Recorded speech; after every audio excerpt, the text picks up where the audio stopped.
Okay, I need to make sure I have this shit right.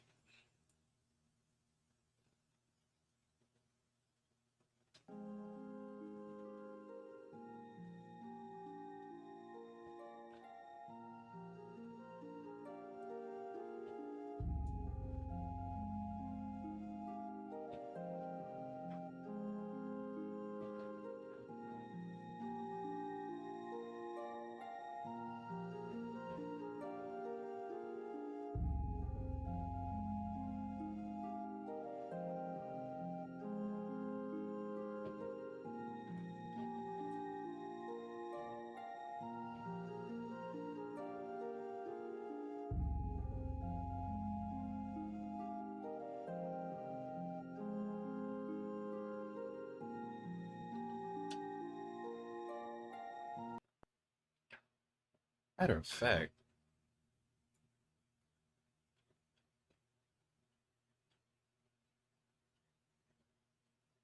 might have to put the browser source on top.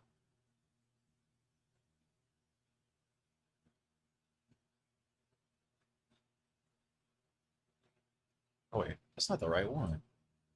Is this the right one? Here we go. Oh God, that doesn't really like cover it up though.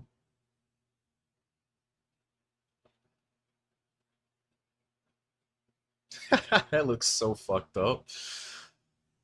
Hmm, what do I do about that?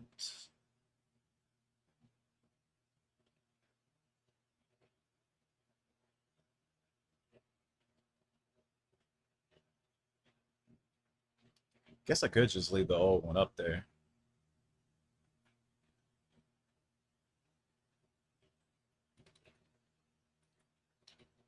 but it won't cover over it. Shit.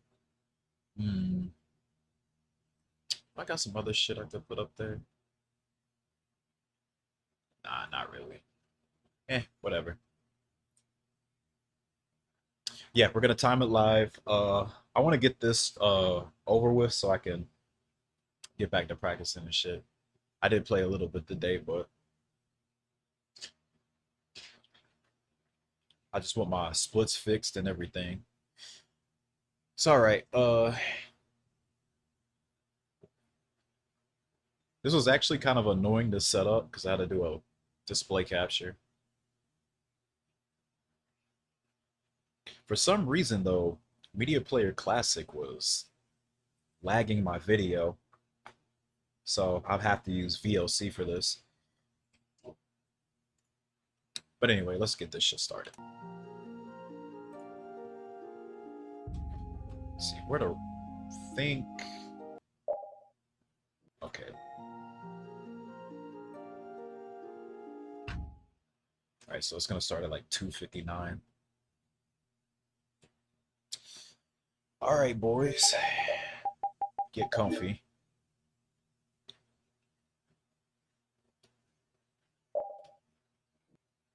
Okay, it's not gonna be perfectly synced.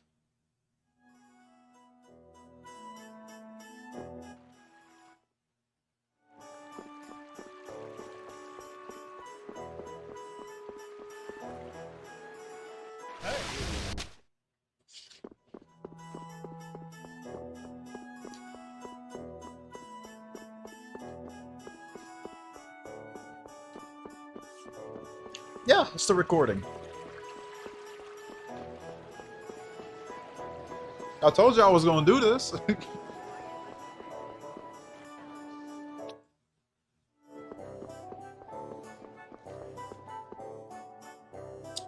Ah, now I ain't gotta worry about executing all this bullshit. I can explain a few things, but ain't much to say right now. Just gotta go up to the mansion, go through these events.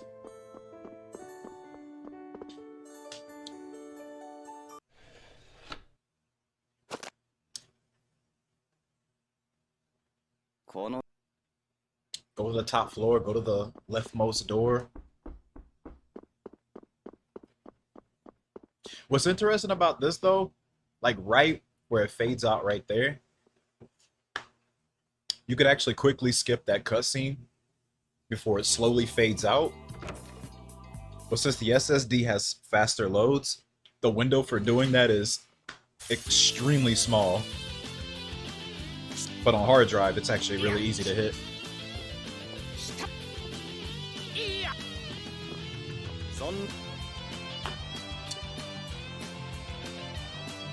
But yeah, I don't know how many times I've explained this part.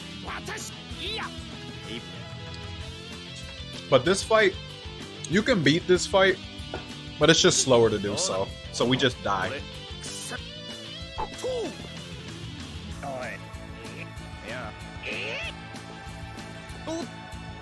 Good reactors pause videos every 2 to 3 minutes. Oh, well, sorry. We're not doing that, because I gotta time this. What's a MMD? It's a nickname. It's just Mickey Mouse Drive. It's the SSD.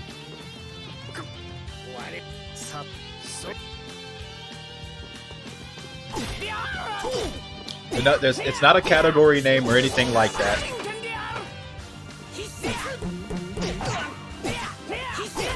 To be honest, by the end of this really did feel like a Mickey Mouse run.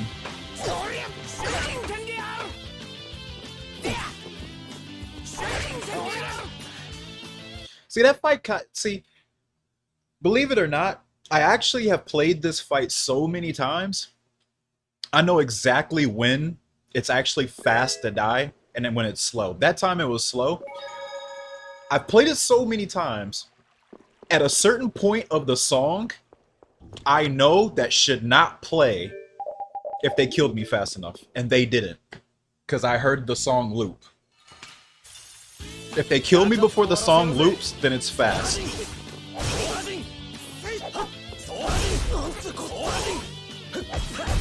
It's those kind of things. Like I said, it's those kind of things is when you play a game so long, you just get that, what I call the sixth sense. The runner's sense. Like, some new player isn't even going to think of something like that. But if you do like 200 plus runs, you know, that type of stuff just develops in your brain. So when you see me during the run say like, oh, that was slow or that was fast for that fight, that's what I'm saying.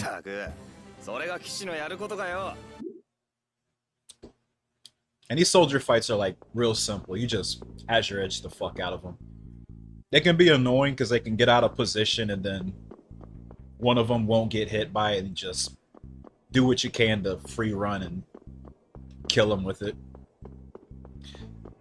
I abused the shit out of Azure Edge in this run though, but it's a really good art because it just goes through enemies and you can hit multiple targets. So beginning of the run is a lot of Azure Edge spam.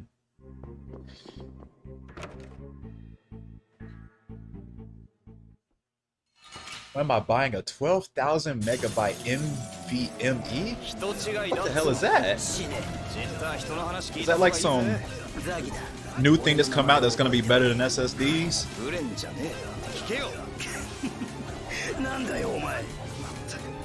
That thing probably costs like thousands of dollars.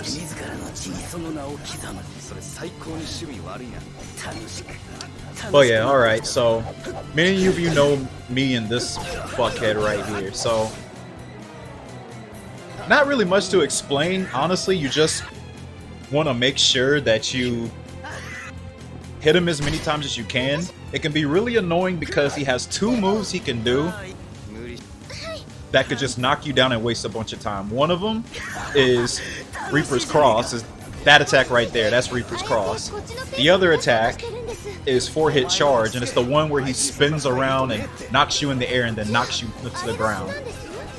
I don't think he did that to me in this run though. This fight actually went pretty well. But the bad thing is if he spams any of those 2 moves, you're just gonna lose like 20 seconds. Falling Leaf, I think, is later on. Yeah, 52 Zagi ain't bad. The thing about Zagi, though, every fight you do, he gets more arts. Like Zagi 2, he gets aerials, and then the infamous boomerang blade throw. which I think is called Flying Reaper. Reaper's Flight? Something like that. I'll talk about that later. That move's pretty bullshit. Oh, I forgot the fucking split, didn't I? Whoops. I'm already fucking up. I'm more focused on talking about this shit than splitting. Whatever, though. Honestly, all the splits up to Baidajo have already been set, so it's not even that big of a deal. The splits that are important are the ones after Baidajo, because that's when the splits messed up.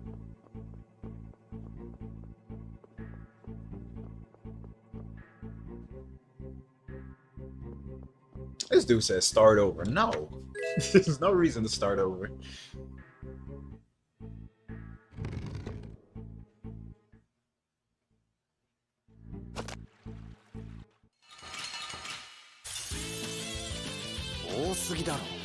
And rats, you just want to hit as many as you can with Azure Edges.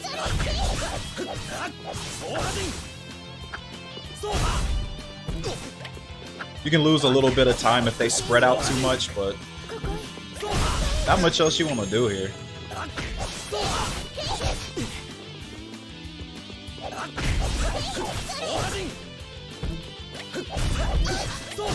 Now the important thing about these rats, they drop an item called Paralyzed Powders. And you need at least 2 Paralyzed Powders to get a weapon that will help you out later in the run.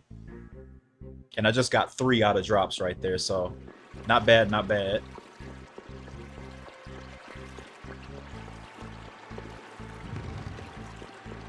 And this chest has a holy bottle. Your only holy bottle you'll get until...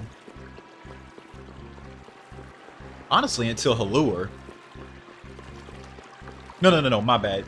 Until you go to Aspio. Then you can actually start buying stuff.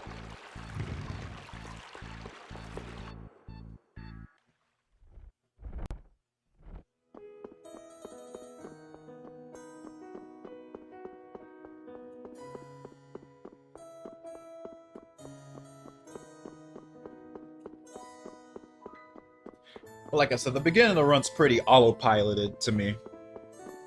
I don't even feel like I've really played the game until I get to like Goliath or something.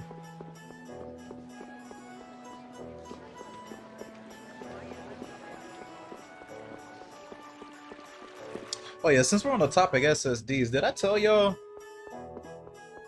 how the SSD I ordered for my PS3 didn't show up when the tracking said it did? So I had to send in a case to Newegg about it, and they just shipped another one to me. And then literally a month ago, the one that they initially sent finally reaches my house. So now I have an extra one. I don't know what to do with it.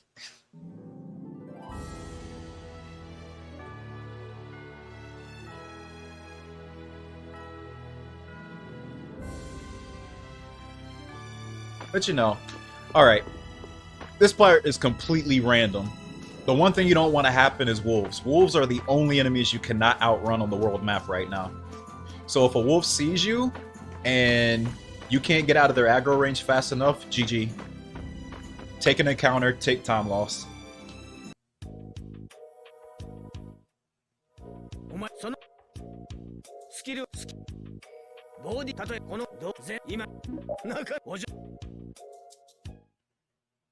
Give it the S-shape. Pretty sure S-shape already has an SSD. I don't think that's gonna change anything. The time on Virtua Dub when I did all the editing came out to a 448.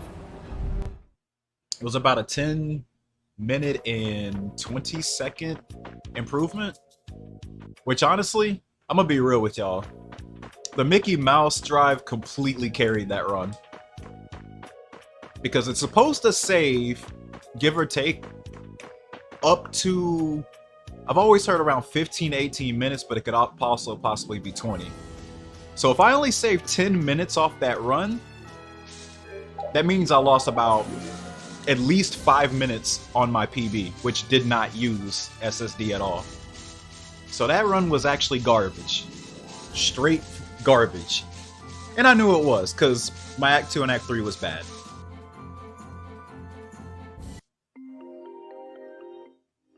I'm not stopping.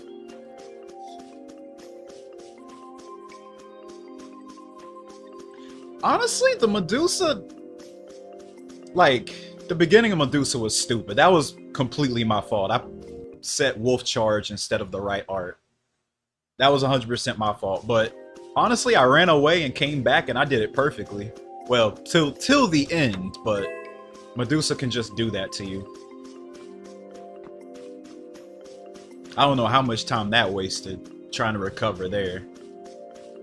But that's just happened to me so many times in practice. I got sick of it, man. I was like, all right, I'm gonna devise a plan to make sure I beat Medusa if he does this.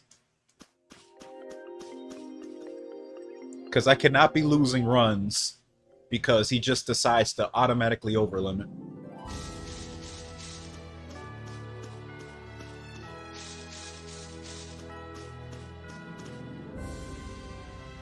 What time would I be happy with? Sub 430 would be a good start. Because once you start going below sub 430, you really got to start. It becomes like, get lucky or die. Like, for real, for real. It starts getting into pretty crazy territories after sub 430.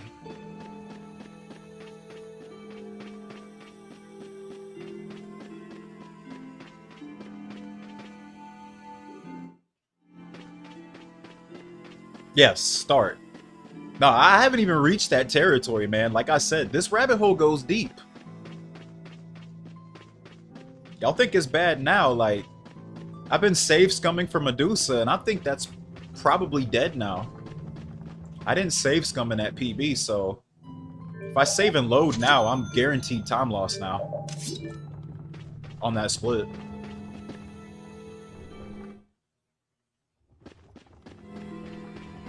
Like, the mistake I made at the beginning of Medusa did not waste a lot of time. And I simply ran out, came back in. That's not a lot of time loss, really. Versus loading the entire save up and walking all the way back. That's way more time loss. Yeah, not to mention doing the initial save. So now, we're team no save the whole run now. Alright, so this is where the run actually starts mattering. What really sucks about this part, there's about 3 or 4 different groups of monsters you could get. All you really want are axe beaks, which are these birds right here. The reason you want these birds is because they drop an item called medium feathers. And thankfully I got one. But you want 2 in total. You want 2 medium bird feathers, 2 small bird feathers, and a grimoire page, all together to get an item called Wing Boots, and it lets you move faster in towns, dungeons, and the world map. So it's literally speedrun shoes that you want. So the entirety of Act 1 is absolutely hell because you want those shoes. Because there's 3 whole items you need to get.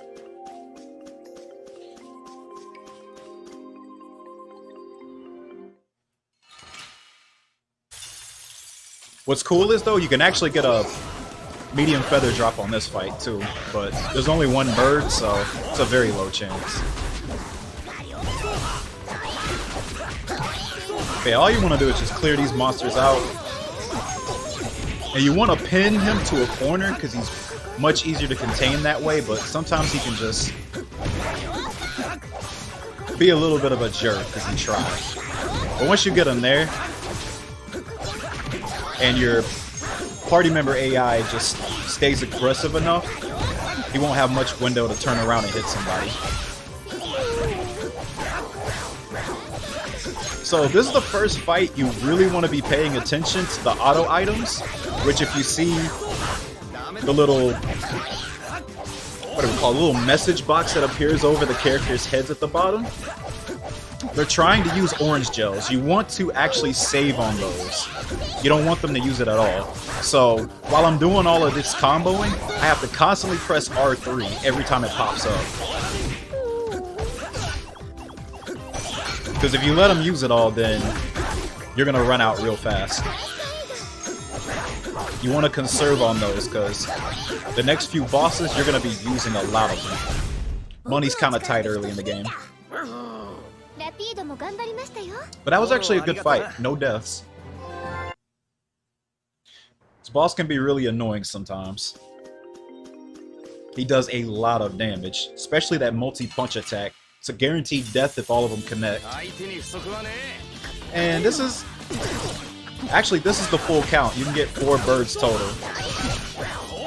The first one was 3 and this is 4, so this is actually not bad. Sometimes you'll get fights with plants. The plants suck because they have nothing good on them. So if you ever see plants, then yeah, sadness.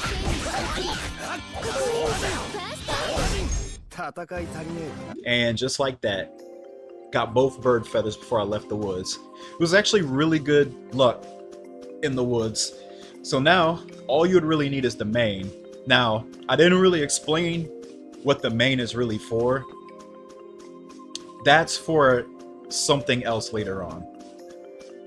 But you're gonna want that as well. Mains drop from rhinos, and you can only find those out in the field.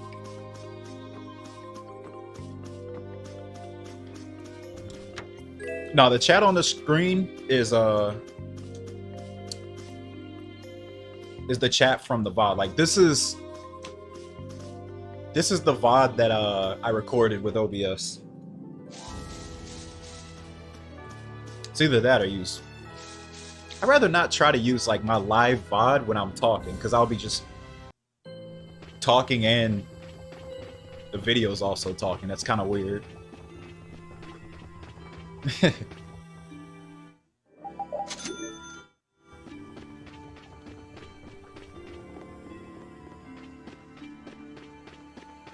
I tried to put like the live chat here on there, but I don't know. I think I need to get like something to cover it up in order for it to work.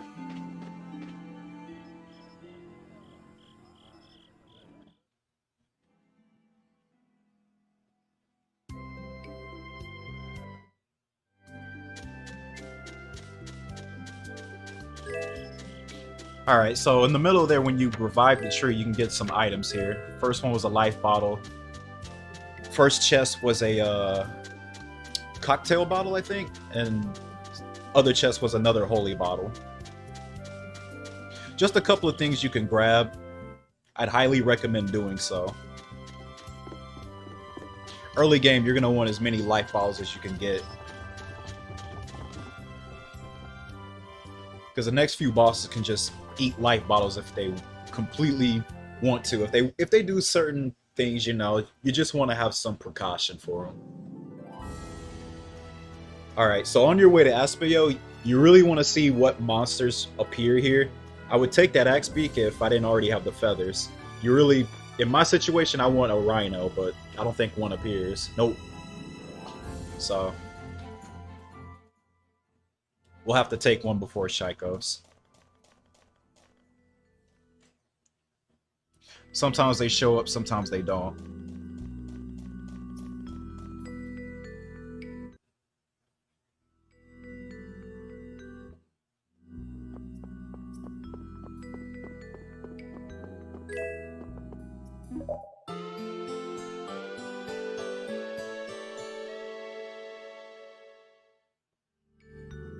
Alright, take an intro.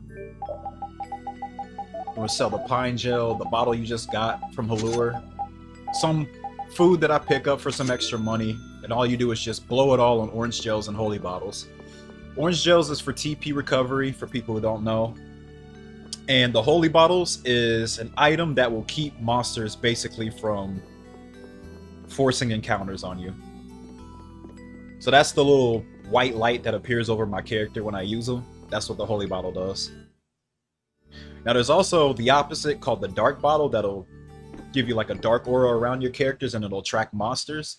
Those will be used later on to get certain monsters that you can't go around because they're sort of in a really tight space and they usually put like really big monsters there like turtles and stuff. But that won't be till later on. Why else still talk about mangoes?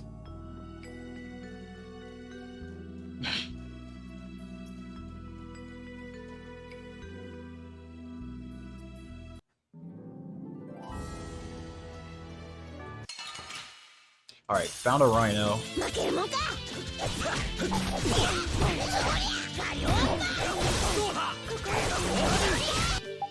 I believe this first fight gave me a name. Yuri just learned Cerberus Strike. Another very good art. And there it is.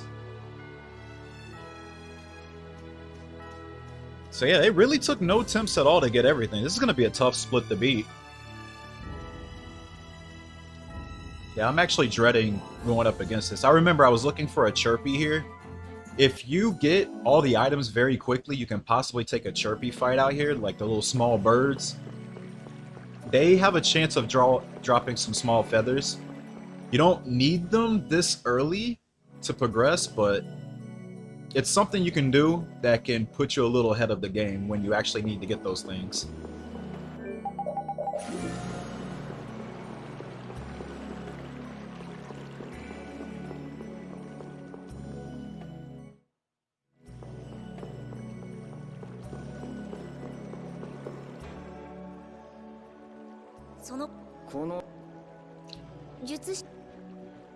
This cutscene actually cannot be skipped because it's giving you a tutorial about the Sorcerer's Ring. So I actually have to watch this one. There are a few cutscenes in the game like that.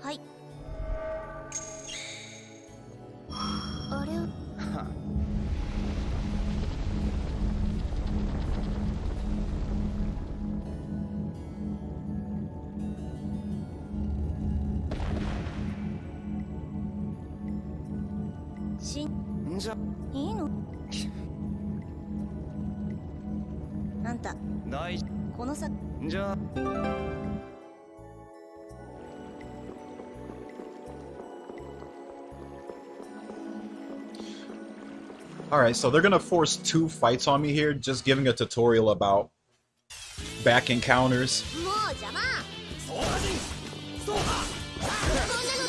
Pretty easy fight.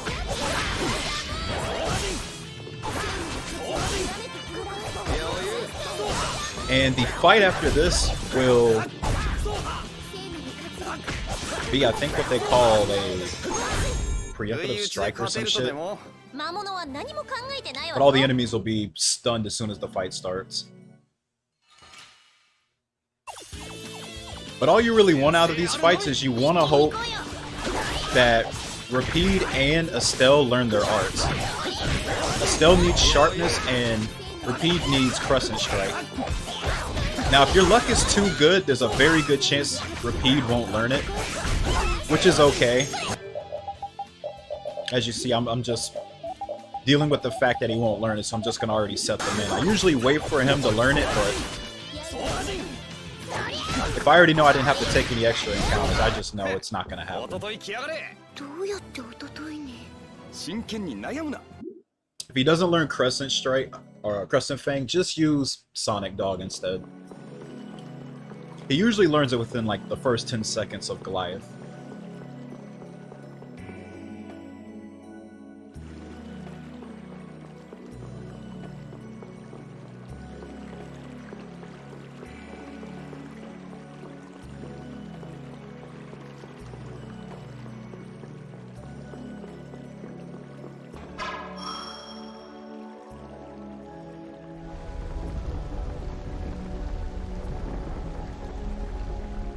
And all the rest of this place is gonna be is just shooting switches.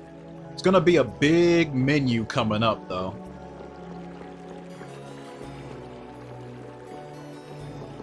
All that really is just prepping for the upcoming Goliath fight.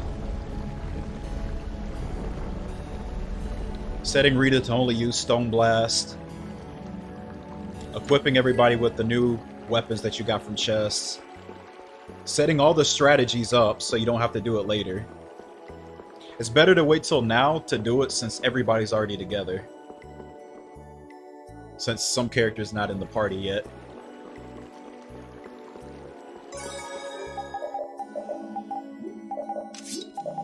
Oh, and taking Carol out of the party, of course.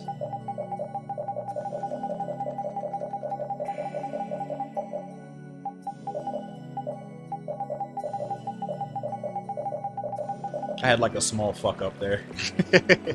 I'm usually a little smoother than that, but sometimes I make sure that I didn't screw something up.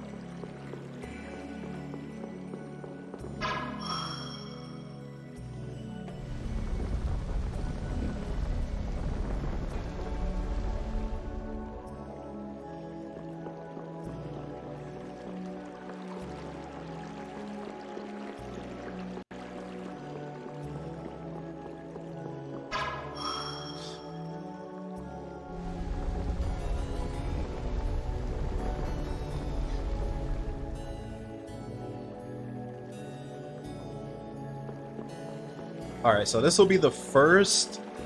I don't know. I don't know if I can say the first real boss, but... because Eggbear can kill you too, but... this boss can be annoying himself. So what you want to do... you want to do one Azure Edge without canceling, and then the next two you want to cancel. While... Repeat does at least...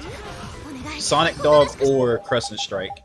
And usually that setup will allow you to combo Goliath, because golem type enemies can be very frustrating to start a combo on, because the reaction against hitting them can bounce you back, which you've probably seen me go through many times with this guy. But Estelle has sharpness, so you want to make sure your frontliners Yuri and Repeat have their 20% attack buffs. And what can make this guy really annoying to fight is that he can do a lot of really strong attacks and over limits, such as flips or ground pounds. And those attacks can really, yeah, do that. Kill Repeat.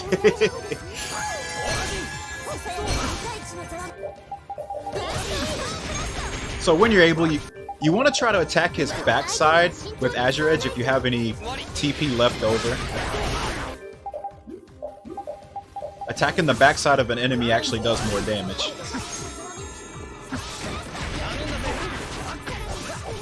And as you can see, Mark was able to start a combo again. TP was looking kind of low there, so I had to just... I didn't really want to waste too much because I knew he was about to die. I probably shouldn't let Repeat use that. But honestly, it wasn't a bad fight. 115 is not bad. It's pretty close to my average, actually.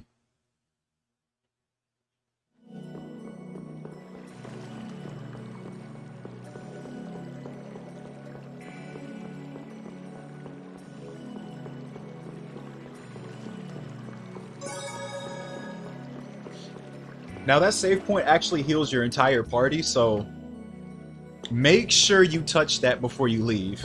It's a free heal. Because the next two bosses you're going to be fighting, you're not going to be getting any free heals. There's no reason to take an end trip at Aspio or any other place. Any of those bluish white save points is a free heal.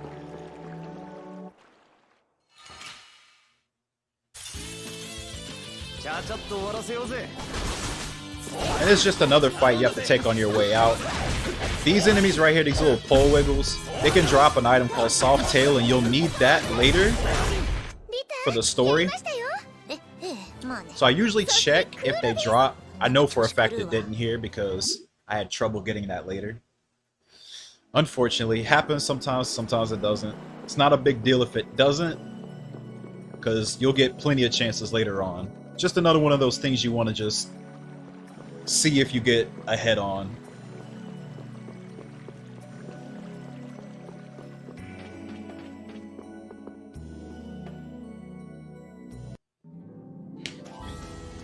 And the rest of this is pretty straightforward. Just go through some events, go back to Halure, and you'll get your next boss fight.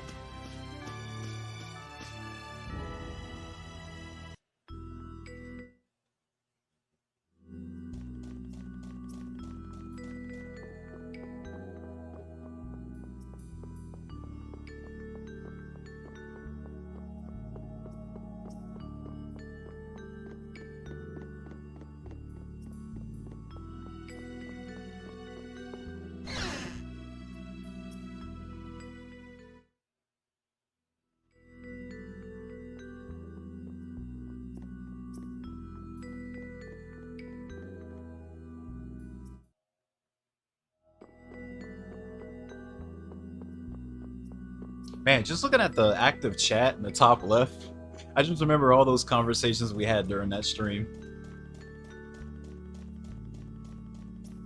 Talking about chips. Alright, I usually don't use a holy bottle here because it's such a short distance to Halure, but sometimes the monsters can still be a little annoying if they spawn in and they're looking in your direction. Rhinos are pretty fast too. Rhinos and bees are about your movement speed. I think they're a little slightly faster. This is the first shop I do. Just sell the extra stuff, buy a few life bottles, because I like to be a little more prepared for Gattuso. There's really no reason to skip that shop. I know some people that did, but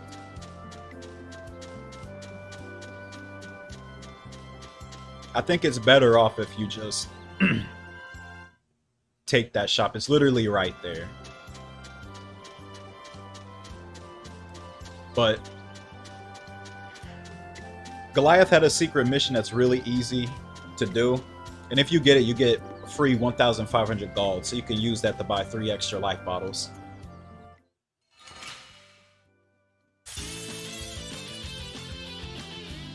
And this is just another tutorial fight. It isn't too hard, it's just teaching you about over limits.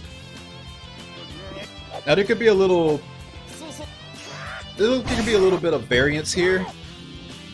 Either Edicor or Bokos can get the over limit. Usually it's Edicor, the long lanky dude, who gets the over limit. It's a little slightly better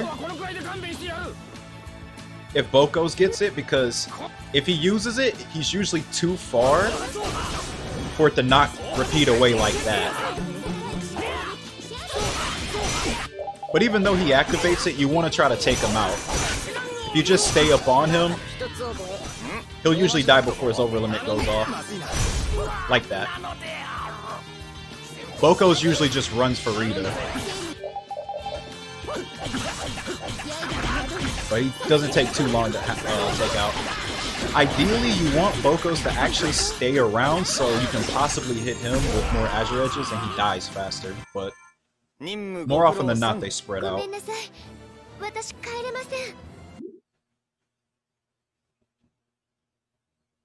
I do find that most of the time when Bokos does get the over limit, Edicor dies much faster.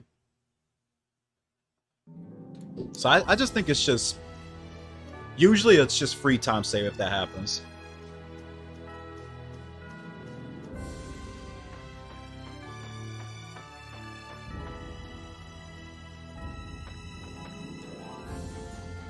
Ugh.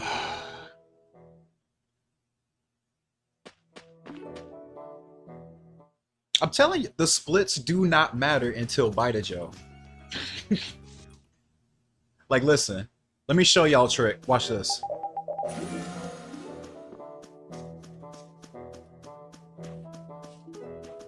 There.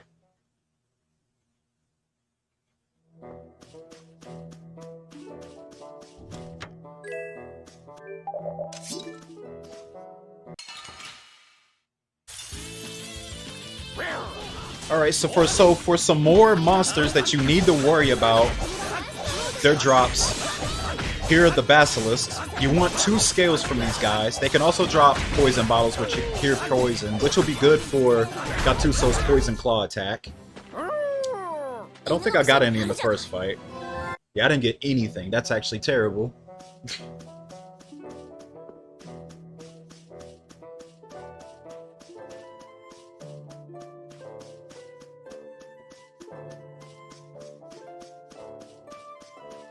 But if you don't get it in the first fight, there's another one up here. There's an extra one you can take after this one, if you still don't get anything, but you definitely don't want to do that if you can. You at least want to leave this place with 1. Now, another thing I didn't explain, the reason I'm doing these specific type of normal attacks is because Yuri gets 2 TP back for each one that he does instead of 1. And this is just a strat that I do to conserve more on orange gels, because you want to have everybody's TP maxed out for the Gattuso fight. So this can possibly save you an orange gel or two. And I did get a scale off of that fight, so I'm not going to take that Basilisk. There's one more Basilisk you can take after Gattuso. And that can be the one that can give you your second. But if that one doesn't do it, then you'll have to wait till Dongrest. Heal everybody up. Equip Repeat and Rita's weapons. Get the TP ready. Let's do it. Gattuso fight.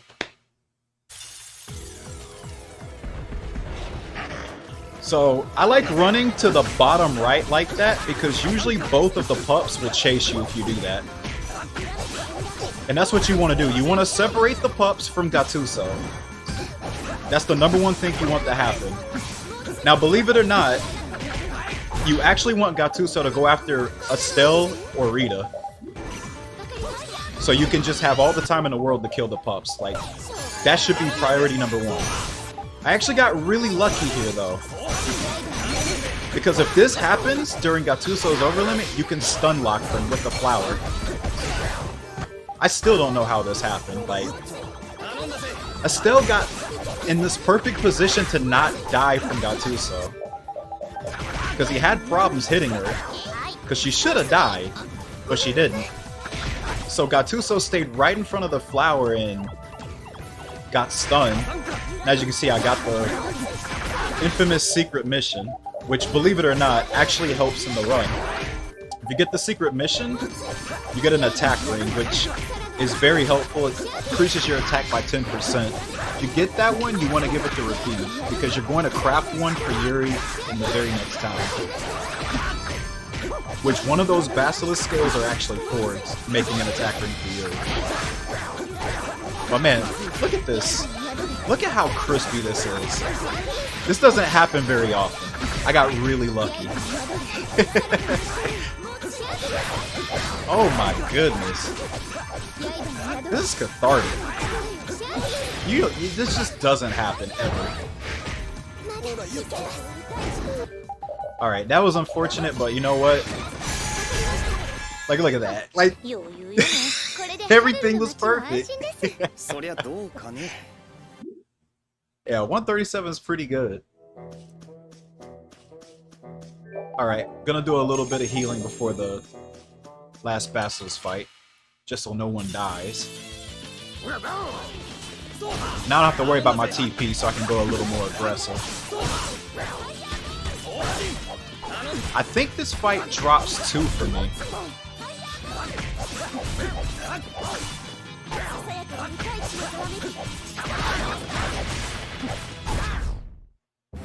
Yep, 2 scales. Which that puts me in 3. Now, there's a little extra thing you can do if you can manage to get 4 Basilisk scales in one run. You can use 2 of those scales on Raven's... what was it? I think Transform Bow. I think you can turn it into Transform Bow 1 Alpha in Nordopolica. Not a required thing, but if you do get that, that can help his damage out. It's not very often that it happens. But if you find yourself getting 3 or more in here, or really if you just get 3, there's one more Basilisk fight that you have to take in Dongrest that can have a very high chance of giving you 4.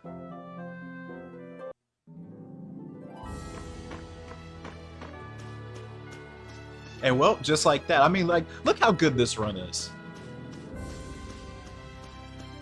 328 this far in.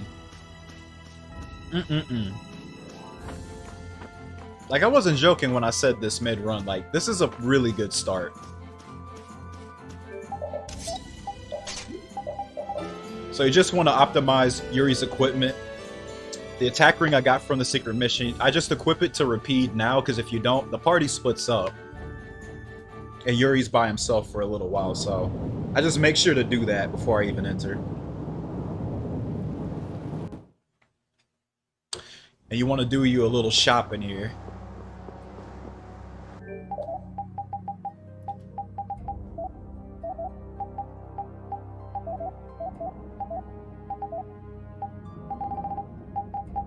And like I said, money's tight, so I make sure to sell like all the useless materials that I have. Like all the materials that I don't need are gonna go here.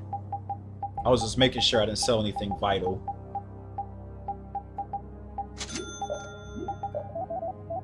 Make sure to craft that ring first.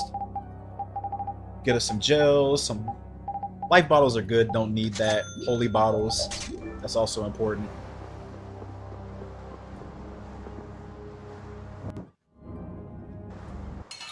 And this is the assassin's fight, so you want to save your over limit for this 100%, because if you don't, this fight is absolutely disgusting. So this didn't go too terribly. They actually lined up pretty nicely for me to just not move around too much, so I could just Azure Edge them to death. They don't always cooperate like that, though. Yesterday's run, last stream's run, yes, it was. But the thing is, my splits reset themselves mid-run, so I'm doing this to fix my splits. I could have did this off stream, but you know.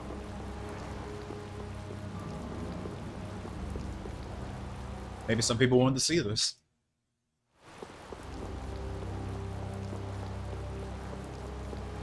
Yeah. Like, I really didn't have time to do a run today. Because I know I wasn't going to get as lucky as yesterday. So I was like, it'd be better if I just do this instead.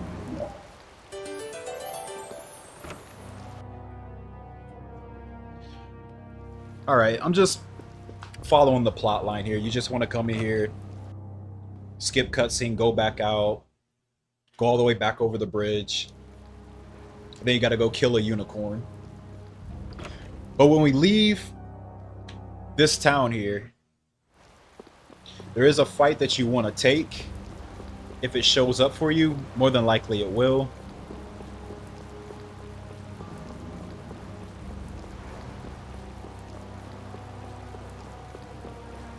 Wait, what?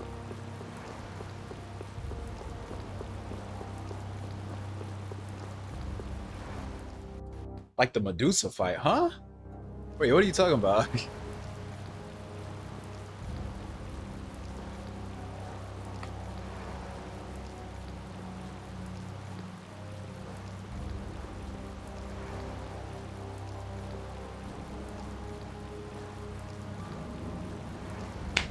Correct. I did not get the drop.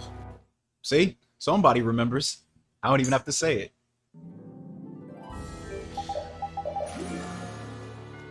Didn't take too much damage from the assassin's fight, so I choose not to heal here. I think I die anyway. These thieves can be really annoying though.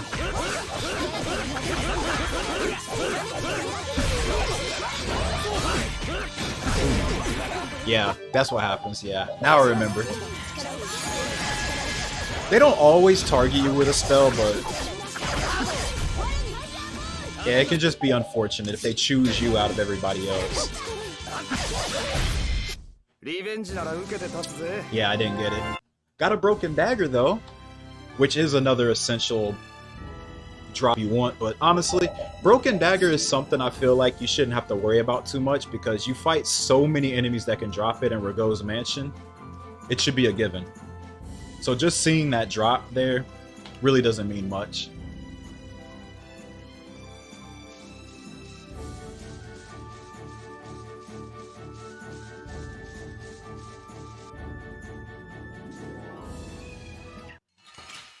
Alright, this unicorn can be really annoying. There's an attack that it can do where it sort of like charges a dash attack. The startup frames of that attack gives it hyper armor, and it's really annoying sometimes if it spams it. Thankfully it didn't do it this time.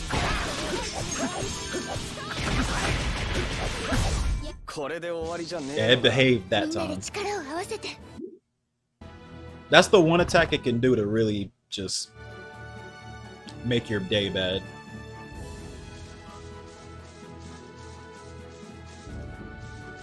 But yeah, if you don't get the page like I did in this run, you can fight another sorceress if you want to. I would actually recommend against it, because I feel it's a bit copium to try to go for a second one here. You can get another chance after Zagi 2 on what I like to call Crab Island. And you can kill them a bit faster over there. So I like to fight the sorceresses over on Crab Island after the first one. And not to mention, I feel like you're wasting resources trying to fight more than one over here.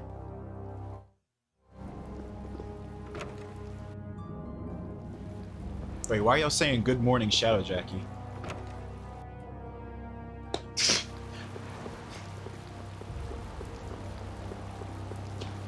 What's up, Aaron?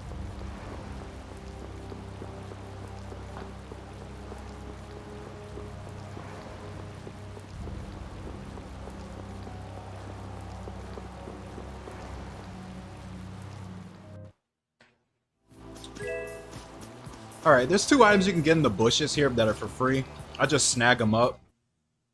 One of them is a paralysis charm, the other one's a panacea bottle. The charm is just for money. Panacea bottle, I believe, it could be useful for Zagi too, because he can possibly paralyze you if he does a certain art. But in most cases, you shouldn't have to worry about that. Just more of a precautionary move more than anything else.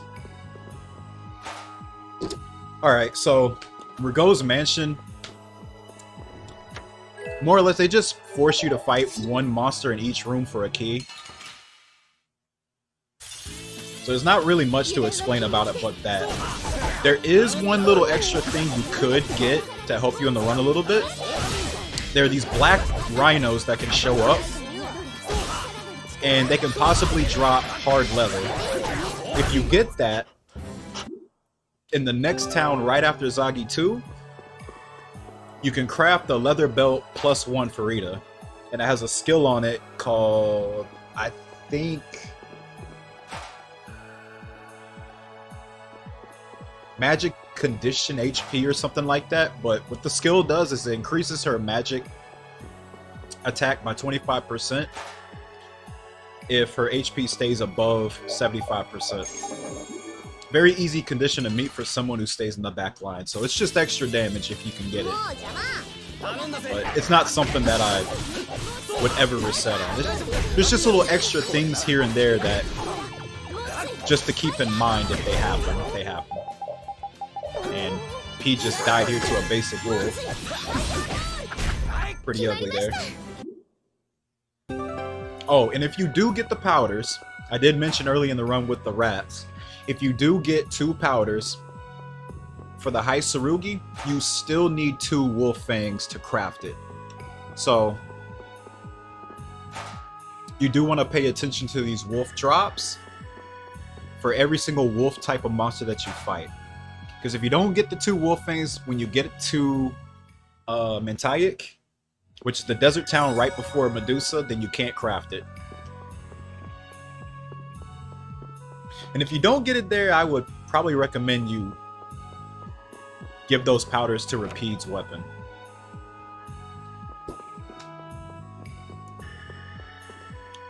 But there are some copium strats if you don't get those wolf fangs.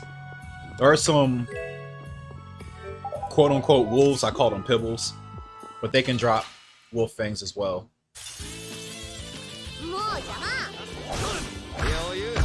Okay, so the chest there that I picked up a weapon for Estelle called the Gladius. Now the Gladius is a very useful weapon for the run because Gladius has a skill called Item Throw. And what Item Throw does is it allows Estelle to throw any item that's not a life bottle to anyone, so she can quickly heal HP or TP just like that, rather than waiting for a heal spell to charge up and use on who else. So at this point, like, anything first aid and such is basically just turned off when she gets Starstroke. It'll be all she'll be doing besides sharpness buffs. She should learn this before you leave this place. Don't remember when she learned it in the run, though.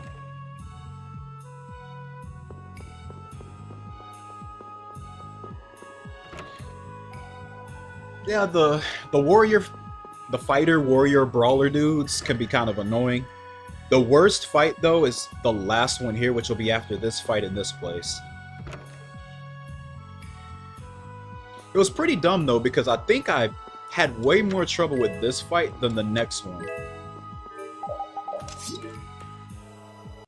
Even though it shouldn't... That's not what should have happened. Yeah, look at that. Yep, already dead. Alright, she learned Star Stroke there, so I just turned off everything but Star Stroke, because that's all she should be using. Sharpness is only really activated through a shortcut, so she doesn't really need that to have... let me try that again. She doesn't really need that to be active in her art listing. And her strategy was set long ago to only use arts, so she won't run up and do physical attacks.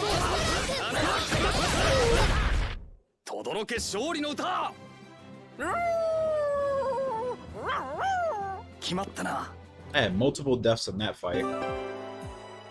And for some reason, the very next one goes smoother than that.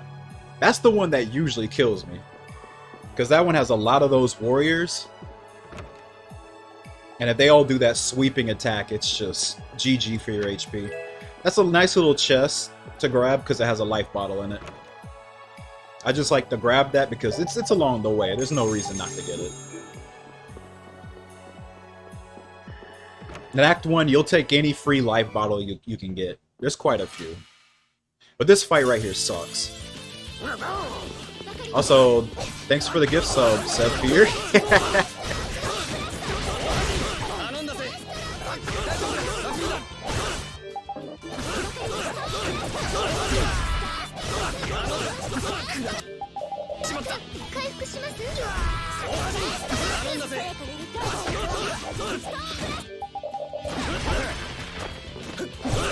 Like, look at this. How in the world did that go so smooth?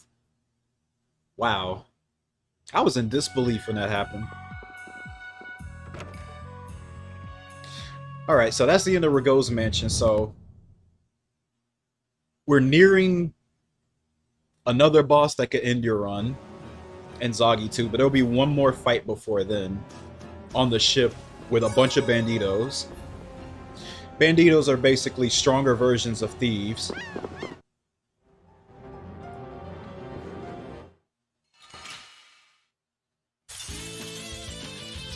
I'm holding the controller for the Medusa fight? Oh, I could show that.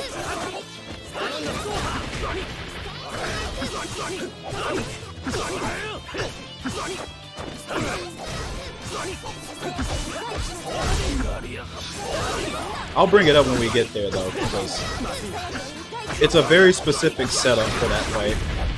It's definitely not normal.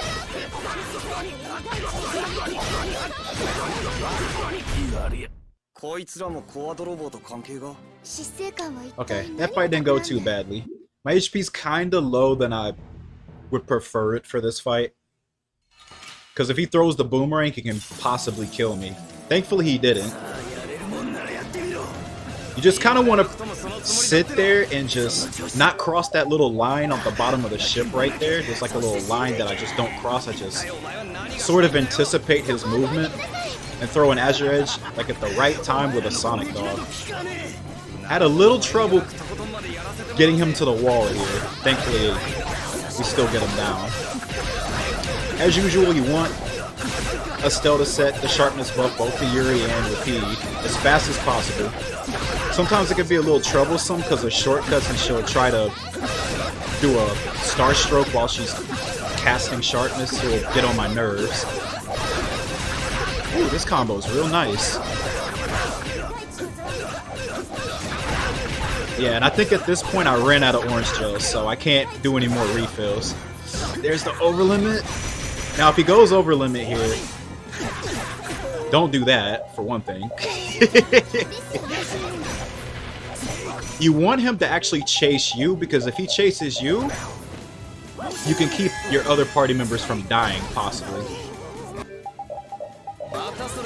You want to waste out his over limit. Alright, so now it's over. Ooh. And luckily he wasn't too far from dying.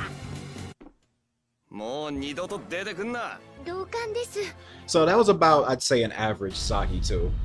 Most Zagi 2s, you don't skip the over limit. Now, I felt kind of bad here because I actually had both attack rings, and that gives you a very good chance to skip his over limit, but I think Rapide running out of TP and not having any orange gels to refill it kind of screwed it up. So I could have had a sub 1 Zagi 2, but, you know, coulda, woulda, shoulda.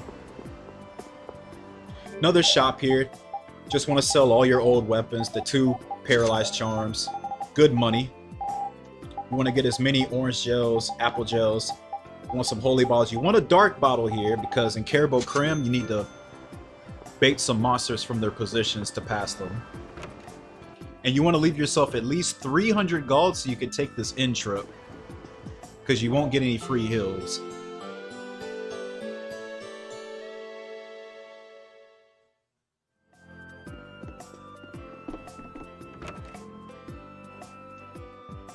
Yeah, I know, he always says that. He says that like every run.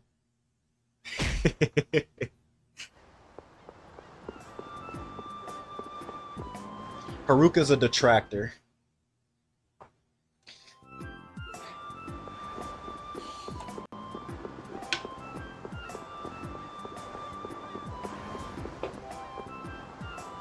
Okay, so I did it. So let me just say this. This is Crab Island right here. So, as you can see, the first enemy that pops up is a sorcerer. So, you know, same set of enemies, just as you remember it before the ship. The only difference here, you can actually take them out faster. So I like to fight them here. Ideally, you don't even want to be over here. But look how much faster they're dying. Now I got lucky. I did get the page in that first fight there. I did have quite a few runs where I was stuck on Crab Island and 6-7 encounters deep with no page. That's where it really sucks. But the reason I call it Crab Island is because there's crabs out here and they have a tendency to show up a lot. Surprised I didn't get any crabs in that fight though, because they can show up with sorceresses.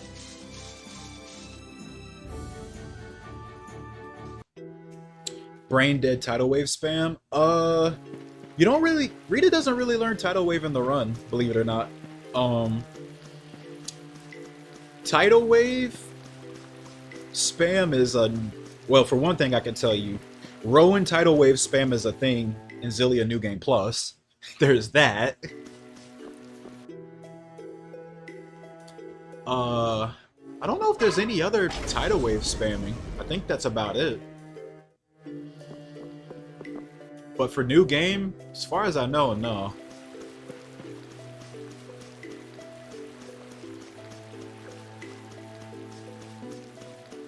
Like, it's either too late that you learn tidal wave, or the character that has it is too underpowered for it to matter. And something else is better DPS.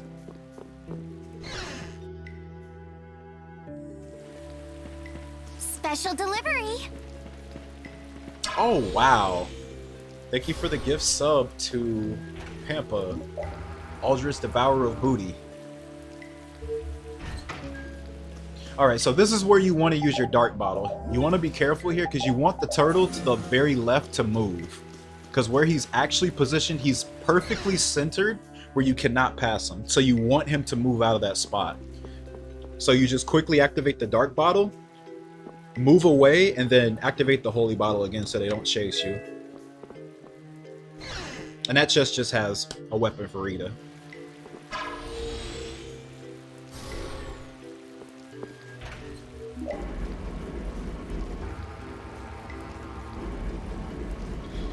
Alright, so we have to do this tutorial here. This is when you gain Fatal Strikes.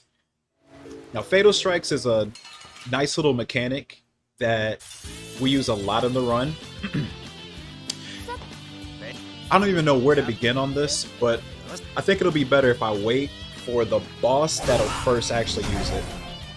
But for now in this tutorial, all you need to know is Fatal Strikes are good for just taking enemies out instantly. Now one thing I do make sure that I do is I try to attack enemies from their backside because it'll wear down their Fatal Strike resistance faster as it does more damage. And as you can see, you want to Fatal Strike both of them. Now these two can drop important drops and I got none of them, which never ever happens. But those two can drop, the Polwiggle can drop a soft tail, just like back in Shaiko's Ruins, and another one that's called the Long Needle. The soft tail is for later in the story. It's actually an actual plot thing that you need to make a costume for Judith. We'll get to that later. The Long Needle is for Rapide's weapon, the Kitaro, to craft into Kitaro +1. And that has a skill called Rise Attack that consumes more TP but increases your attack power. Which is another pretty important skill for DPS.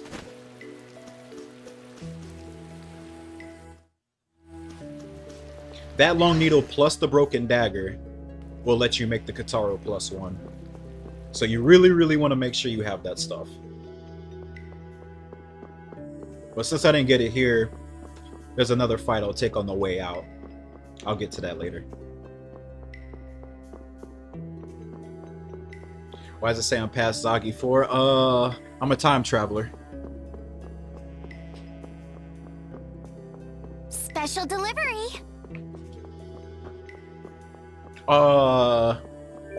Thank you for the gift sub to Amaranth. LOL.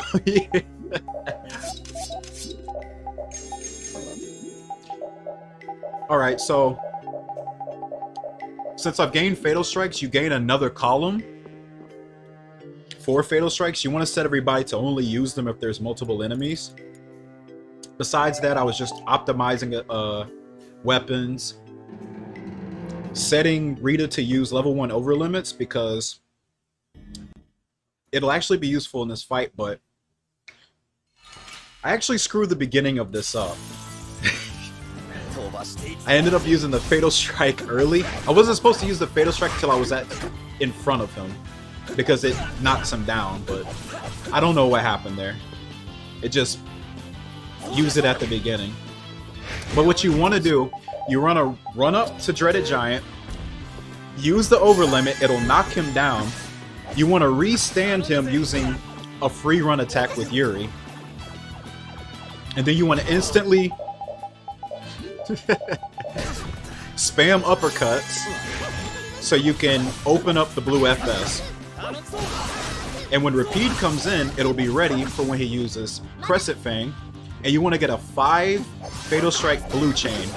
Now, each Fatal Strike color represents a different effect that'll happen when you use a Fatal Strike on that color. The blue ones represent a party-wide attack buff, which maxes out at 5 chain. That gives the entire party a 30% buff to magic attack and physical attack. But it also gives over limit gauge, which is the important thing here as well. You want to have it filled up before Rita gets here so she can use it immediately, but I was a little late here. Now the over limit not only increases her attack power a little bit, but it also lets her insta-cast fireballs, which this boss is actually weak against.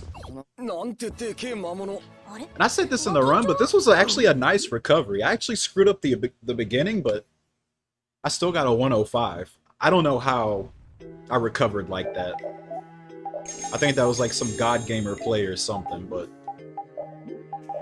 that fight could have went way worse with that beginning. But yeah, overall, not a bad fight considering the beginning was kind of screwed up.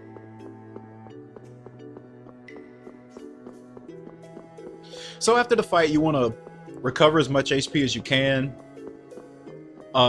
You want to change Rita's spell back to Stone Blast, and you really want to take the strategy for her to use over limits off, because you want to save your over limits for later on. You don't want her, you know, using it up on just scrub fights. So for these bird fights, you want to switch back to the Francesca, which is the axe you got in Emad Hill. It has a skill on it called Magic Guard. Why that is important is because with Magic Guard, you can do Magic Guard cancels, and Magic Guard cancels shave off even more frames of cooldown. So that little blue circle thing you may see me do after like every attack, that's the Magic Guard, and I'm using it to cancel my animations. I kind of screwed up there. I was supposed to switch back to Francesca for LP, but I didn't. The birds kind of died too fast. I didn't get any feathers from that fight either, by the way. This is a full count of birds, too. 4 birds. This is the most you can get. I think I only got 1 feather here. Or did I get none? I remember being very disappointed here. Yeah, I got 1. Which is pretty lackluster. So this is the Copium Pole Wiggle. If you got no soft tails and or no long needle, this is where you run to. Now this right here, I got a full count of pole wiggles, which is crazy lucky. But I think even though I got these,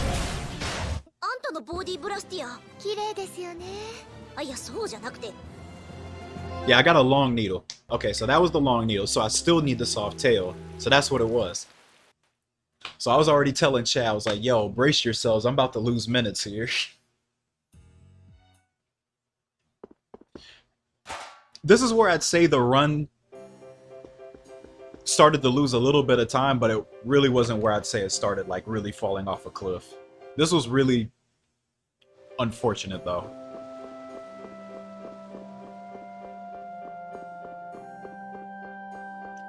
Oh yeah, this is my local recorded video.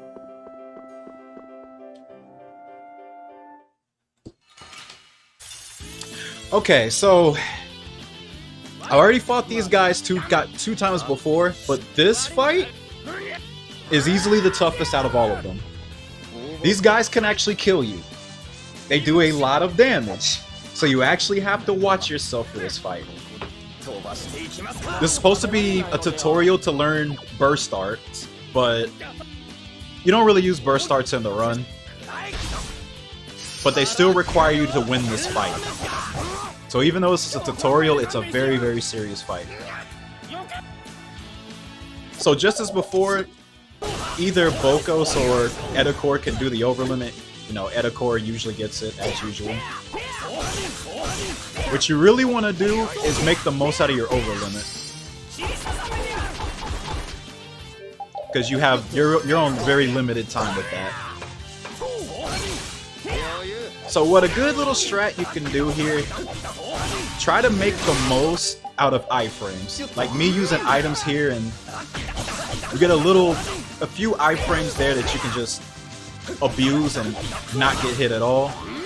You know, throwing out an Azure Edge and then instantly using an Apple Gel afterwards. That was a little unfortunate, they just both poked at the same time. But you want to try to catch them both in all of your attacks, just as much as possible. This fight actually wasn't too bad. But yeah, once Edacor is down, it's basically over.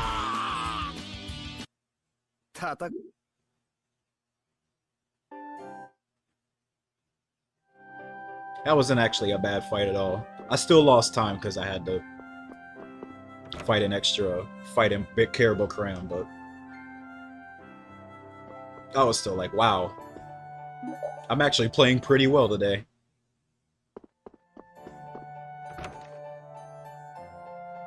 One-Eyed Umbrella, thank you for the raid. Look at everybody in the chat in the top left. It's today the day! Man, I remember what I said when they said that too. I was like, alright, calm down, y'all. Like, we still have a lot of game to play. You know, it's pretty crazy looking back on that because they were actually right. Today was actually the day. It was actually the day.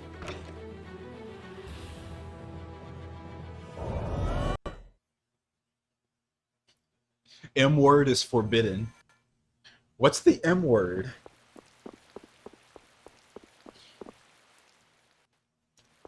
Please elaborate, Vidofnir. What's the M word? Medusa, okay.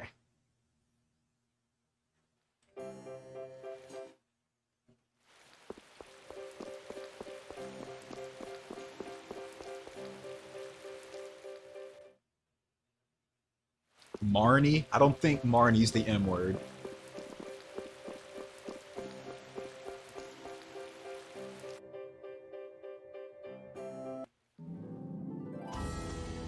But yeah, I was telling you guys, like, there was still a lot of mats I had to get.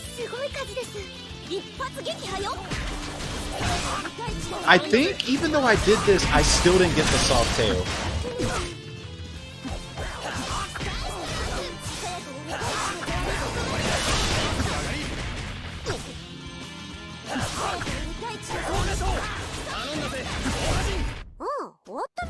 Yeah, I didn't. Look at that. Oh, those drops. Oh, I didn't get the soft tail. All those pole wiggles I killed. I had a max count in Caribou Crim. I had a bunch in that fight. I had all the ones that you're forced to fight in Shaikos Ruins. And I still couldn't get one by now. That's really terrible.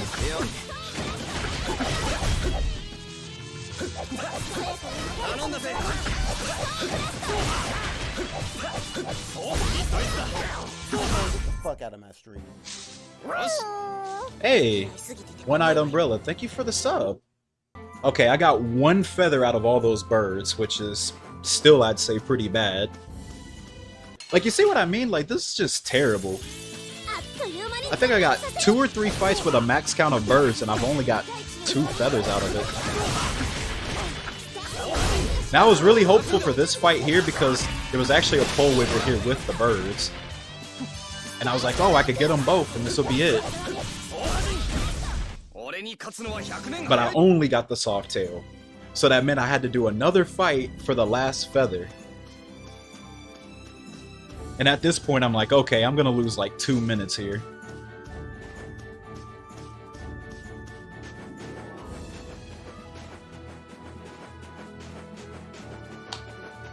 Oh, is that right? Oh, I'm glad to hear that. Thanks for the sub.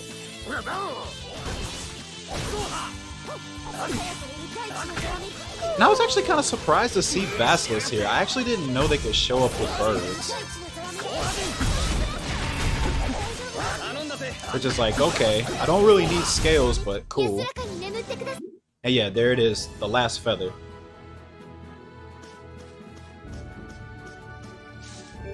Ooh, and see that? Polewiggle tried to force an encounter right there. That situation just sucks. Because he instantly spawned in, he was already looking my way, so he was already moving before I could even really react to it. Usually I don't have to use a holy bottle on the way to Dongress, but those are just those very low percentage situations where you would. Alright, so we made it to Dongress, we have everything we need, so now we're just making stuff. There's the Kataro, and then there's the wing boots. And I'll just use the remaining gold that I have to just buy life bottles and gels.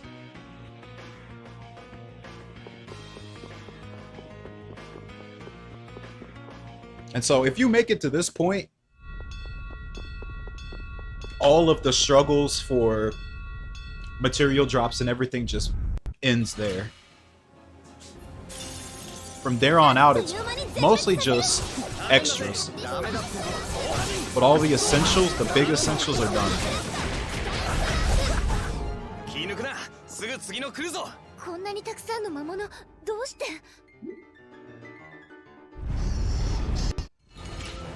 But there, that was the Basilisk fight I was mentioning earlier. If you somehow still have one at this point. You'll definitely want that Basilisk scale because it's required in the story to have at least one. And Rapide died to a crab.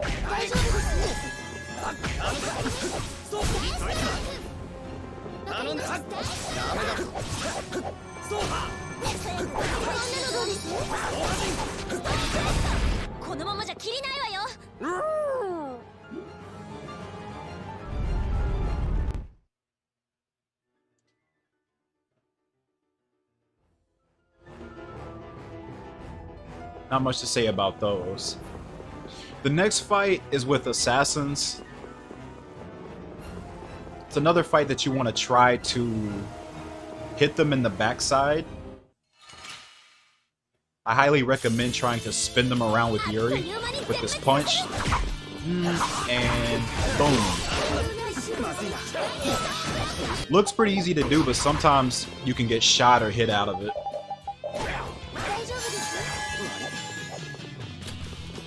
Can be a pain in the ass sometimes.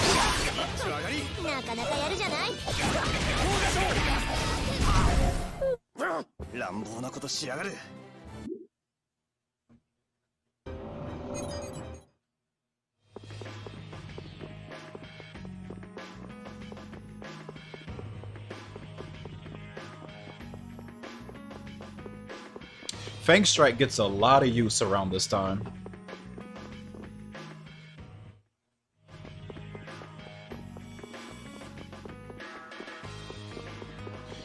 Alright, so with that, now we're gonna head off to Kiev Mach to fight Giga Larva. Looking at my current segment though, I already knew that I was gonna lose time. Because I'm not even at the boss yet, and it's about to be 8 minutes into the segment before I'm even walking in the woods.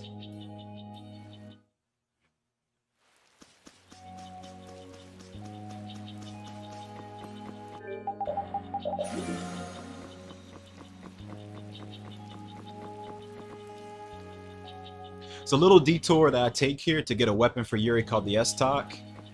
Another useful weapon. Reason I grabbed that is for Rise Attack. Just like with the Kataro +1 for Repeat. Has the same effect. Increases attack power at the cost of more TP. Now, this next boss fight, with both of those skills, I'm going to have both of those equipped before I fight Giga Larva. The main objective of that fight is to try to get a large chain for Blue. Now, even though the party-wide buff caps at 5 chain, what does not cap are the secondary bonuses. And for this monster type specifically, Blue Fatal Strikes give you more LP. You get 10 extra LP for each extra chain that you do. So the base LP for Giga Larva is 25. What I want for this fight ideally is 10. So that would give me 100 extra LP if I do it correctly. Which I believe I screw up at the beginning because the chain drops somewhere.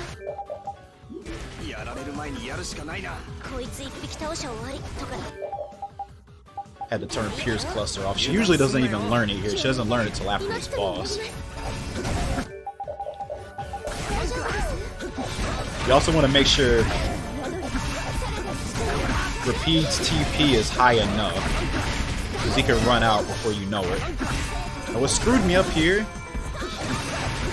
I was expecting the blue to show up and it didn't, so the chain got reset. If the chain resets while you're trying to go to 10 first time, you might as well just give up because it's going to get an over limit before you even make it to 10. And there you go. Now, one annoying thing this boss can do, that puddle of water sitting right there that I'm standing on, the boss can drink that and recover a shitload of HP. I believe it's 2,500 each for 4 sips or something like that, so I think it's like 10k. Luckily, I didn't have to worry about that, but it can really prolong the fight if he does that.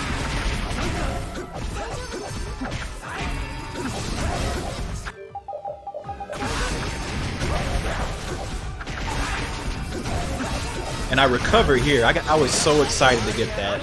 Ooh, got that 10 chain. So now, I got the buff.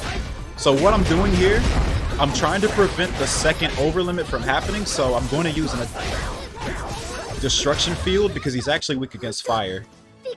And I just made it. Lost a little bit of time because I got the buff late, but all things considered, I got the 125 LP. That's the important part. That'll guarantee that both Yuri and Rapide learns the rise attack on their weapons later on. And all of that went well. The only thing that sucked for that split was all those fights I had to do for the materials, so that's where I lost all the time.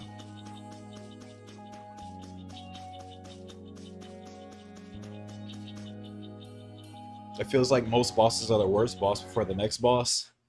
That's early game in a nutshell. Now, you don't have to win this fight against Don Whitehorse.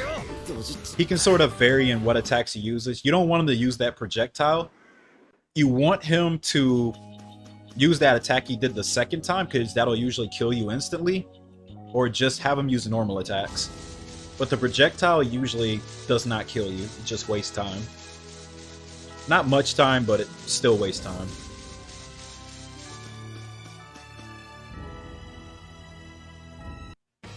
Don's just one of those fights where it's like an extra challenge thing you can do, but you're not required to beat it. And no, it wouldn't be worth killing him in the run because you do once and he has a lot of HP. So no. It would not be worth trying to fight that man in the run. I don't even think he drops anything. I think you get a lot of experience and gold. That's about it.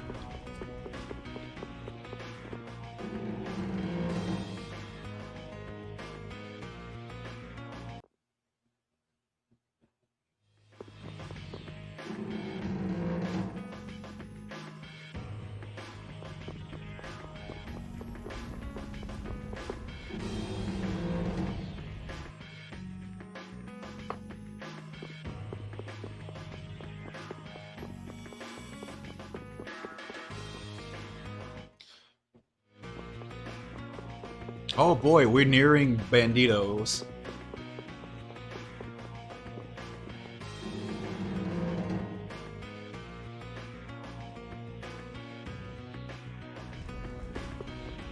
He drops a diamond. If it does the same that I remember that it does, or it increases all your stats, that's not a bad accessory, but definitely not worth trying to beat him in new game for, though. Hey, I could probably devise a strat to beat him, but it would probably take forever.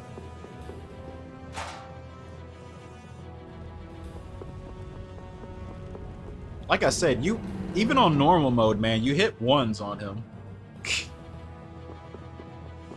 Like, the first thing should be finding a way to not hit ones.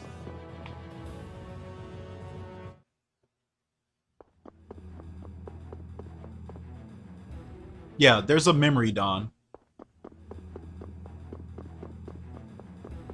I don't know if Don and Memory Don are separated in the monster list, because there's some bosses they don't put in the monster list.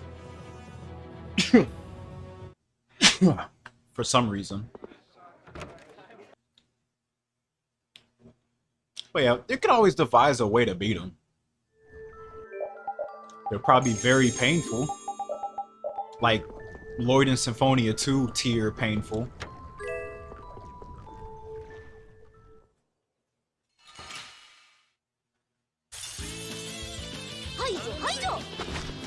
Don't worry about me, I'm just...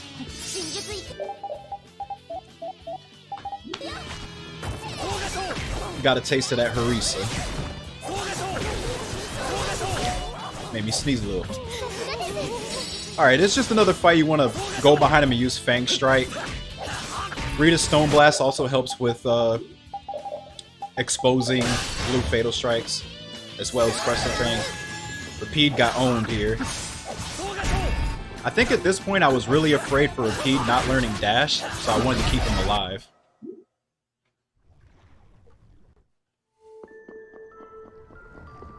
Oh, he was just playing around. He was LARPing as a pace pal. That's what we were doing all stream.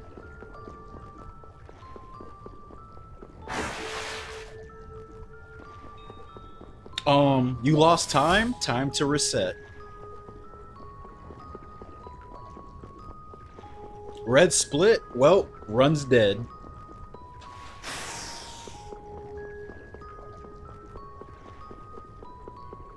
You want to grab this chest right here. It's a melange gel that'll increase HP and TP back for the Banditos fight. The Banditos fight itself, it's like a more advanced version of the Assassins fight earlier in the run. There's way more of them, and it's just really annoying because how the fight opens could also tell you how the fight will go in the future. But it opens about the same as the Assassin's fight, where you want to open with a with an overlimit and spam Azure Edges, and you want to kill at least one, maybe two of them.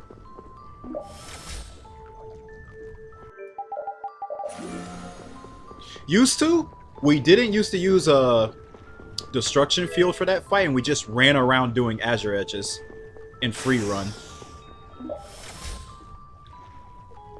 That I don't miss those days. I much prefer destruction field.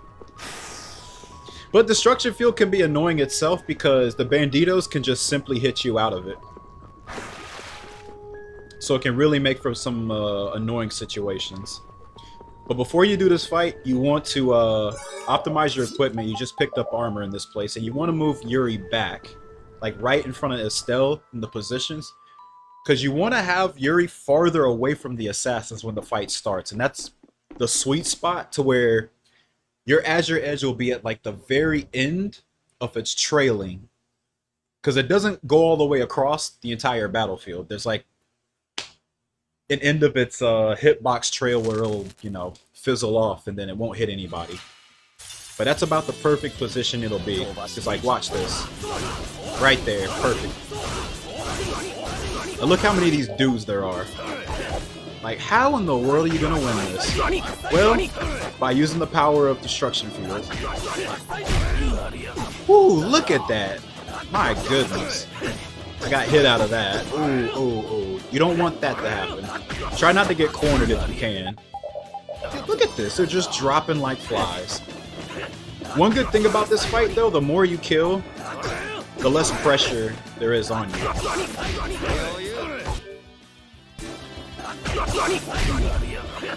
Oh my goodness. This fight was just too good. Look at that. Oh my god. Oh. Oh, that was disgusting. Oh, man. I'm never going to get a Banditos fight like that again. That was disgusting, bro. I'm never going to get a fight like that. That was so good.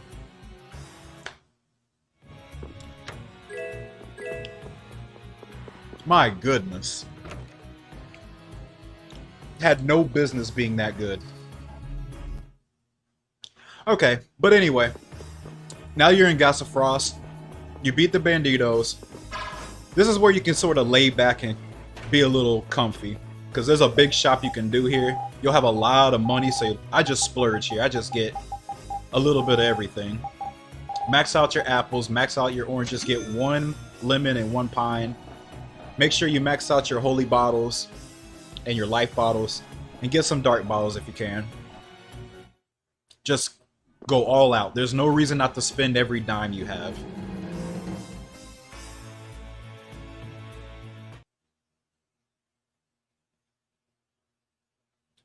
Because believe it or not, you're gonna get all that money back and then some. So, for what's coming up in the run after Barbos, you're gonna need all that stuff. Trust me. It gets real brutal after this.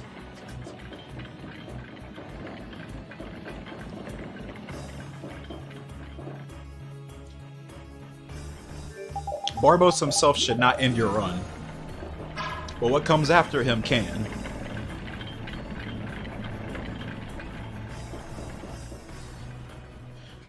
Alright, so right up here, you want to do a bait on this golem. There's a chest right behind him with a very important weapon called the Karama for Rapide. You're going to need that weapon for Medusa. Because that's the weapon that has the skill Hunter's Fang that gives you all that extra experience. That really pushes you up to where you can start doing the really, really, really strong stuff. And what I mean by that is, Raven gets to learn Azure Heavens. But if you skip that weapon, or you accidentally sell that weapon, run is over. Or you can try to copium with a Medusa fight that gives less levels, but that means you can't use Raven for quite a while. I think if you don't use Hunter's Fang, you have to wait till like Jaeger 2 to start using Raven. I forgot where it was. But can't relate, never happened to me.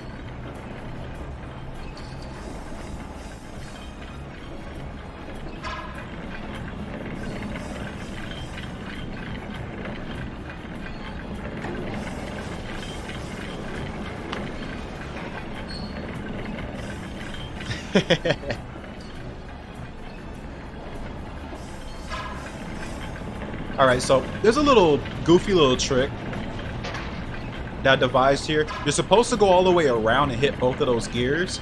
It's like a little gate passageway. On your right stick, you can move your character like where they're facing without moving them themselves. So if you stay in that position right there and you just change where Yuri's facing, you can shoot both of the gears without having to go all the way around. It's like neat little optimizations you can do here to save time. Like shooting through this little hole here, which I missed the first time.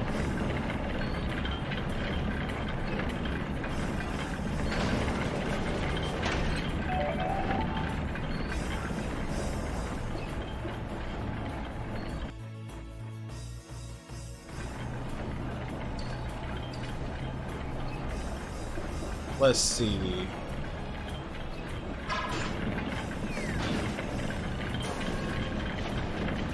This is pretty basic here. The holy bottle can run out like right next to that golem. I don't think I've had a time where he was looking straight at me when it went out though. One little neat thing you can do though, if you're ever afraid of the holy bottle running out in front of an enemy, what I like to do in some spots is use a dark bottle and then use a holy bottle again. For some reason they don't let you use another holy bottle until it completely runs out. And that even means sometimes like the sparkles can be gone, but if you do it too soon after the sparkles disappear, you still won't be able to do it. So I think it's safer to just reset it that way.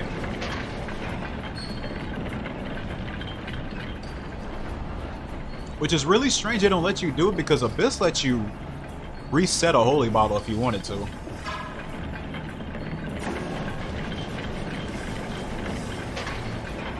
I always found it weird that they just don't allow you to in this game.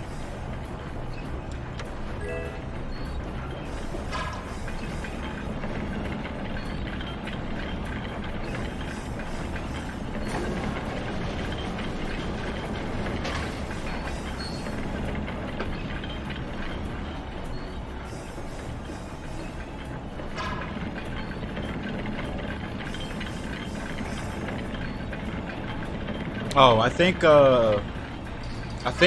Mango came up in the stream again, and then he just came out of nowhere with that. I don't know. I don't even know what that was about. You'll have to ask him.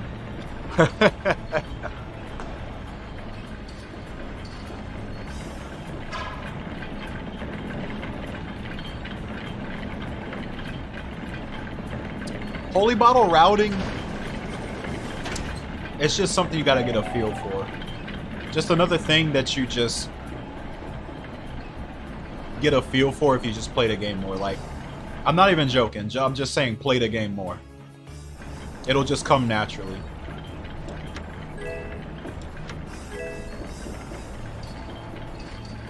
You can try and like not use them in world maps and stuff, but I'd rather not take that chance. Alright, big menu here. You want to set Crushing Eagle to Yuri. Judith is going to get New Moon Blade set for her on a shortcut.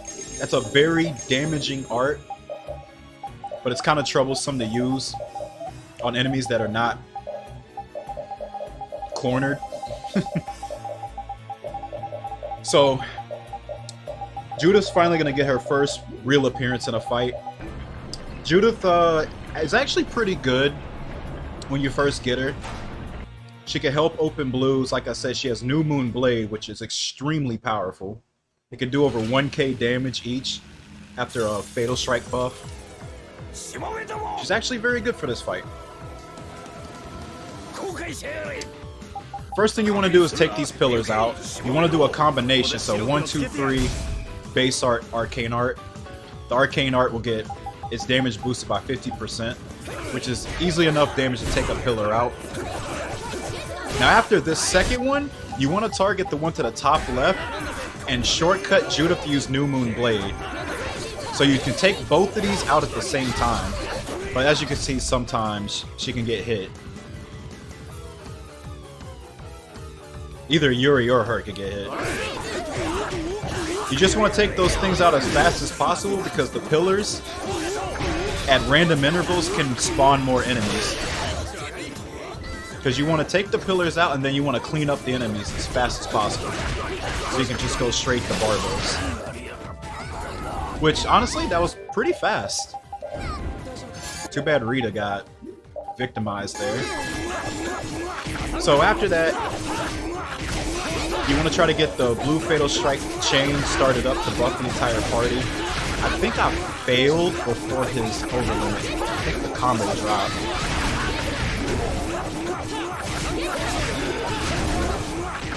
Flynn's pretty useful in this fight. He has item thrower. He's actually better than Rapide. It's just a shame that his availability is trash. Alright, we got the chain, so we can switch to all the high DPS moves. Then Barbos just wanted to start firing lasers. Okay, that's what happened. Now I remember. I couldn't get everybody set to corner him and start DPSing him.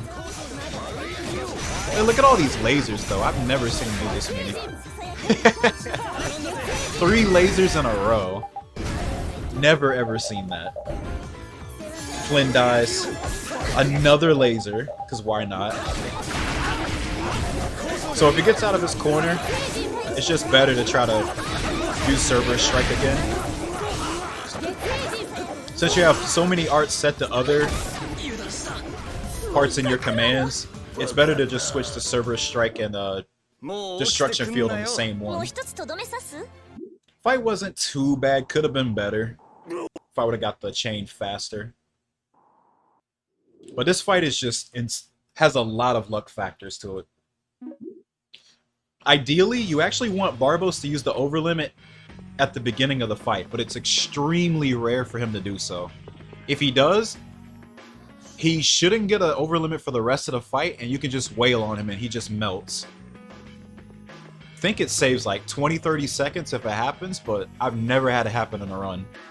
Only in practice. But with Barbos dead, we're out of Act 1. And if you make it this far, you should feel pretty blessed because there's a lot of garbage you have to go through just to make it this far without having red splits.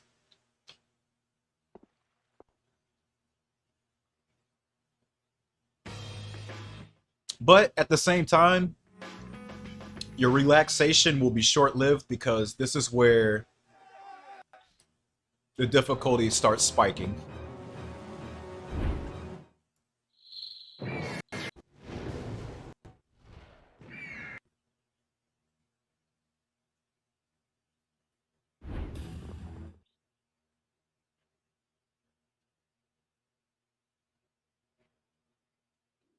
New game 80% no bottles run.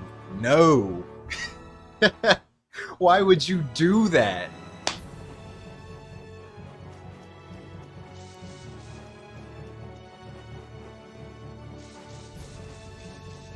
You'll never make it out of Act 1. Never.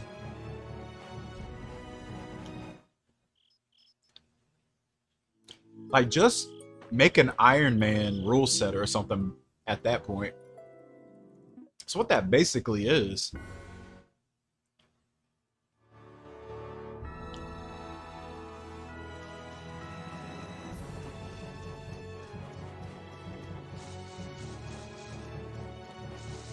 Alright, so start backtracking, go back to the Heliord, and we'll be fighting the first Jaeger fight.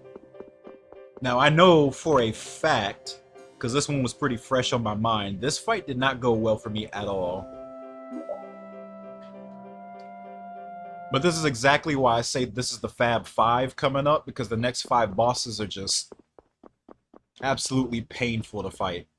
And it's really hard to do all 5 of them in an ideal situation.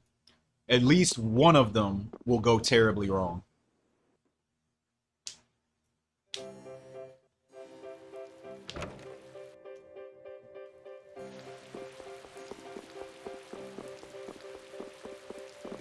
And this is also the place where you need to start using those materials to make the costume for Judith. Right here, in fact.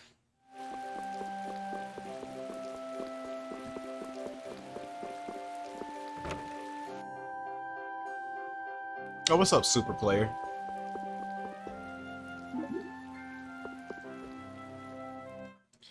Alright.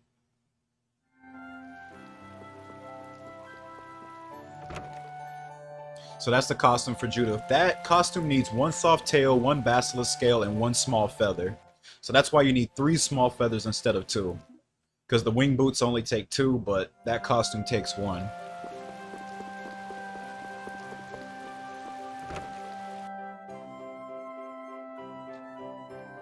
So all that material collecting just comes down to just preparing for stuff later in the run. Now, you don't have to get all 3 small feathers. You could wait till after Barbos, but I would recommend against that because the monsters in the fields actually get stronger if you do that. Like, the birds become stronger variants right in Act 2, so I would strongly recommend against that.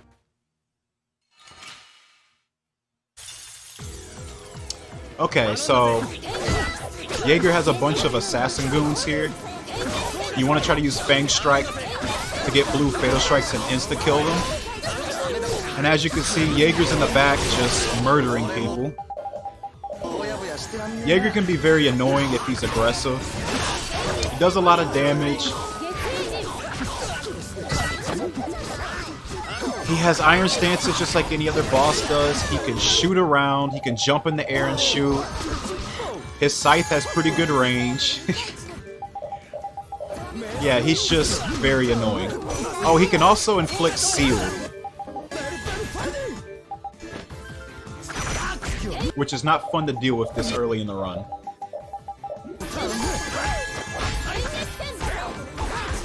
But with all that being said, his HP is actually not very high.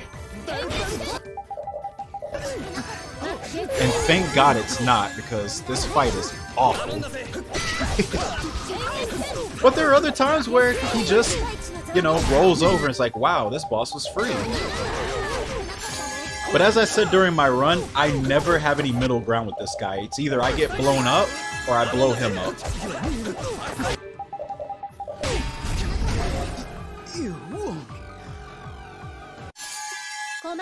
Which I'm very surprised I had everyone revived by the end of that fight, because he was just destroying everyone. He took so many life bottles.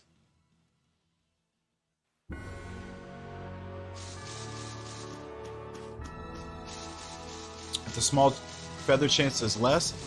I don't think so. The regular Chirpies have a less chance to drop small feathers than Howlers, which are the green birds. I don't know about those trumpet birds. Yeah, that can happen also. If a fat turtle shows up at the end of the bridge, you have to despawn it. You're not gonna go around it. It's too big.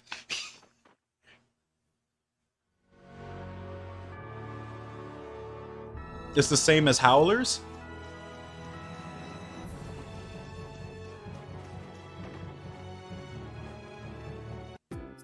Oh, okay. I would still recommend against it though, because those birds are stronger. The best time is the first time you leave Heliord is the best time to do it. Like even for the Basilisk scale, the Basilisks are stronger. Also, what's nice, that little drawer right there, as soon as you spawn in, has a free life bottle. I grab that every single time. Like I said, anything free and easy accessible, you take it. You're gonna need it.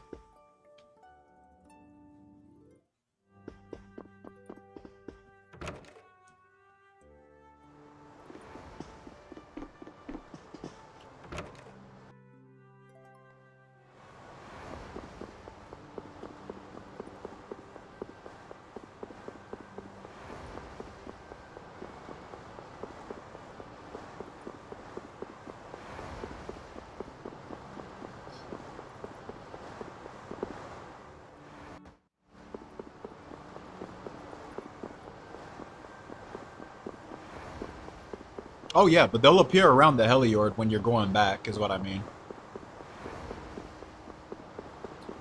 Like, the Howlers don't even show up anymore.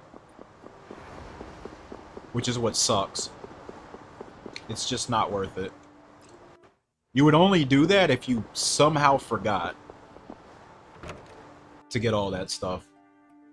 Which I could see, I guess, a beginner forgetting all that stuff. Like I said, this game's a lot to take in for a beginner. Like, a lot to take in.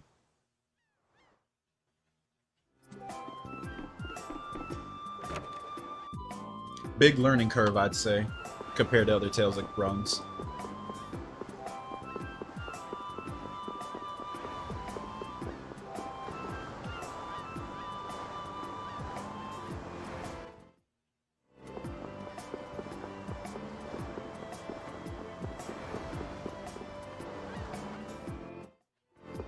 Not much to say here, but I will say this. I like to talk to Kaufman from this side because she turns very slowly.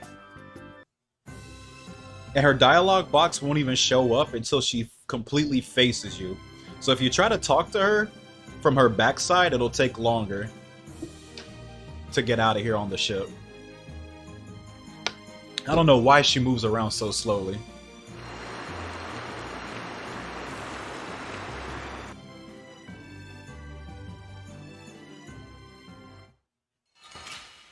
Alright, so there's just gonna be a bunch of sharks you have to fight here. No different from, like, the sewer merfish and all of that stuff. Just use blue Fatal Strike stuff. Man, I was so far ahead on experience because of all those extra fights. Rita learned spread 0 here.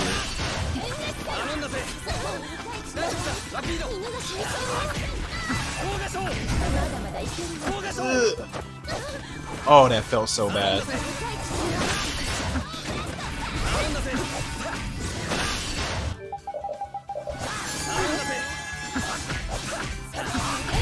Alright. That's also... all these little scrub fights is another thing I should bring up. If you find yourself needing LP for a weapon, and you need a skill maxed out that you don't have by now, like Dash or Strength 1 Swords Up on Tsurugi, you'd want to switch to that weapon. Even the little bit of loss in power isn't going to make much of a difference, because it doesn't matter how weak you are. Fatal Strike will kill any of these enemies. Fatal Strikes only don't one-shot bosses. But low-ranking scrub monsters, yeah, they'll die. You don't have to worry about that.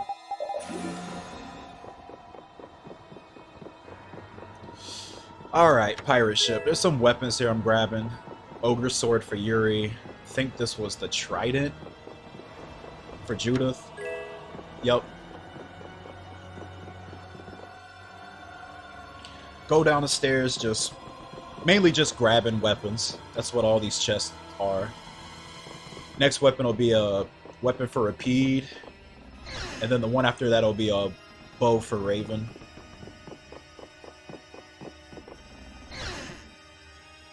Some pretty good stuff on this ship, honestly. 4 weapon upgrades.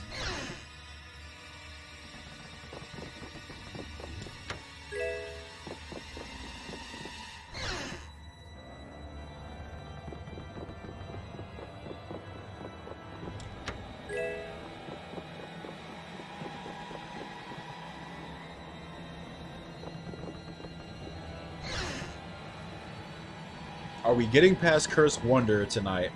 I don't know. Let's find out. I'm feeling very nervous to fight Cursed Wanderer tonight. I don't think we're making it to Medusa tonight, bros. I'm just not feeling it.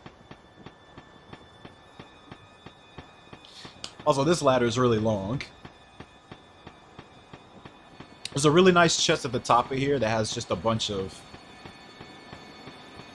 rare healing items, treat specific, stuff like that. Definitely want to grab that.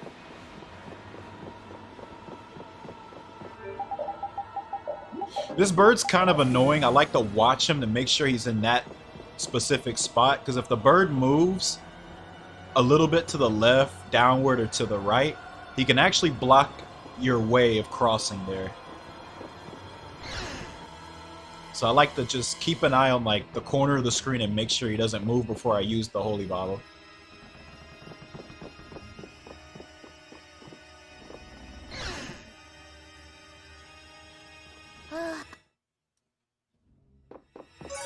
Alright, touch the healing save point. Another big menu here. Want to equip everybody. Then you want to do all these little positions here. This is just the positions you're basically going to use for the rest of the game.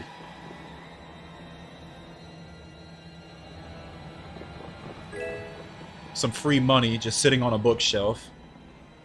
There's a sealed bottle on that table to the left, but I don't really bother getting that. But that's just something you can get if you're afraid of getting sealed by this boss. Now, this guy is another tough boss.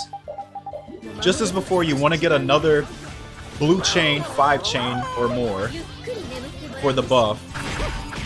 But then after that, you want to try to do as much as you can to keep him just hit stunned as much as possible, because this boss has very annoying attacks. You don't want to give him any room to breathe. Unfortunately though, unless you have like monster DPS on this guy, you're gonna have to deal with his overlimit. And a very, very strong move called Severed Fate.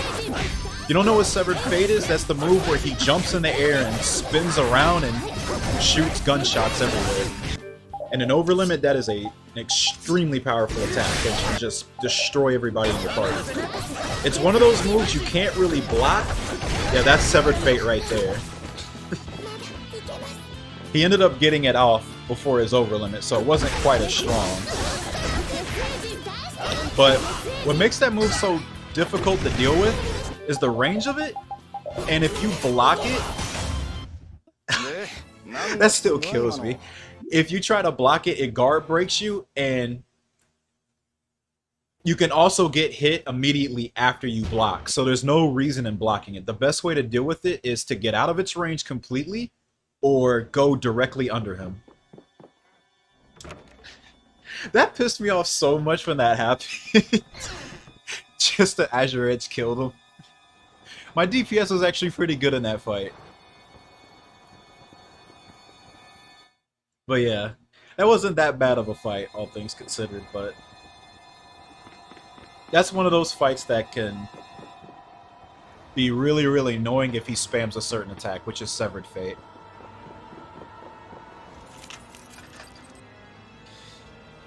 Huh. I've had some of the goofiest fights with that boss the last few times I've made it this far. I still remember the fight where he killed me with Severed Fate at the last second, and then Repeat just Crescent Fangs him and kills him, like, all within a second. So I couldn't get revived.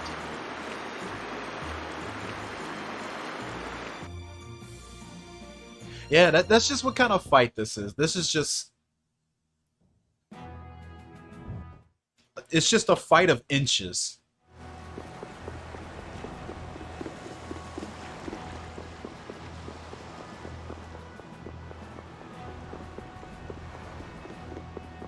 Like, there's always someone in the party that's just near death.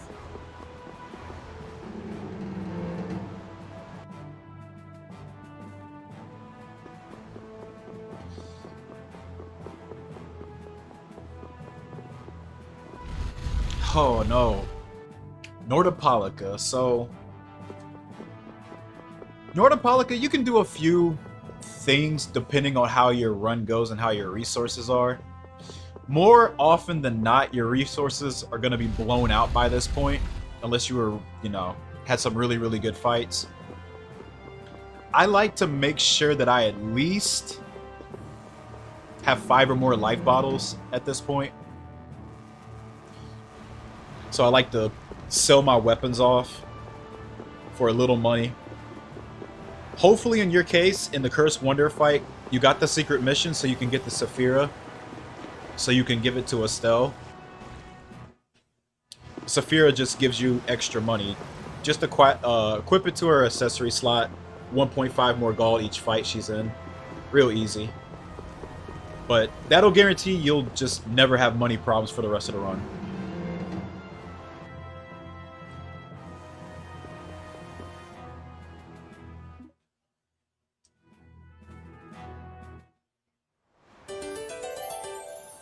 After all these events end.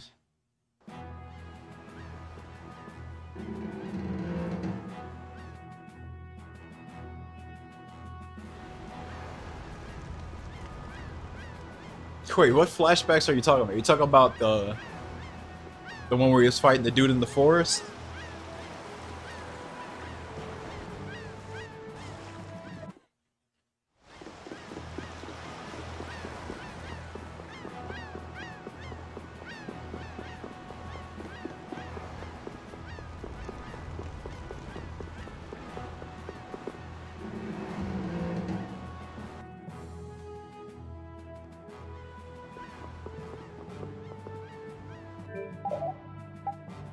Alright, so here's the shop. I'm selling weapons. I need to make sure that the essential weapons stay, though. So the Karama, Kataro, Snipe Zyphos.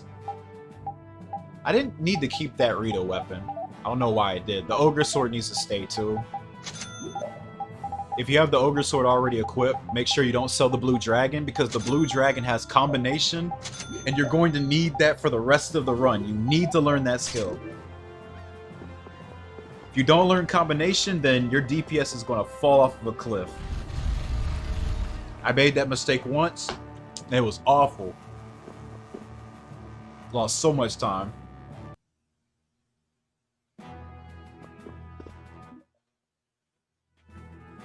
Okay, so before you go into the arena, I make sure to strip all my armor off, because you want to take as much damage as possible for the Flynn fight at the end of it. These guys are scrubs, though. Just spam Fang Strike, spin them around, free run to their backside, whichever suits you. Nothing real special here.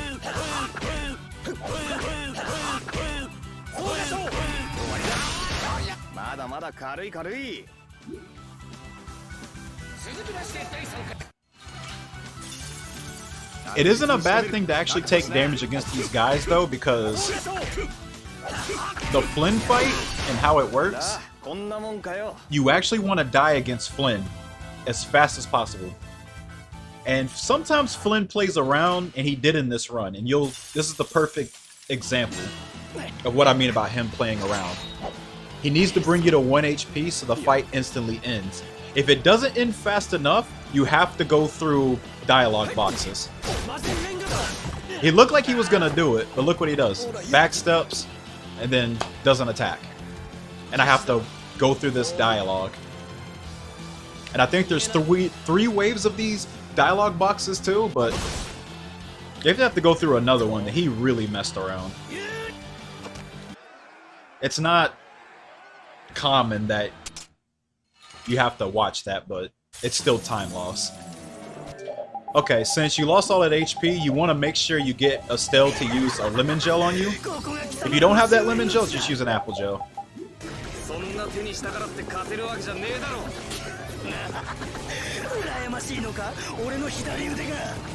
But this fight honestly isn't too different than Zagi 2 was. The only difference is you want to try to get a 5-chain like I did right there.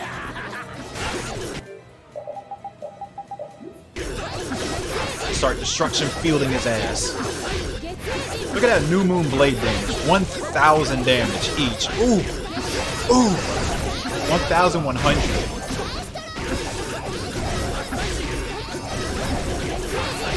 $904. Ooh. I'm telling you, that Judith damage is crazy. 1,200. Look at that. 1,000s each. It's so nasty.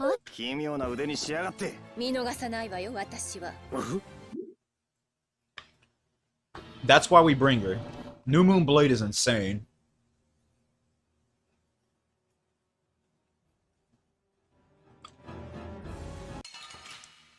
Unfortunately, though, we do eventually drop her off. Okay, so this arena here, this part kind of sucks because these pibbles, these little black things I call pibbles, you can get fights where you just get one mantis by itself. That's the best one.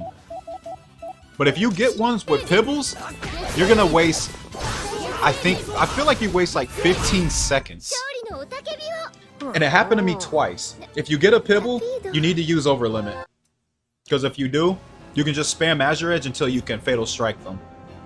But it happened to me twice here, so I got the worst luck possible. Yeah, say there's another pibble.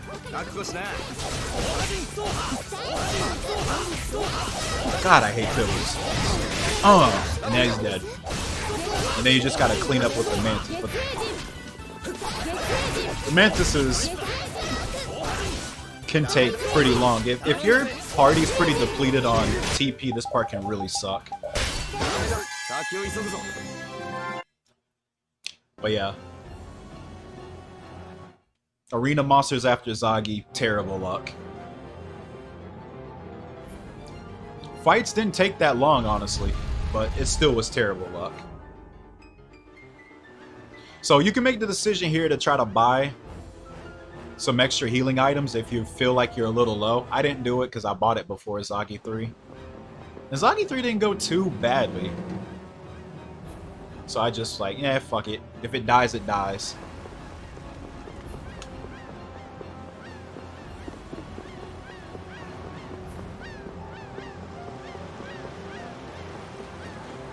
Spoiler, it didn't.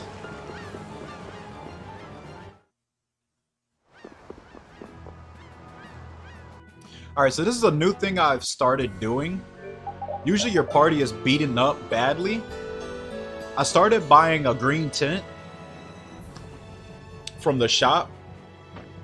And that heals my party HP and TP by 50%. So instead of fumbling around menus like healing everybody and using gels, I just use the tent now. So now when we do that assassin fight in Wasan of Kados, we'll be much better prepared. It just feels smoother to do it this way, so I just picked this up now. Tents really don't cost that much. I think they're like 800 gold each for the green tent.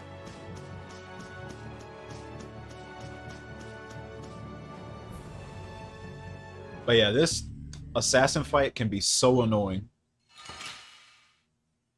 Because there's a lot of them. And I think there's 2 crossbow guys here, so they can shoot you out of your attacks. Surprisingly, they didn't.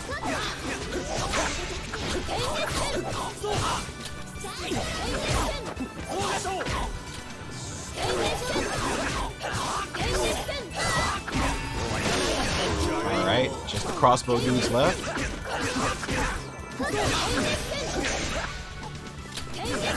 Just couldn't get behind him. There we go.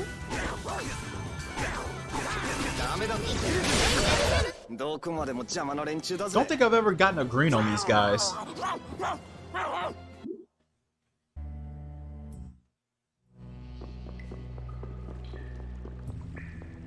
Alright, this chest has a limit bottle. I'm just collecting limit bottles for Rita later in the run. That's basically where the limit bottles go to anyway. Otherwise, you don't really need them. But Rita can make good use out of over limits, and a limit bottle can fill one over limit bar. You can only use them in battle, though.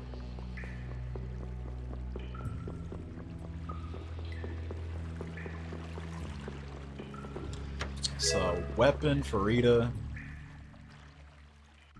Gonna go up here for another weapon for Repeat. What's it called? The Jiraiya or something?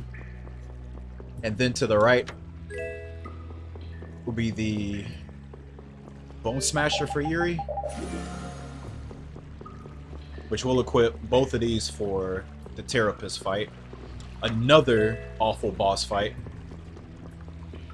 But first, we would bait this bear, but I realized I didn't have any dark bottles. I needed a dark bottle to bait him out, so I was like, ah, fuck it, I gotta beat you. Fortunately for me, there was only one. Sometimes there can be up to 3. So I got really lucky here. Unlike the first encounter with the egg bear, you can just fatal strike and kill him. Thank the Lord you can do that.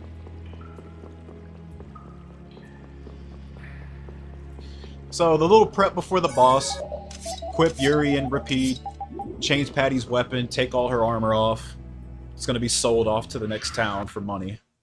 Now here's the boss. So this boss can suck because this is another boss that you want to actually care about your TP count. I mean, not TP, your LP count. My bad.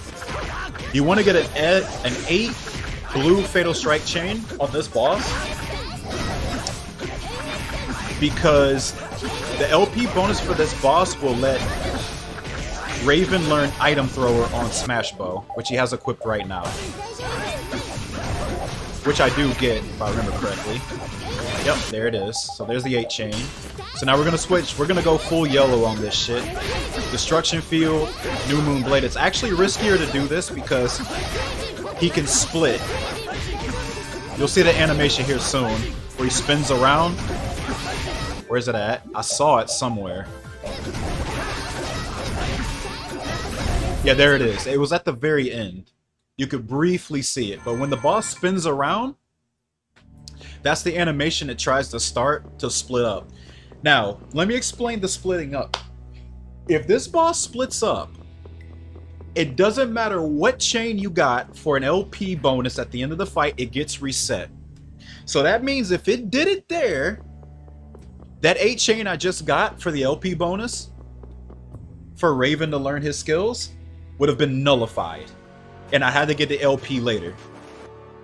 On top of that, I lose at least a minute because I have to run around killing a bunch of bats. And they are very annoying to kill. Very, very annoying to kill. I think there's about 12 bats in total. But they do all like the ultrasonic waves. They could reverse your controls. Some of them can cast elemental magic like Splash and Wind Cutter. It's just a mess. But with that boss defeated, so now, yeah, we go to Mantaic and prepare for the biggest wall of the run.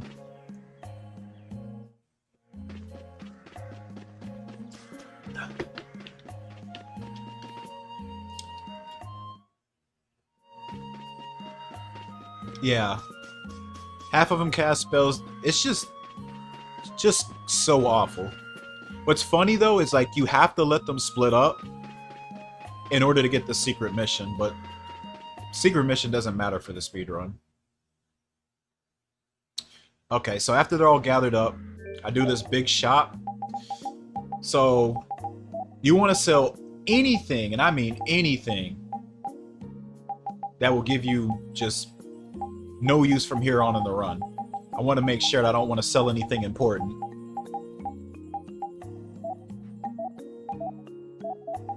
And you want to make the high Tsurugi, which I do. I have all the mats for it.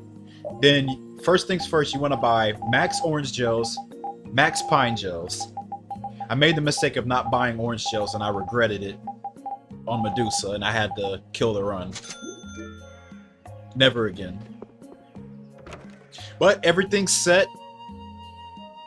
We got all the items.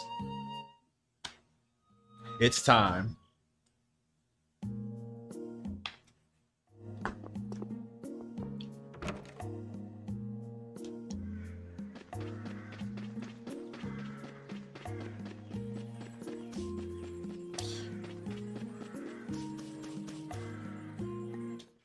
So we're getting close to Medusa, so I can explain like everything that goes into that.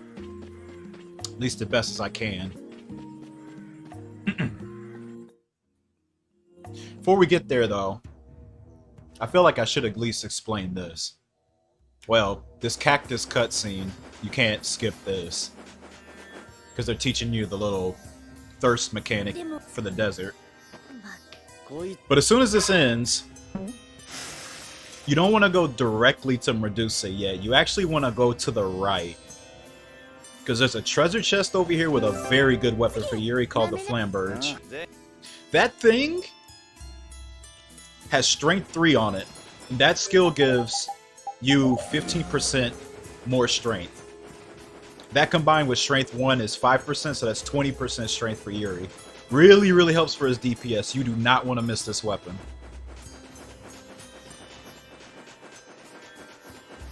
It's even worth it to detour for this thing. Very important weapon.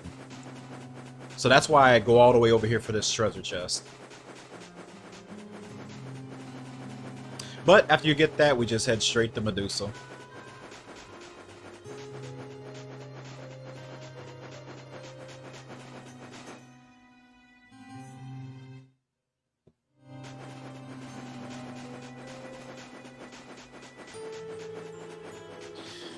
Now, this first attempt's gonna be embarrassing because I actually screwed up setting one of Yuri's arts.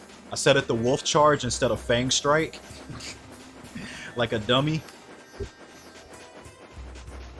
So this first attempt of Medusa is just gonna not work because of that.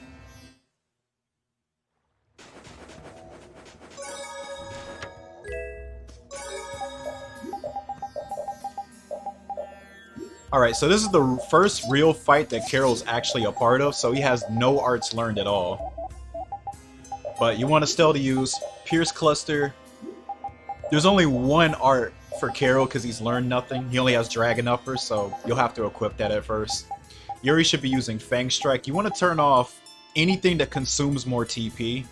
I was a little confused here because I couldn't set up swords up, so I had to turn off combo voltage. You want to have it where Estelle's set to defend so she doesn't do anything. And then you actually rebind your controls to where the art button is on R1, the Fatal Strike button is on circle. Now you're probably confused as to why we do that. That is because that's probably the most convenient way to do this strat for this boss. I'll try to explain this as well as I can on how I hold the controller, because someone in here was actually pretty curious about that. So okay, so let me explain the sequence here. So boss starts. First thing you want to do is you want to run up to him and use an overlimit with repeat immediately. The blast will stun him. Spam the shit out of Sonic Dog. On the second one, you spin your right stick. As you can see, I noticed that the wrong art was on Yuri, so I had to start this over. And I was like, oh fuck, I gotta get out of here. Oh no, I'm about to die. But I didn't, I got away.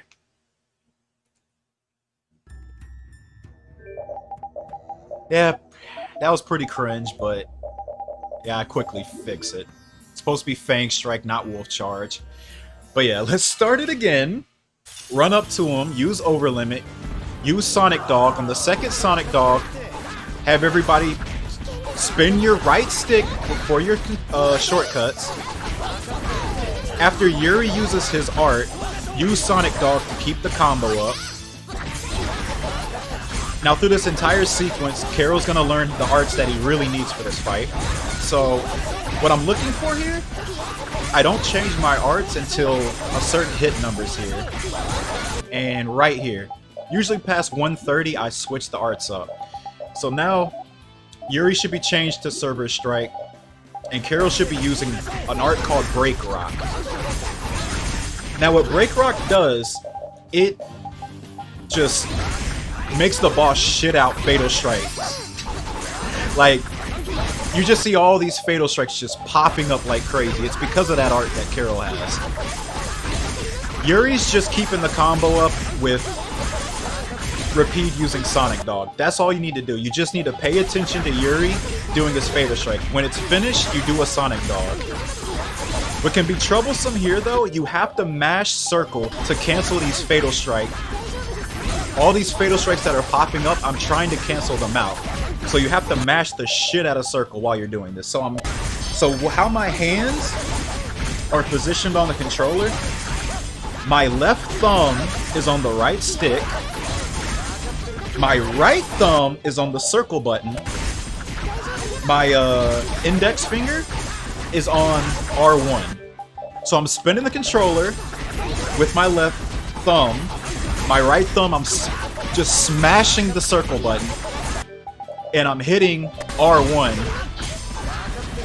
when Yuri's finished with Cerberus Strike. So you have to keep this entire sequence going. Estelle distributes the gels to keep everybody's TP up. You really need to watch Rapide, Carol, and Yuri's TP while you do all of this.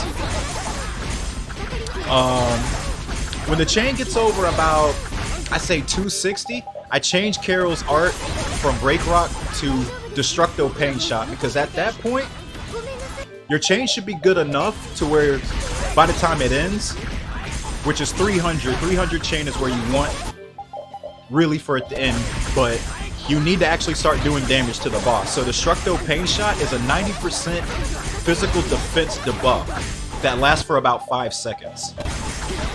So you want to switch to that so you can just finish the boss off. We're about to reach that point here, actually. We're about 248. But there's a lot going on here.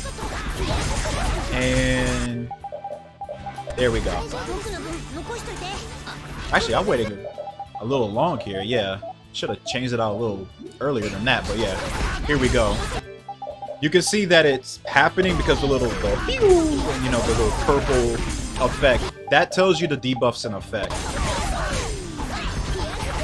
What's neat about this, though, Carol can sort of throw himself his own gels now, because the buff lasts long enough, or the debuff lasts long enough to where it won't wear out. He doesn't have to constantly hit the boss with it. But at this point, I'm watching the damage. About, I want to say 108 to 110k is where you want a Fatal Strike. Not, yeah, I'm just watching right there for that green Fatal Strike, and boom, switch to Kurama. Now, this is what went wrong. The boss instantly went over limit after I did mine. Sometimes he does it, sometimes he doesn't. I was a little angry here because it's like, fuck, he's gonna ruin this. Everybody needs to stay alive for this, if they can. Estelle doesn't matter quite as much because of the route I'm doing, but at this point I was like, damn, I gotta get out of here. So I'm just trying my damnness to try to keep everybody alive. Reviving everybody. One more.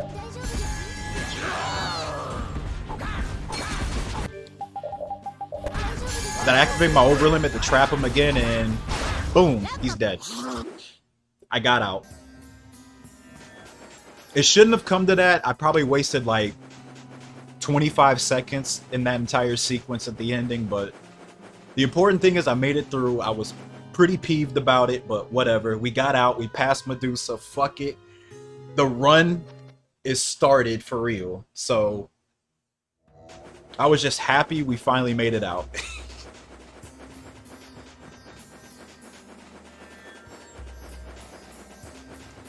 And no reloading a save, yes. But yeah, that ending The ending was awful, but as long as I make it out. So I didn't really explain why I do all of that. That's actually an optional boss. You don't have to fight that boss to beat the game. So the reason we do that boss, that entire thing we did with the 300 chain, hitting a green, fatal strike, equipping Kurama to repeat for Hunter's Fang, that gives you a shitload of experience. I think the party gets about 22 levels if you do that correctly. So basically it's a power leveling strat that'll let you just steamroll over bosses. And as you can see, there's going to be a lot of arts learned on this boss, because these are all the levels that you've gotten off of Medusa, and now all the characters have to play catch up, so all their arts are being learned here.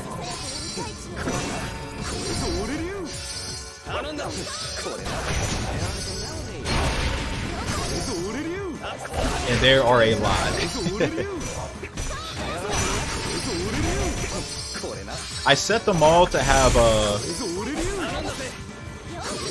like some really basic arts set to shortcuts, so they can just spam arts, so they can all learn their arts. You want them to learn everything on this fight. So I have Azure Edge on Yuri set to a shortcut, Crescent Fang on repeat. I have Rain set to Raven, and Stone Blast set to Rita. Because you don't want them learning their arts on like Bellius or something. You just want everything learned now.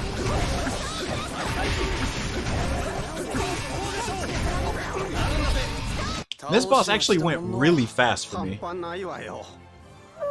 This boss usually gets an over limit and acts really annoying, but I actually destroyed him. 45-second Outbreaker is really good. Okay, there's a little drawer over there. I don't know if you saw me pick something up.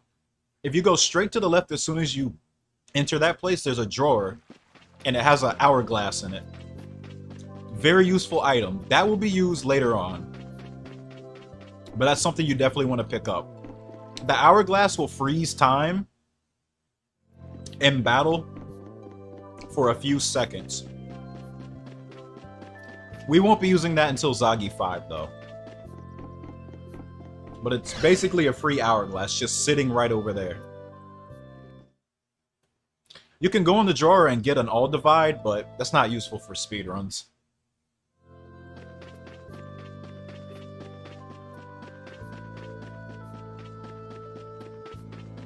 But after that point, big sigh of relief. I made it past Medusa. I'm feeling good. I don't have to worry about that anymore. 99% sure we're gonna complete the run. We did it, bros. Etc, etc.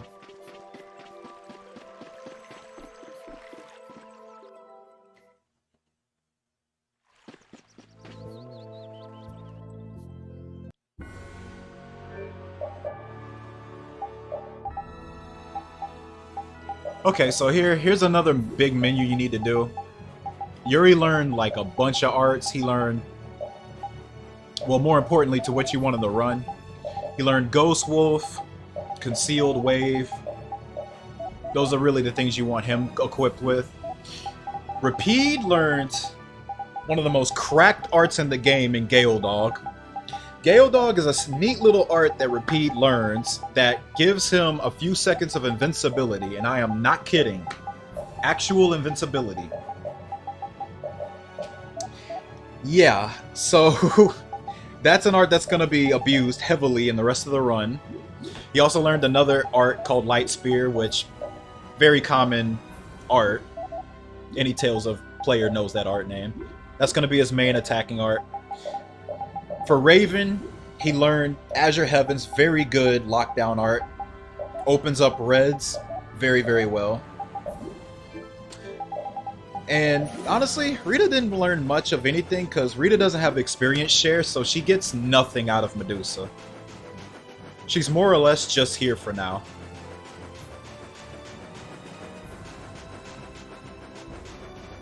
Even though she didn't get any experience off of Medusa, she's still better suited for the Belius fight than Carol is. Carol will get his action later. But Rita is still good even though she's lower level than the rest of the party with spread 0 and over limit. Still a good combination.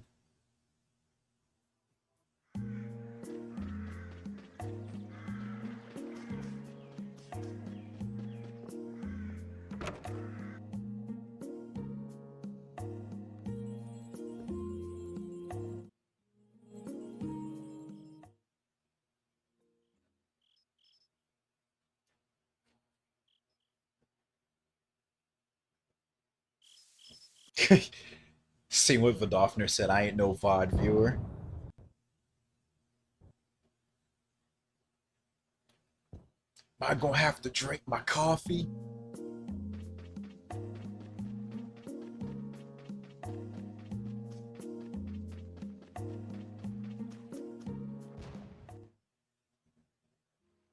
Look, man, I got a VOD YouTube channel, man.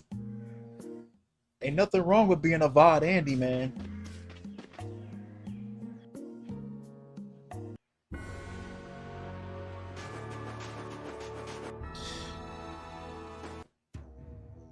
Alright, nothing too out of the ordinary happening here. You just have to backtrack back to Nordopolica. Now, the cave here actually changes a little bit. The monsters here change. There's actually a chest added that I'll pick up along the way. It's just a Sinclair Saber. I only picked that up for money. I'm not going to use it. You have much more important weapons to worry about. The High Sarugi still needs Elemental learned on it, and you also have the Flamberge after that to learn Strength 3. So there's just no room for any other sword. Alright, I have Dark Bottles now so I can bait the monster out. Baiting on the way back is much easier than baiting the Egg Bear. There's much more room to bait him out. That one's pretty free.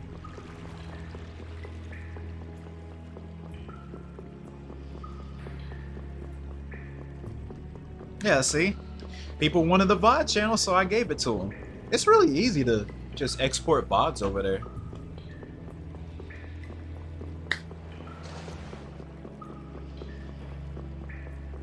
I do need to remember to, like, timestamp the dates on the VODs. The earlier ones I exported, I didn't do that. So it's probably going to be annoying to see which one was next.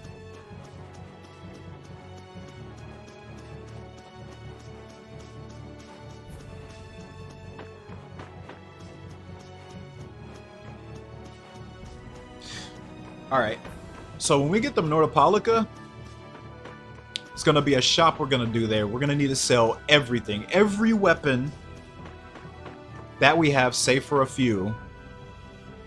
And by few, I mean just the Flamberge. But every weapon must go. Because the best weapons that you have are already equipped to everybody besides the Flamberge. So, just clear out all your weapons and just start buying you some heals. Start buying some pine gels. Refill on holy bottles, life bottles, all that good stuff.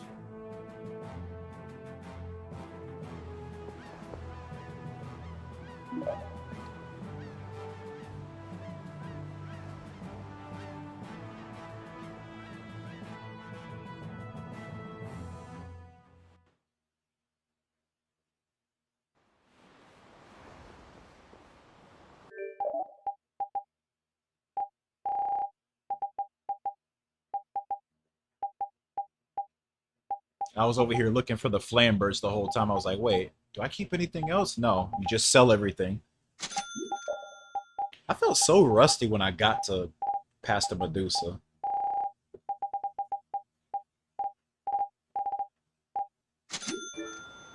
Some of these fights went really, really well, but like other ones, I was like, good God. I know the mistakes I did make, though. Very aware of them.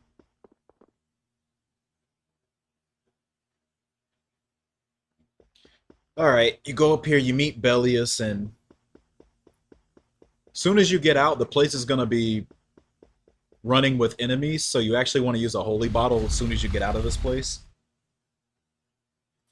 I've made the mistake of not doing that and getting thrown into an encounter when I first ran this game. I don't make that a mistake anymore.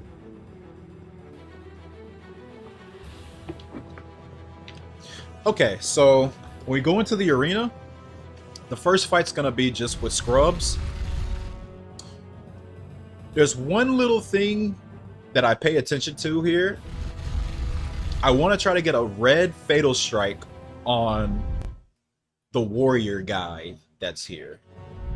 So I target him and I run around in free run with Yuri to catch his attention. And I have Raven spam Azure Heavens. It opens up the red really quick. And boom, there you go. And that gives you just enough LP to master Elemental for the High Tsurugi on Bellius. Without that, I think you miss it by just a little bit. You definitely want Elemental mastered. I'll explain what that does after the fight. This fight, though, is very annoying. Even though you have all these levels, this boss has some pretty annoying movesets. This is the fight that I really enjoy having Ghost Wolf for, because Ghost Wolf, you can just go behind her if she's doing certain attacks and it'll just completely miss you. But you really gotta pay attention because she has tail smacks. This second part, she can start throwing projectiles when she clones herself. There's a secret mission to light all the torches and it gets rid of her clone, but that wastes time. There's no reason to do that. So we just deal with it. Which still sucks because, you know, boss doing absolute, boss doing charge attacks. I mean, you can get juggled. There's just so much going on.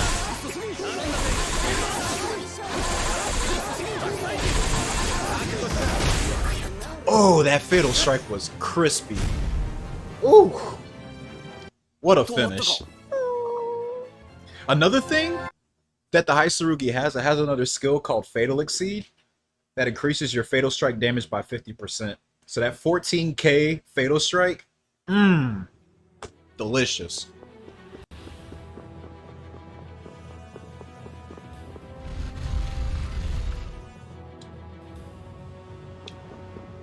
Hotter than fish grease.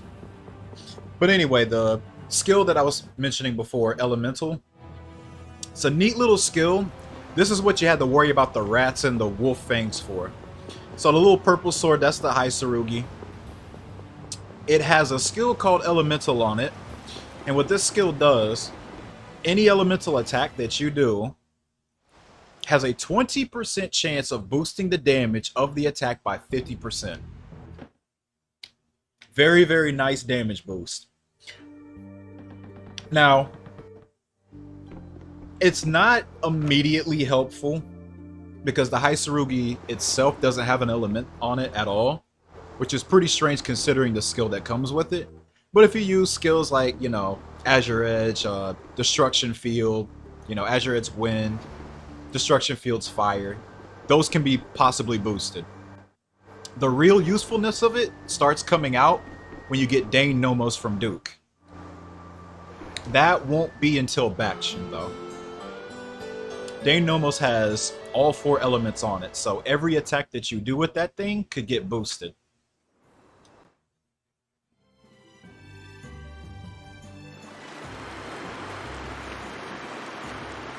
And that includes Fatal Strikes.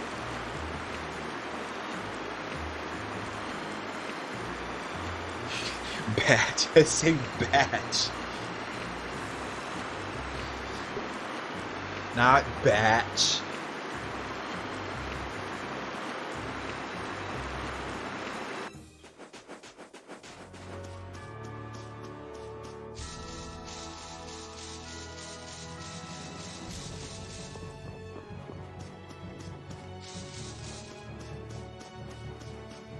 Oh yeah, I forgot to mention the Flame Burge is fire too, so The attacks of the Flamberge could also be boosted. So that's why it's useful to have Elemental mastered right there on that fight, because you really want to start switching to the Flamberge to start working towards Strength 3 as soon as possible. Yuri, 起きてください。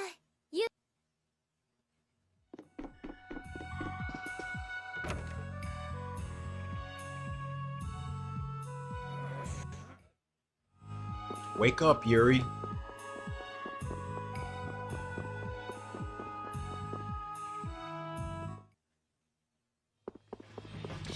Okay, that cutscene, you can skip it. It's, I don't know how to explain it. There's some cutscenes that you can skip immediately. There's some that they make you wait a few seconds before you can skip it. You can't skip that cutscene immediately. So you at least have to hear Estelle tell Yuri to wake up. So if you notice some cutscenes I'm not skipping fast enough, that's the reason. There's some that you just can't insta-skip like that. Okay, so for that menu, we took Estelle out, we brought Rapide back in because he was out of the party. We gave Raven the Emerald Ring. Emerald Ring's a really good accessory.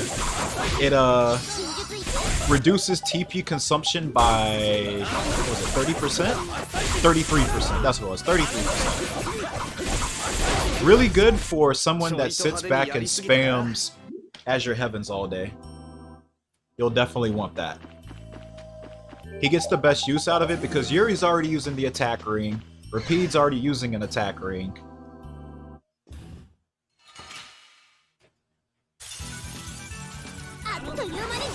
So Raven's the best user of it. Unfortunately, the Fairy Ring, which reduces TP by 50%, doesn't get tamed in the run because they put that behind some extra content. I believe you have to come all the way back to Baction to get it, which sucks. Alright, that was Gothic Plate. For some reason, it's just sitting there, you can grab it. And that's another piece of armor. I just sell that for money. There's a lot of stuff you can get in this mansion.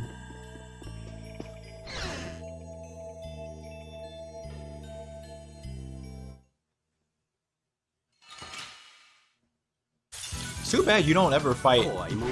They show Gosh and Droid like multiple times in the cutscenes here, but you don't even fight them. They just run away. You just fight scrubs the whole time.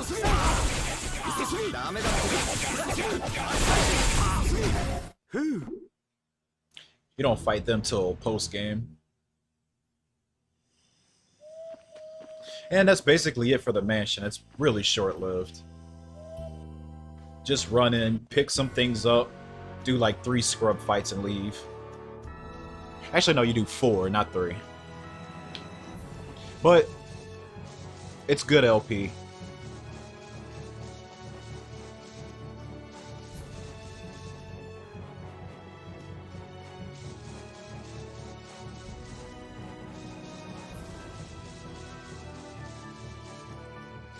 You can steal swords for them? Yes. You can steal both of their swords. You can steal one or the other sword. If you don't get the other one and you need to complete the collector's book, you can change the sword into the other sister's sword.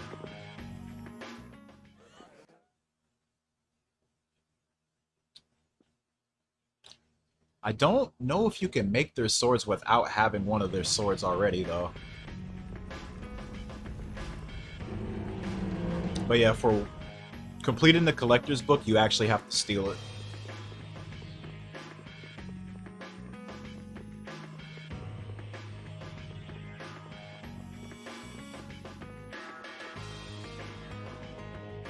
There are some demons to fight, though.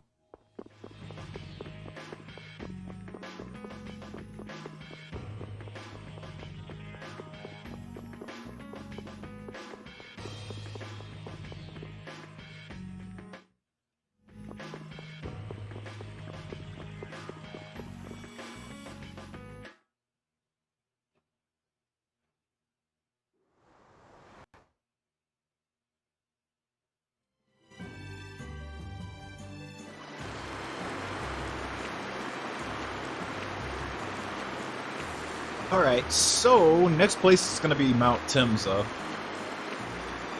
And yes, Mount Timza is going to have quite a bit of dark bottle baiting, because they actually place 3 enemies perfectly in a spot to where you can't pass them without fighting them or baiting them out. Now, the dark bottle baits in this area are pretty tricky. Some easier than others, but they all need some specific type of movements to get them positioned in the perfect spot for you to squeeze past them.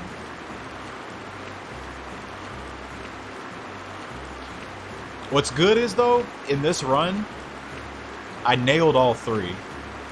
I screwed up the first one. The first one's supposed to be one of the easier ones, but I screwed it up at first.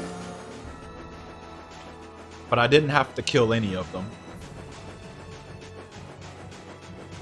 Man, I'm just looking back. Some of these splits are going to be annoying to go against.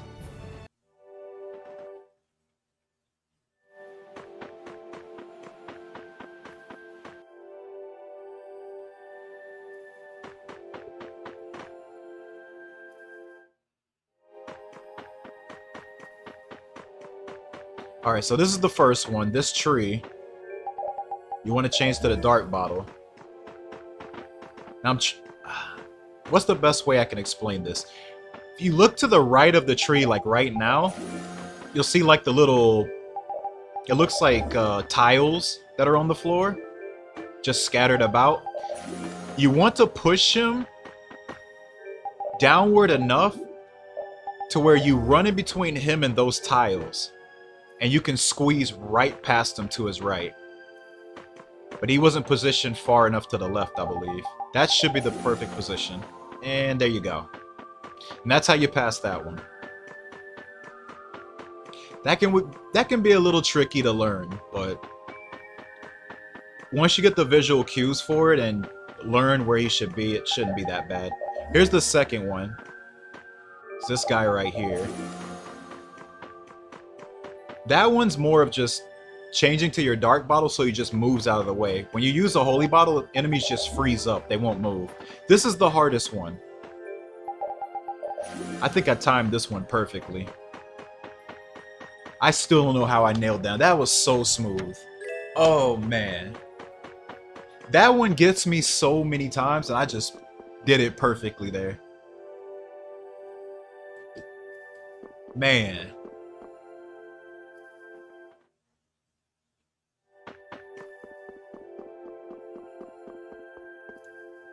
I just know the next run that makes it here, I'm gonna screw that up.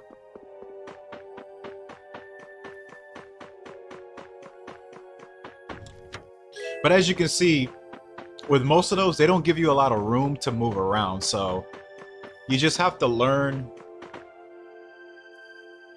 how to position yourself perfectly and time when to use the holy bottle once you've used the dark bottle. Is the best way I could put it.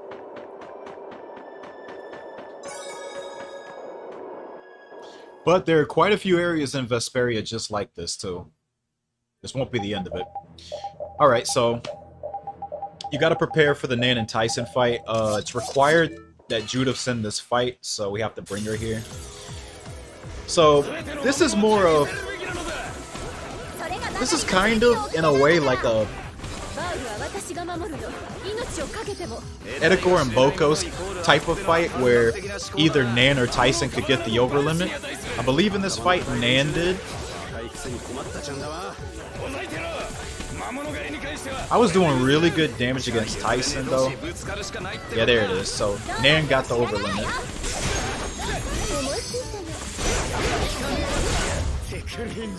Whew, that was a pretty quick kill for Tyson though. Nan can be pretty annoying. Her boomerang she can throw around and it can just spin all over the place. It's just a moving hitbox. Can hit you at anything. I've had times where she used the over limit and insta-cast Stone Blast on me while I'm fighting Tyson, hitting me out of combinations. Honestly, she wasn't that annoying. She could have been much worse. This fight was actually okay. But it's not that long of a fight.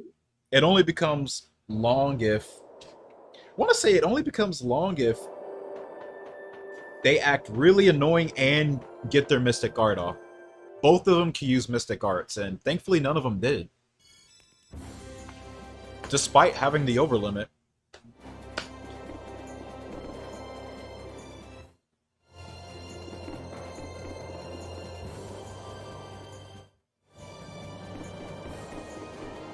Man, 9 minutes ahead.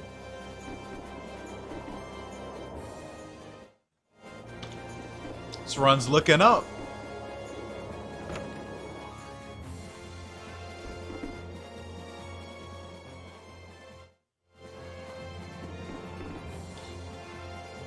Nothing could possibly stop this, right?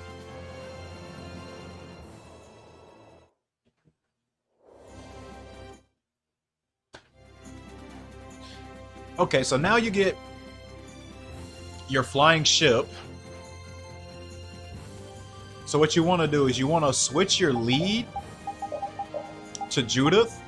You actually need to do that for a part coming up. Because there's a part that you can't progress unless you change to Judith.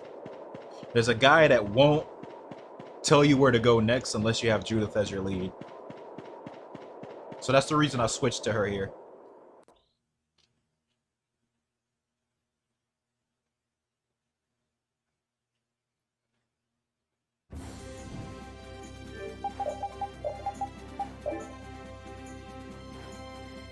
Alright, it'll be here in Aspio.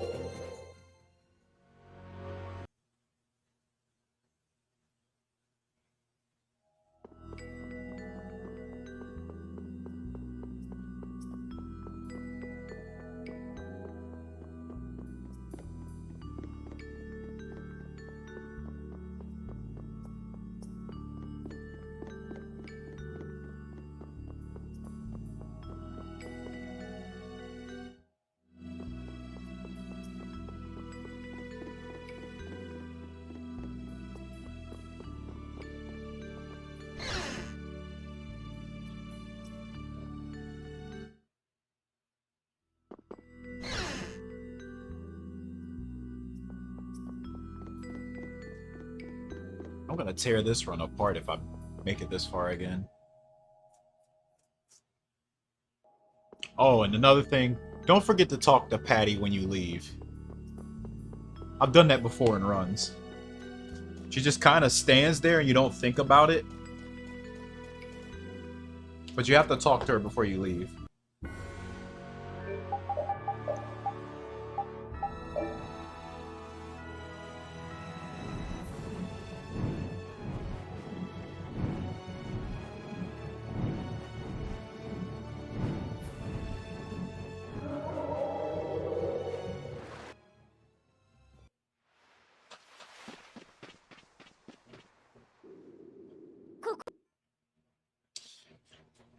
There's no bosses in this cave. You just go in this cave, watch a few scenes, and leave. Run's gonna be kind of uneventful until you make it to Igathor Forest, which is after this place, but...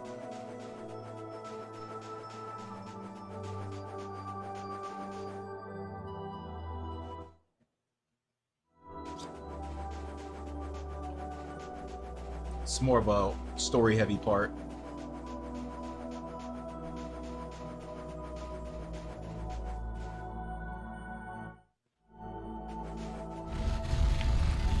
What's up, Flan?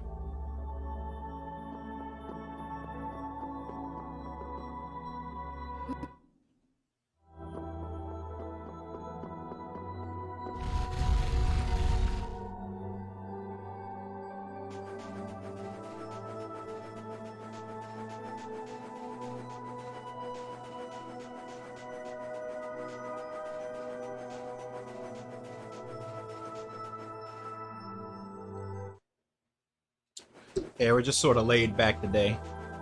Need to fix these splits, so... I think it's a pretty good time to do it.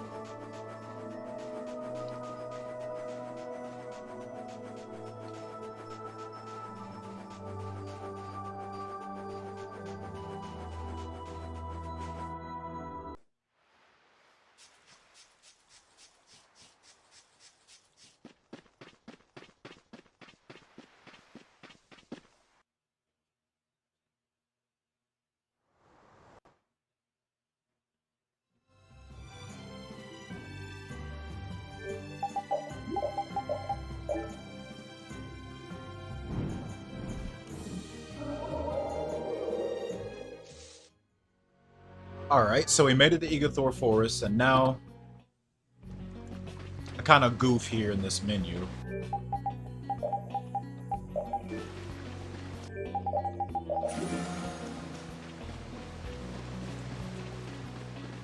It's too bad that this nice music just gets interrupted by this theme that comes up.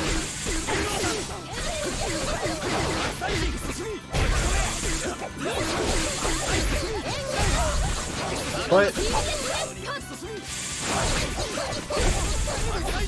just a bunch of scrubs that get washed.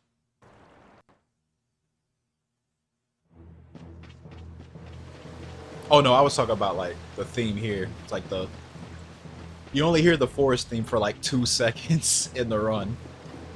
You only really hear the forest theme again when you come back, but you never come back in the run. I just like the forest theme here.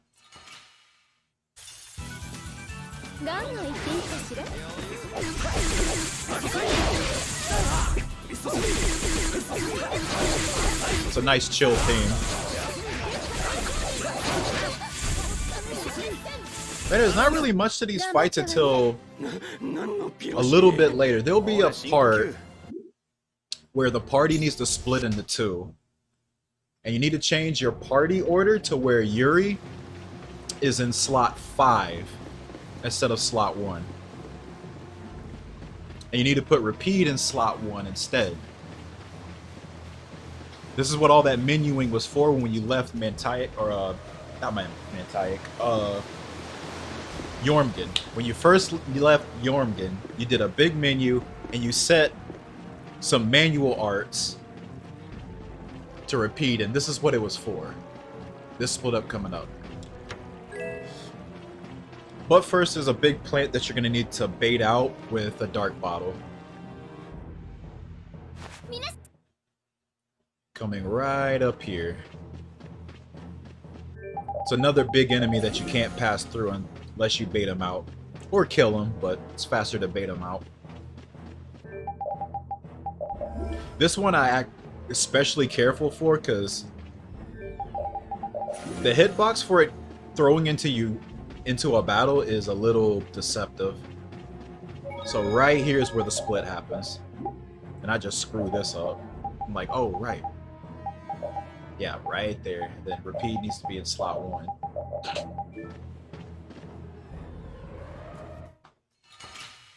I just had a brain fart there.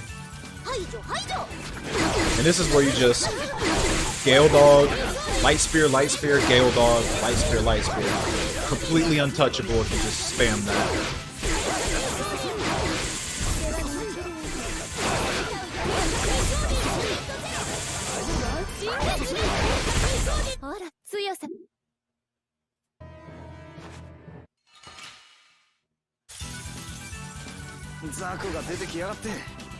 Alright, I screw this fight up. But Carol is supposed to be learning his arts on this fight because he really didn't get a chance anywhere else to. But I was supposed to kill these knights first. Because these knights actually can do decent damage.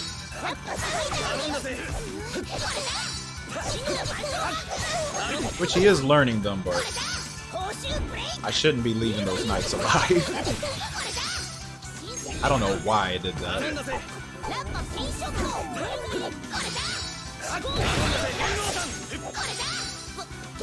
I think I only come to the realization too late. Getting poked to death.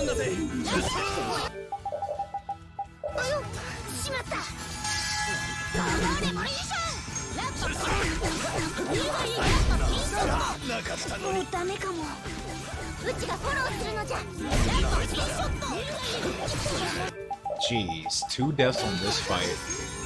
Big goof. Big goof.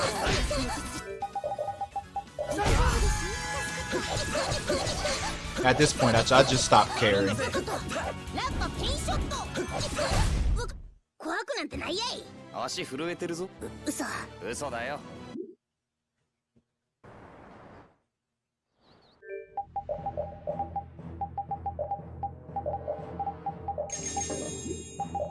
So you can do a little bit of healing here and give them some TP if they need it, but Honestly, though, the next fight that you clear, after you win that fight, everyone gets fully healed. So you don't have to worry about it too much unless your TP is really, really bad. 'Cause they should die before you use it all up.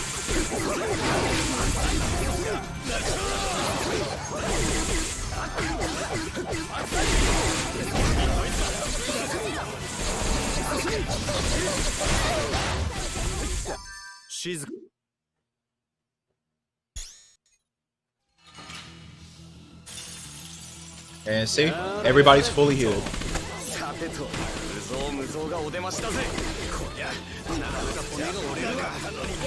And these dudes are just fodder. Like, they just get blown up.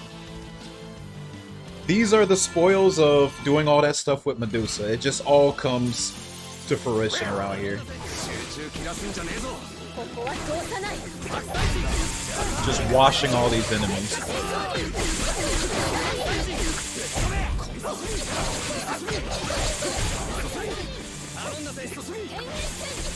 What do you obtain from Medusa? A lot of levels. Over 20 levels.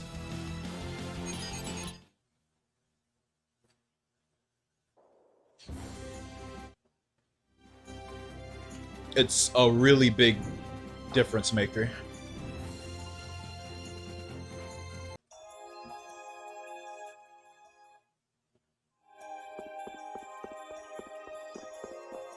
A lot of levels and a lot of new arts. Important ones being Concealed Wave, Ghost Wolf for Yuri, Gale Dog, Light Spear for Rapide, Azure Heavens for Raven. That's a really big one too. Technically, Carol already has Pain Shot before then. He actually learns Pain Shot pretty early, I'd say. But I think the biggest boon for Carol, really, for all those levels, is just getting more TP. He has the worst max TP in the entire party. That's the biggest buff for him. Because his TP is terrible. But he's great support.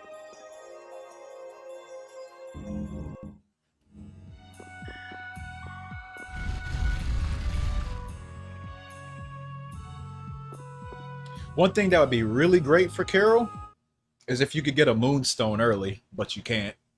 You don't get a Moonstone until the beginning of Act 3, actually.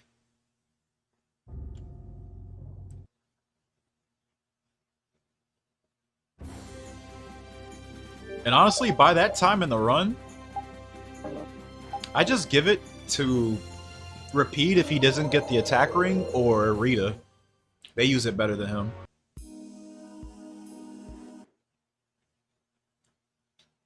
I believe Medusa's somewhere in the 40s as a boss. But the thing about bosses like Medusa, they're supposed to be overpowered when you first meet them. You're supposed to come back and fight them. You're not supposed to be fighting them then. That's sort of a challenge thing. If like, hey, if you're feeling brave, you can fight this thing. Or you can wait until later.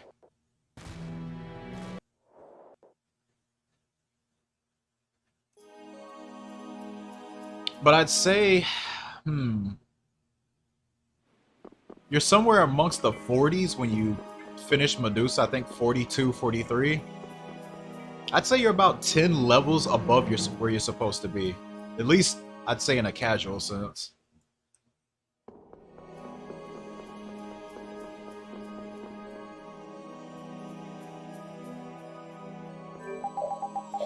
Alright, so this is Bakshan. This place is a gigantic labyrinth.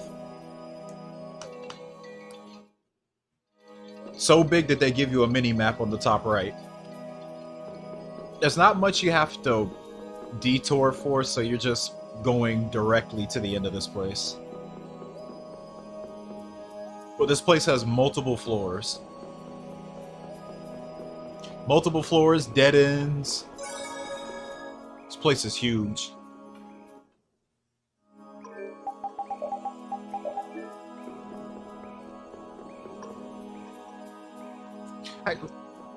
Actually, I can confirm that right now. The level is Medusa Butterfly.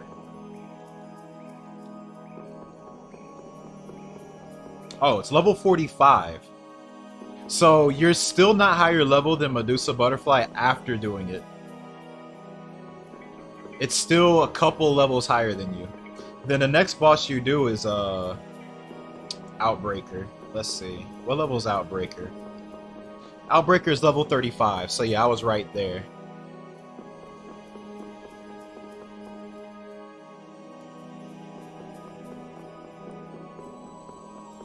Yeah, Tales of Runs, for the most part, you're under-leveled most of the time, honestly.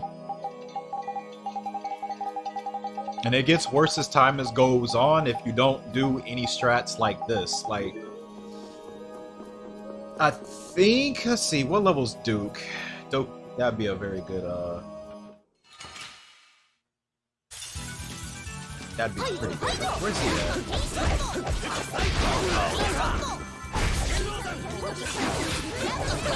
Yeah, Duke is level 60 for his first form, level 65 for his second form. And I can tell you right now, you will not be level 60 by the end of this run. I think you end at 52. No, Symphonia does not do anything like this, no.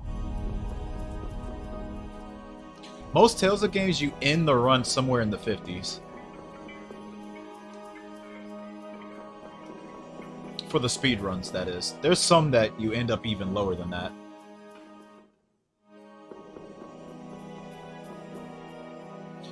Symphonia, you just abuse some really powerful as shit arts. And just have good knowledge of what to do against bosses. Knowledge takes you a long way in that game, I feel.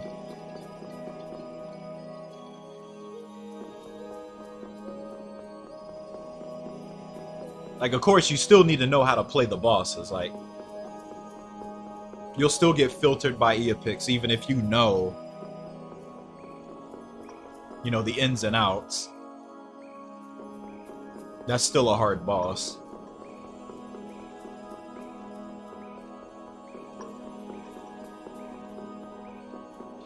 You actually don't use Genus much outside of the beginning. Rain gets some use here and there, though. Really depends which version, though. If it's GameCube, Rain does self-summons for some bosses.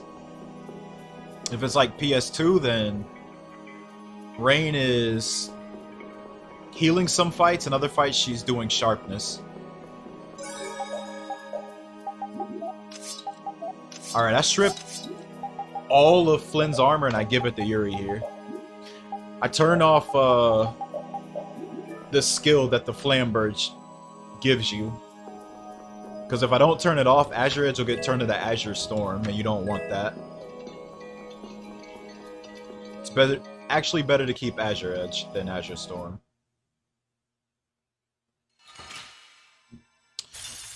Now this guy can be really annoying. He has some hyper armor on some of his attacks, so he can be pretty annoying to lock down. If your DPS is really good though, you can kill this guy before he gets an over limit. So you have around 50 seconds to take this guy out.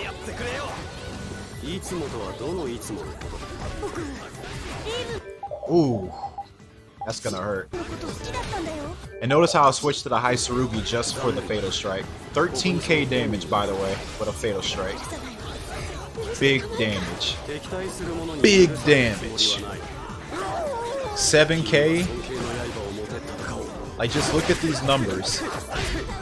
It's 8k. And just like that, you can blow this guy up. It's really fun to learn this guy. 44 seconds, not bad. I've had a fight where I beat him in around 30 seconds, but I had him cornered and I was just wailing on him. It's really hard to get him in that position, though. This boss is very, very uncooperative.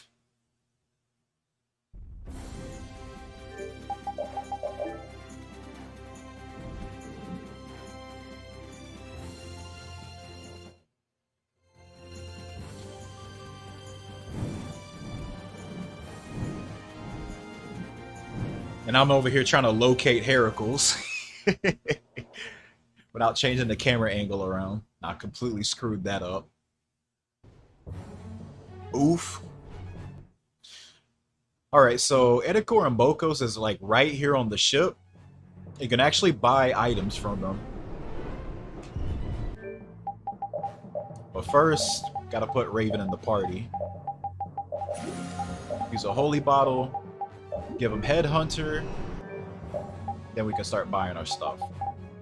Just fill up on orange gels, pine gels, get some Panacea bottles because you start worrying about status effects from here on out.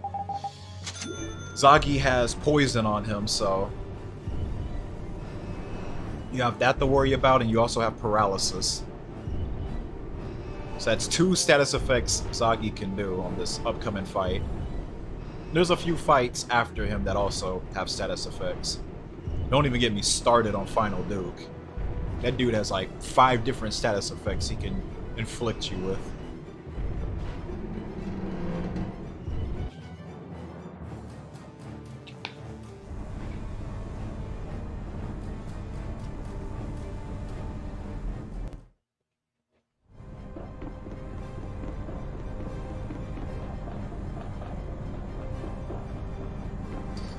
But, Heracles is just a couple of puzzles here and there. Your objective is just to smash all the barriers.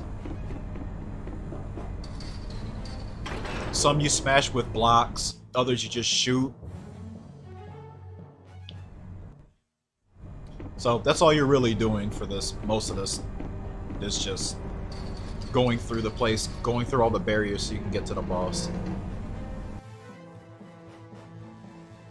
Picking up a couple new weapons, one for Carol.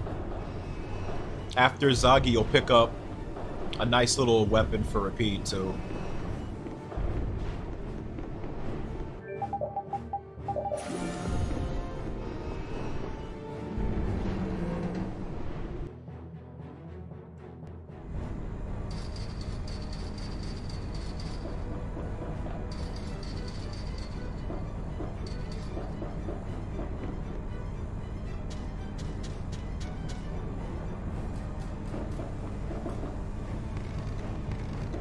I don't think I screwed anything up here.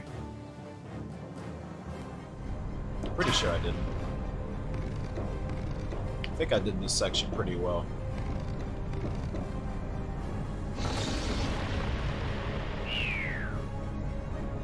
That question. After this run, will you take your retirement on this game? No, no, no. I don't think so.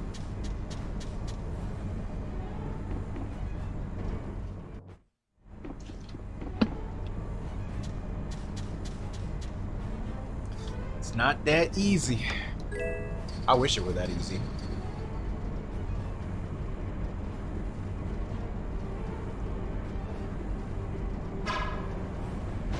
I think, though, I've officially put more attempts in this game than, like, any other Tales of game, though. I will say that. I don't think there's any I've put nearly 250 attempts on. I think Destiny PS1 I had the most before now. But I don't think I broke 250 on that. Alright, you gotta get in the perfect position here. You don't want to get too close to the middle because you can activate a fight with that witch enemy there. But you want to get into a position where you can shoot that block down and hit that barrier below.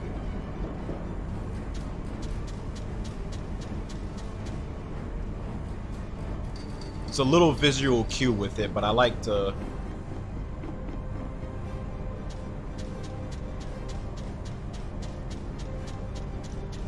just envision yourself just being below the line and looking straight forward. That's the way I do it. Also, you need to go to this little computer right here before you can break all the barriers. So you have to backtrack here just to interact with that and then come back. If you don't do that, you can't get the last barrier.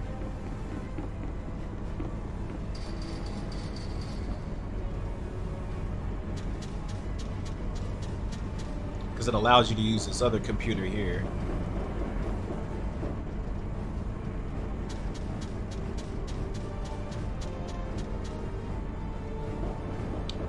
Push up. 1, 2, 3. And then it's ready to go.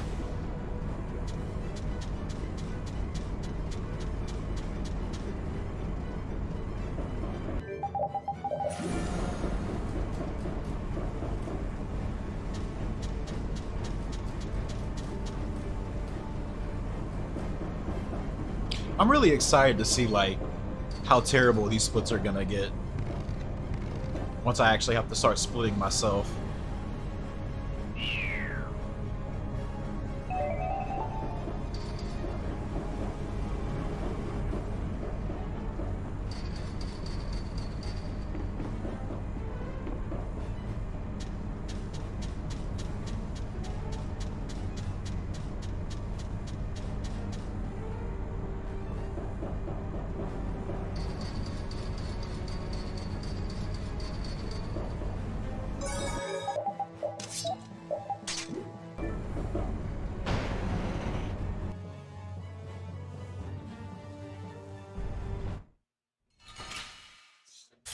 Okay, this guy gave me a little trouble. He's normally not that much of a problem, but he just wouldn't settle down.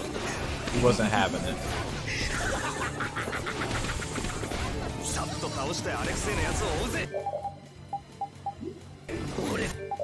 Ooh.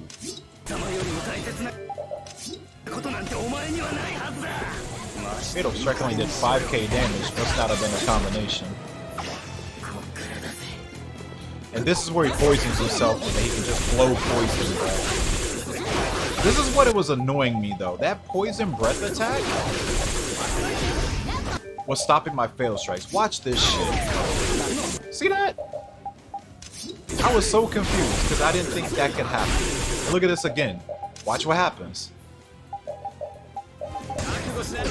Canceled again. Oh my god. That made me so heated.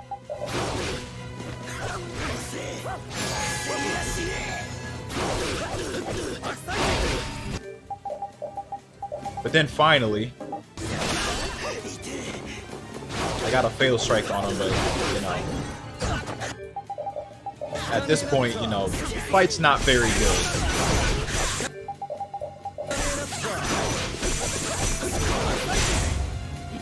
But he's finally dead.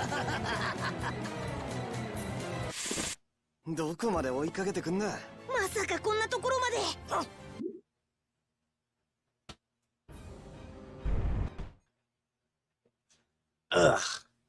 That was honestly, I don't know.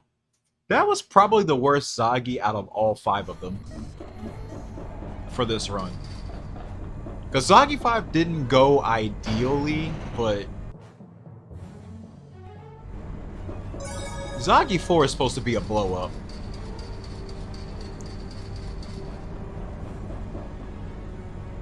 And I felt like him canceling both of my Fatal Strikes there just prevented him from dying, like, much, much sooner.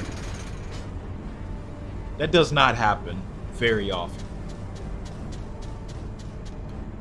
Like, on one part, I didn't even know Poison Breath could cancel you out of the Fatal Strike animation. Secondly, he timed both of those just perfectly.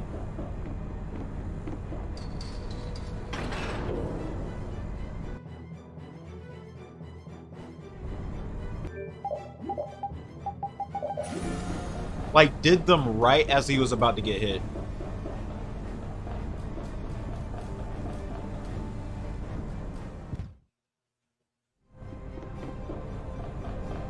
Alright, so you're just trying to escape the ship now.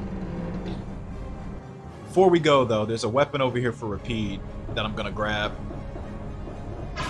Vagabond.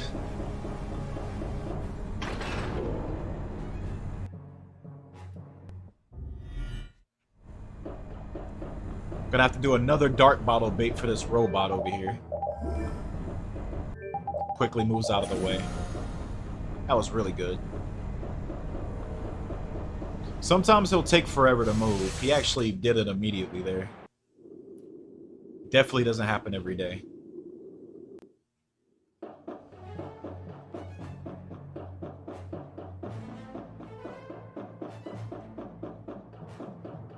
And with that, we can get out of here. The next split,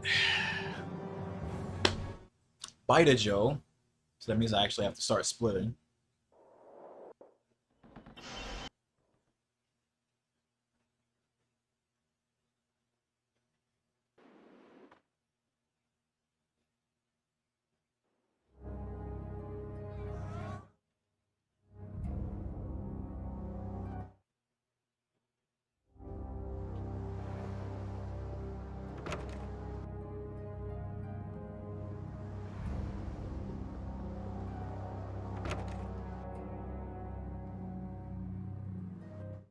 I actually don't remember if my Bita Joe went good or bad.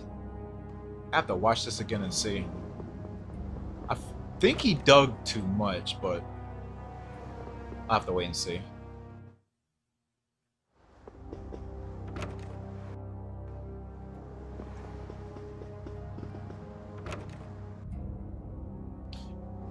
Bita Joe's just another boss that can just waste time if he wants to. It's a really weird situation because it's actually a boss you want to be an overlimit. Because if the boss is an overlimit, overlimit means that the boss cannot be staggered during the overlimit phase, but the nice little extra to that is that the boss can still get stunned. As in the little status effect where they have the birds or whatever over their head. So that actually gets abused in this fight. There's a skill for Raven that we equip before we coming here, or before we get here, called Headhunter, or Hunter in English. And what that does is it increases the chance of stunning flying enemies. And since Raven has Azure Heavens, which is that little art where he shoots the arrow in the air and 1,000 arrows just rain to the ground, that gives you a really high chance of stunning the boss. And that's honestly the best chance you have at keeping the boss still. So because of how overlimits work and you being able to still be stunned, it's actually better for the boss to be an overlimit. But here's the catch. If the boss goes overlimit and the boss digs, the overlimit phase ends. So the boss can go overlimit and immediately dig and then just leave overlimit. Which makes things worse for you because while the boss is underground, you can't attack him at all. You can do no damage. So you can have your entire party just spamming arts, wasting TP, wasting time, and just nothing gets done.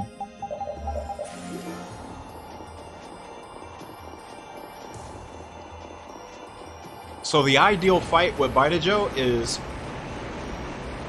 having the monster go over limit and stay up long enough for you to stun him.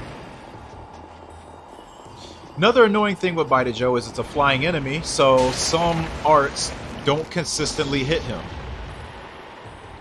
One art that does not consistently hit Bita Joe at all is Concealed Wave, that one art that gets boosted by 50% with combination.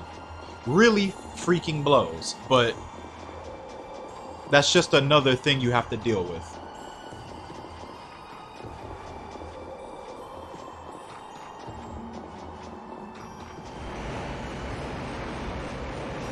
I call him Biden Joe. Oh, and the beginning of the fight is this scripted time counter fight with Carol that you just have to wait out. It's not really much to even say here, just run around, don't get hit. If you do, take a lot of damage. There's like these little mini cutscenes that play where Carol will get like slapped 50 feet away. And then he'll say a couple of things and get back into the fight.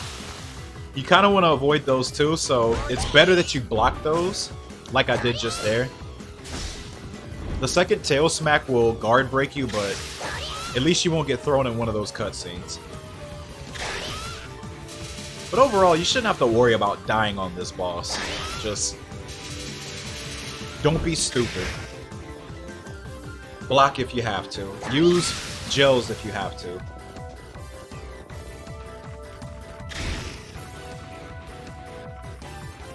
But this fight's actually kind of annoying to practice because you have to do this beginning sequence every time.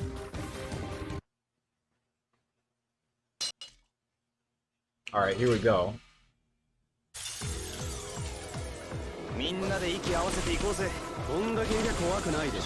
So the boss is already dug.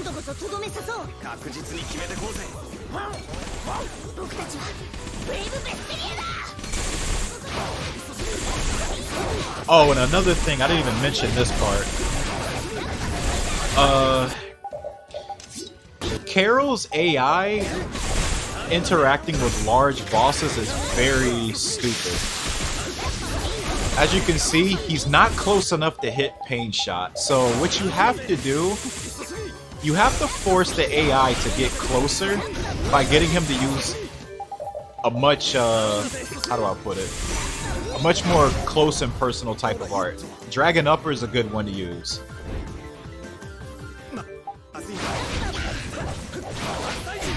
But unfortunately, Pain Shot is just very short range, but the AI won't get close enough to some of these large monsters to do it. I think like they're programmed to think like the large hitbox of the monster, it's close enough to hit him, but it's really not. Because I think it's using like the same type of AI for like Spiderweb. Because Destructo's Spiderweb, he can hit him from that far, but Pain Shot's just a little too far away. Like he's not hitting him at all.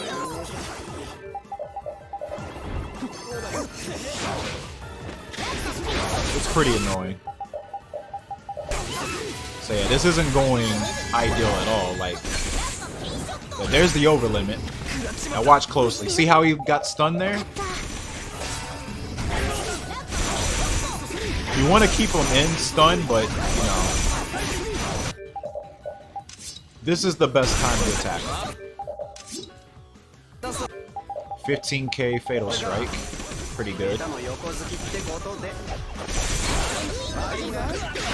And the fun basically ends when the over limit ends. But see, that right there is the best time to hit him.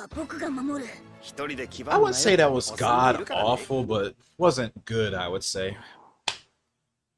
How do they say it? That fight was mid. No cap, for real, for real. So, let's go.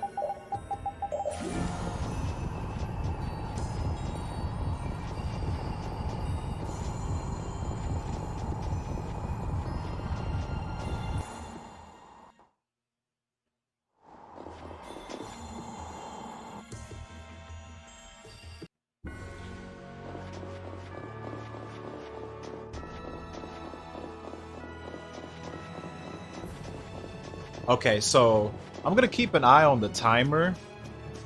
I guess you guys can't see it on the stream because I have the actual timer over it.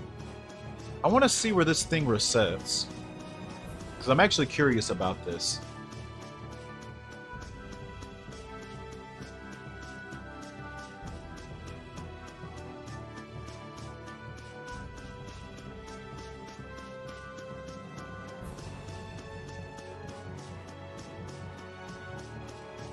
I think someone in the chat told me it reset itself when I was in Halure.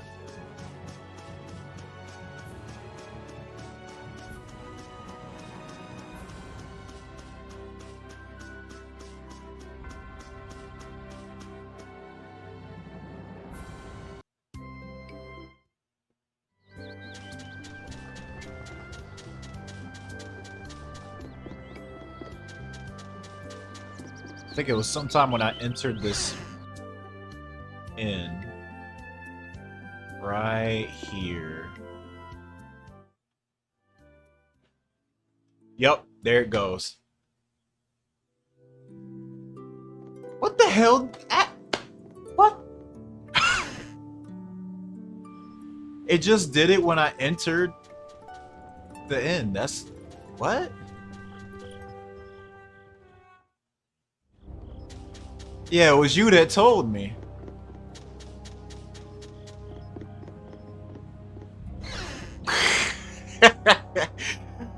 Your timer stopped. Uh-oh. Man, y'all acted like I was about to end the run. It's like, no, the timer's done. Do it again. It doesn't count. No green splits. It's not a run anymore. Do it again. Dead run. Disqualified.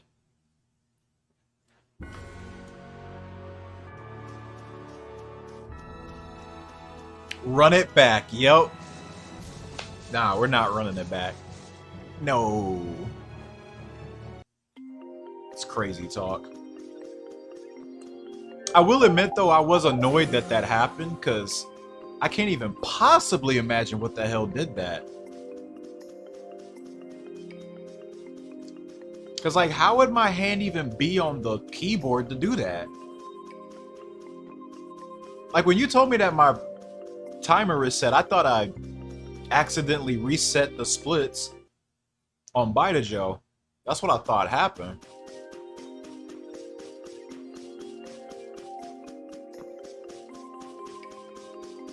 Decat.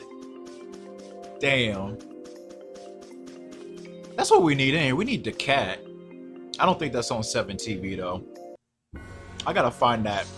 I gotta find that cat again. That was a good fucking cat.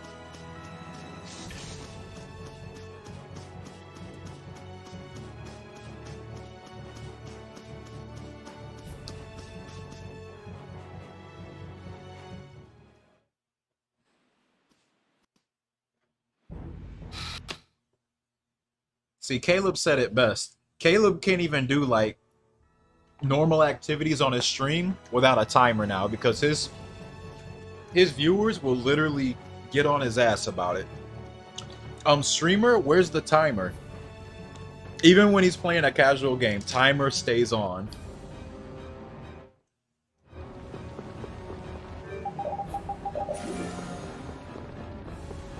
Nah, see, they wouldn't have believed me if I said it was Reki.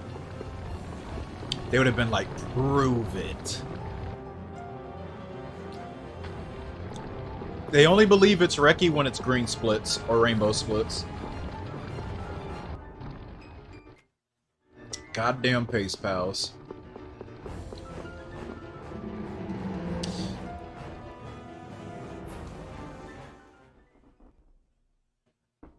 Alright.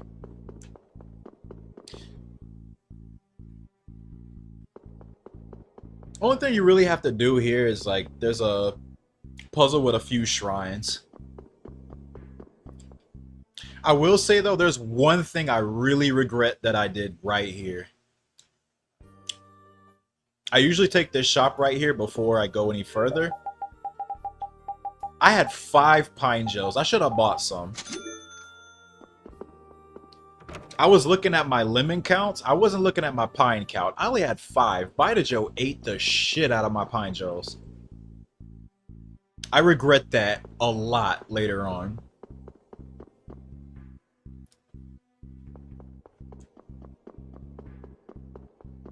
And the thing is, I didn't even realize I was so low on them. I only realize it when I get the Jaeger too. And it's too late by then. Ooh, that Jaeger fight was awful. I can't wait to see what my split looks like with that.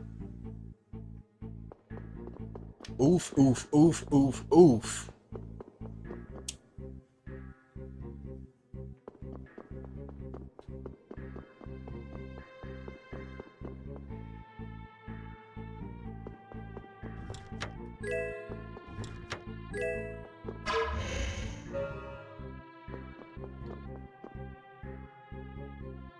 You also have to shoot these statues in a specific order, too. You can't just shoot them in whatever order you want to. If you do it in the wrong order, you gotta do it all over again.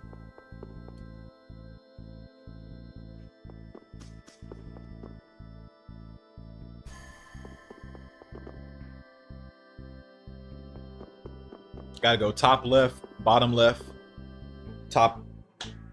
I said top left first, top right, bottom left, top left, bottom right.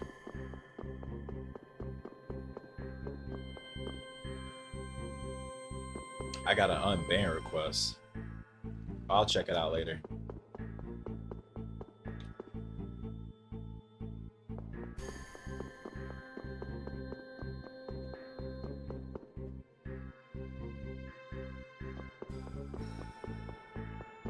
Tree Man shouldn't be banned.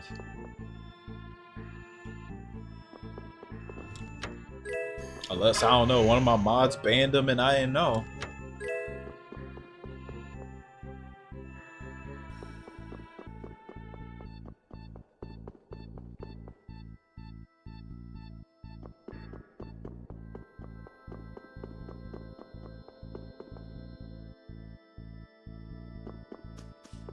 Since when have you sent an unban request? I don't think you ever have.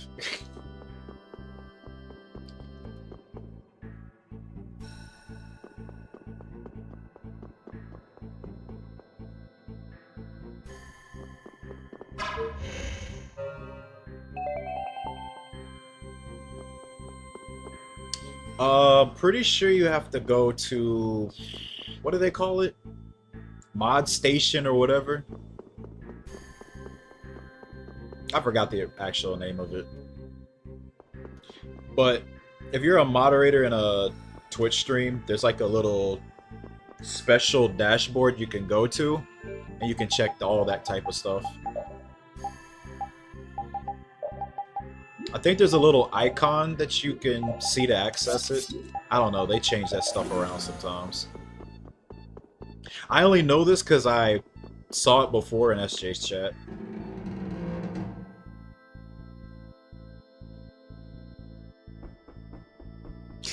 Oh, they actually show you mod actions? That's funny. Yeah, it's gonna just be West banning him or something. I think West bans him like every stream now.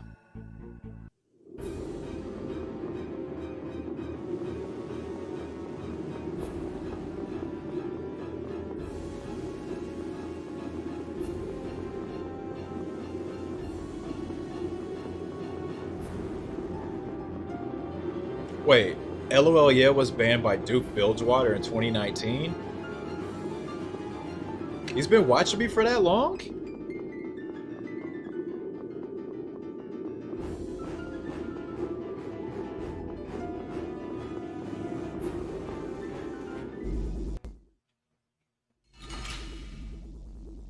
Oh, the guy who sent the unban request. Wait, what's his name? Got banned by Duke Bilgewater? I'm actually curious then. Who the fuck is it? Also, this is kind of annoying. She doesn't usually do this.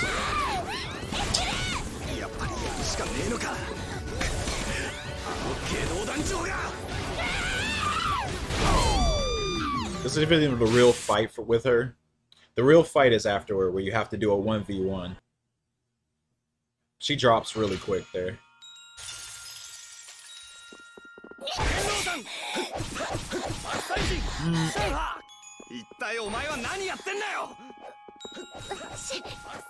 Gotta really watch yourself with this fight. The fight's not so bad once you realize you can abuse iframes. I did it not good there. I should have waited. This is a good time to use it.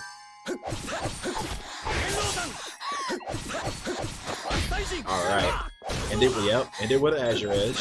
Extra damage. Boom. She's dead. Ooh, got her back blown out. Don't turn around. Don't turn around.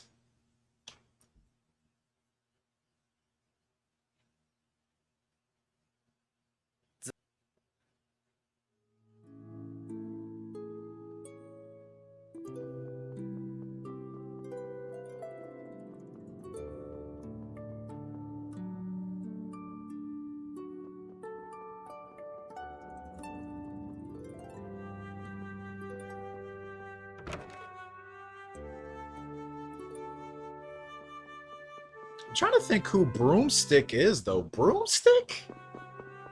Anybody in here know who Broomstick is? I'm like, I know it's been a while. 2019, you know, was some years ago, but I'll be honest, I don't know who the fuck Broomstick is.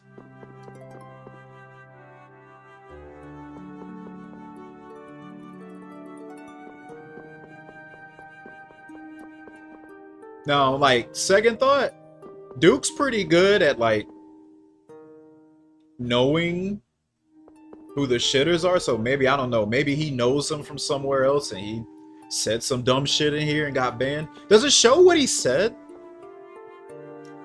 Like, what he got banned for? I hope they show that, at least. It's too old. Shit. I don't know what to say then. I don't know what this dude got banned for. I bet if I went to Duke Bilgewater, he wouldn't even know what the fuck I'm talking about because it was so long ago.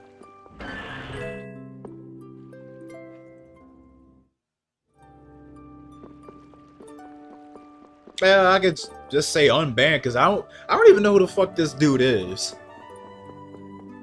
You know, I'm sitting here streaming, playing the game. Mods could like ban somebody, I don't even know it. I don't know, maybe he's got history with him. Maybe he says something worthy of getting banned for. I wish they would have told me what it was, though.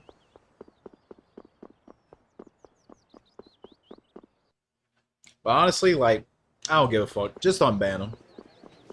Maybe he can explain himself. Assuming he's here right now.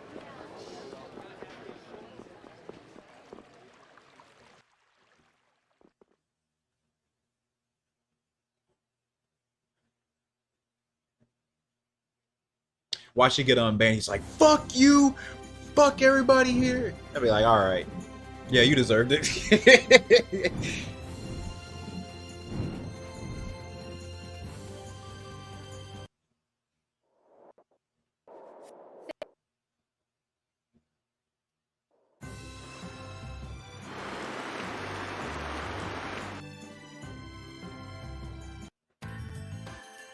It's like, alright, man. Like, I don't know what you're mad about. I'm not the one who banned you. I think the only people I've been able to like freely ban are just bots, and that's only when there's nobody else here to do it. But really, like, I haven't seen any bots on Twitch in a long time. At least the ones that would come in posting links and stuff. I haven't seen that in a long time. I should ask, has anybody seen like actual like bots that would come in a chat like advertising shit? I haven't seen that in forever. Are they even still around? Did they finally get filtered out? Used to see the ones for like follow bots and stuff, but haven't seen any in 2023. You had a bot in your zero viewer test stream? What the fuck? Maybe I'm too low key for them to find me, even though you had a literal 0 viewer stream. Or maybe, I don't know, maybe they target newer streamers or something. I don't fucking know.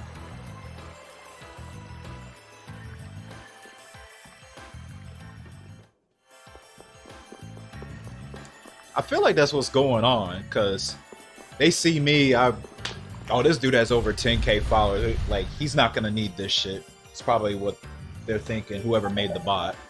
So they'll try to target the people who's got nothing, because it'll be much more enticing to y'all.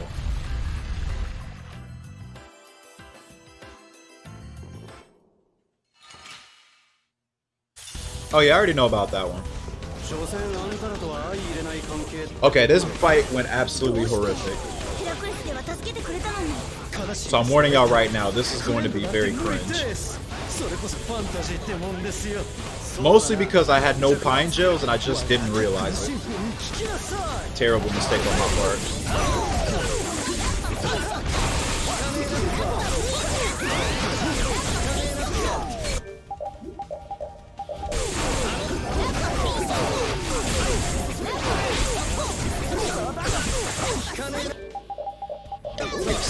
beginning went that well.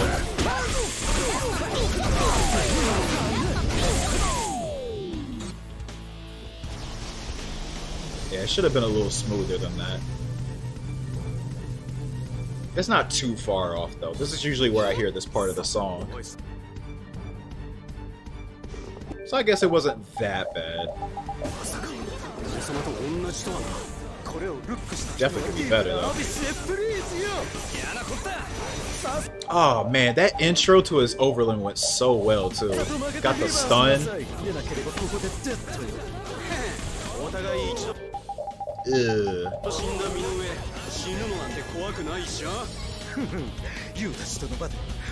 He targets me. Carol's right behind me to get shot. Thanks, Carol. You get shot by that move every time. I swear, every time. Like, I'll even have it to where he'll target Rapide. And Gale Dog's active, so he won't get hit. Carol will be somewhere in the line of fire and die. It's like it's guaranteed Carol's just there to get shot.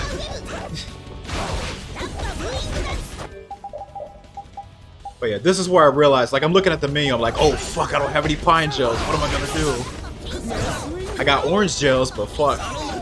These aren't pine gels. And I'm already thinking like, oh fuck, it's over. My TP's cooked. What do I do?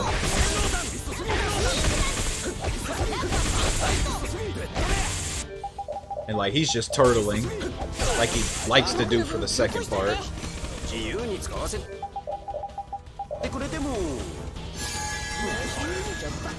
Ugh, God.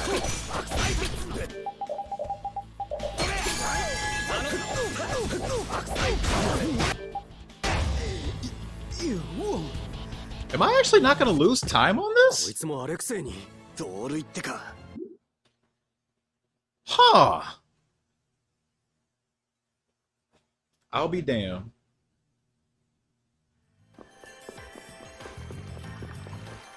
LOL, yeah, with the random ass gosh better. You don't like her. Shut up.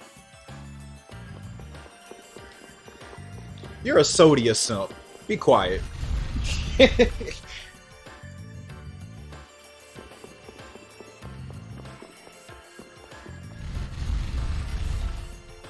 Trying to be Mr. Opposite of me.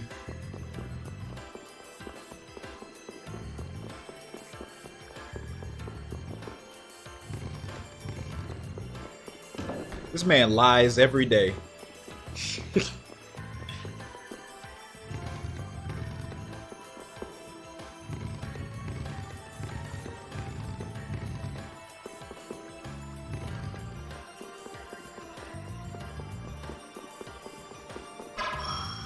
Man, I bet you Googled that literally right now. Googled that up. I was like, oh fuck, he's gone to me. I gotta find a reason to like her. Oh, she's voiced by Laura Bailey. Alright, let's go. Yup. Where's your gosh? Where's your awakened gosh? I'll put the bar very low. Where's your awakened gosh right now with the MA? Don't you dare use those drops. Let's see it.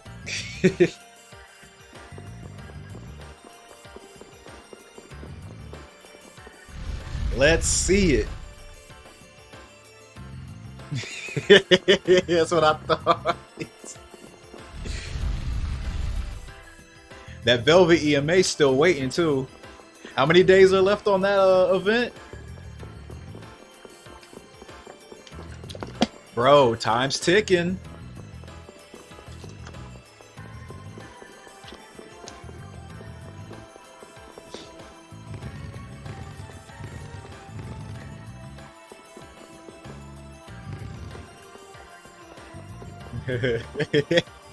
I'm telling you, like, the only way you're gonna get out of this, outside of getting dumb and lucky, you need to just go buy you some mirror gems, bro. That's the only way you're getting bailed out. Get you some mirror gems and hop on that step up, like CBS.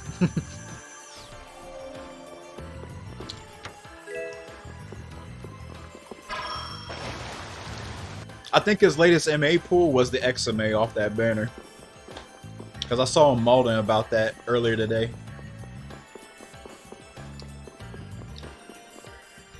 Alright. I mean, hey, that's you. I don't think... How often do they rerun EMAs on there? Probably have to wait. They gonna have you waiting, bro.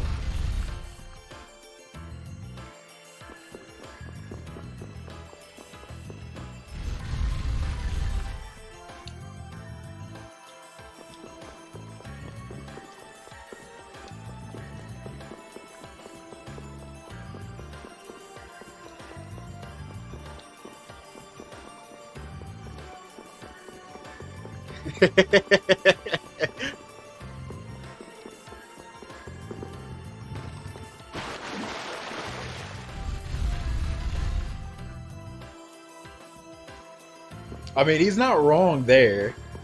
He's not wrong, but you know.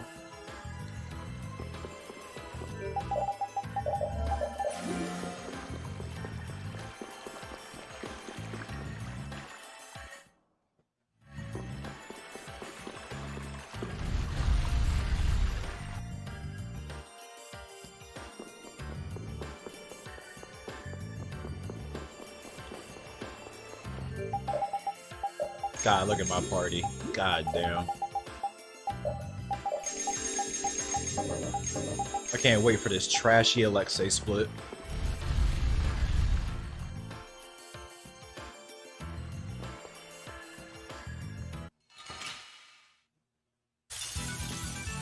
I like how Pampa was pointing out it was 3:53:21 on my stream timer, but the timer was really 3:50.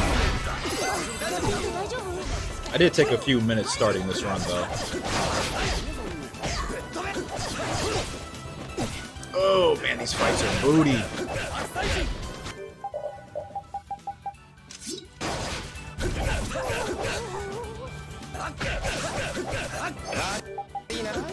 The iCarly Shrine. Man, I haven't heard out of that show in so long. 花がないな。女の子入れましょう。レイブン抜いてね。そりゃないよ。Don't forget to change to the splash bow, which I do. Had to equip it mid-fight.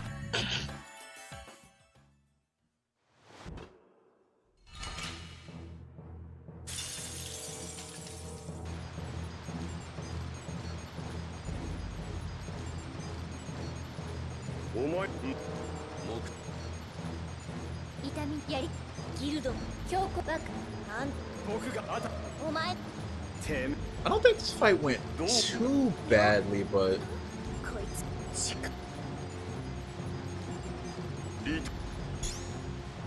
I don't know, with how little resources I had, I think I did pretty good with this. Still not ideal, though.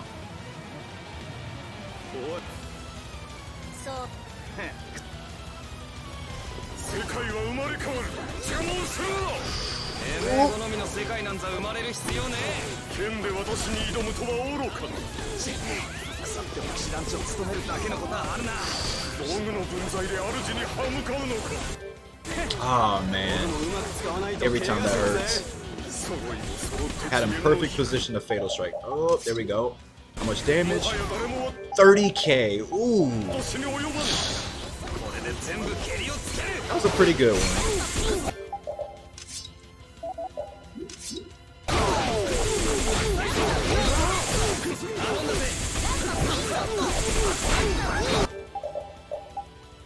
Still get another 30k? Oh, 14k. The pain shot buff wasn't there.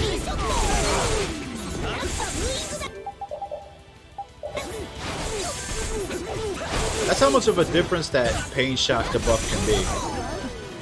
14k damage versus 30k. But lining that up with a fatal strike can be such a bitch. What happened to my splits? Wait, were you here? when I did my run yesterday?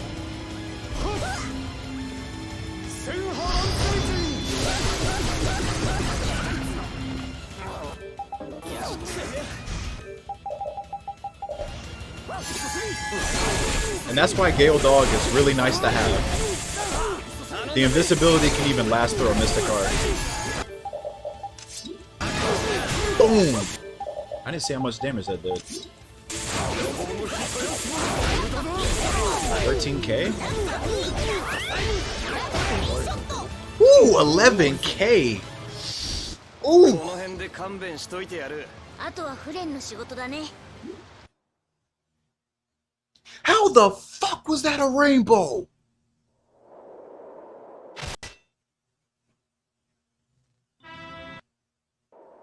How the fuck was that a rainbow? That fight wasn't that good? Fucking Mickey Mouse Drive, I swear.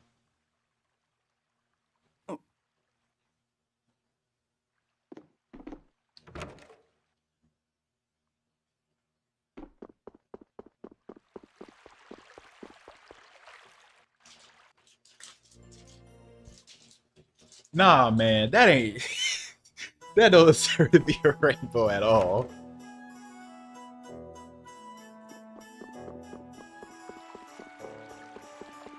Okay, so if I'm 1149 right now,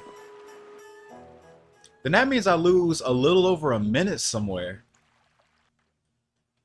But where?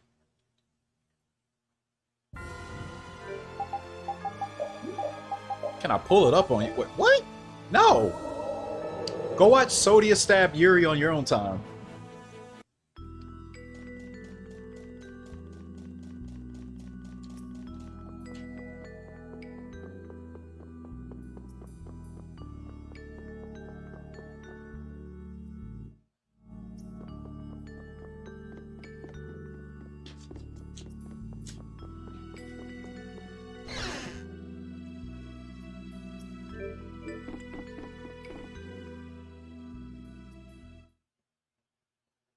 Like, look at this chat in the top left.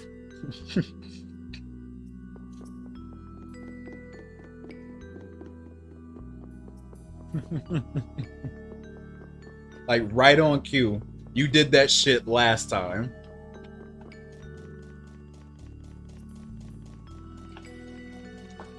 Exposed by your own self.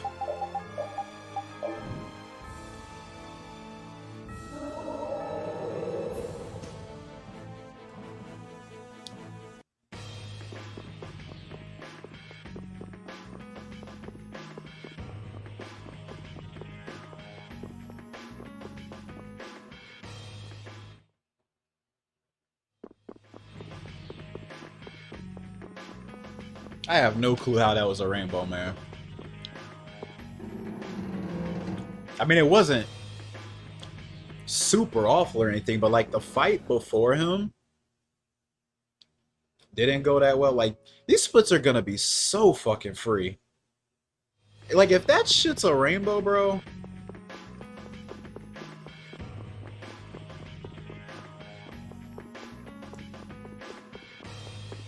I'm just gonna defecate off of this, man. This whole run past like Act 2. I should say past Medusa.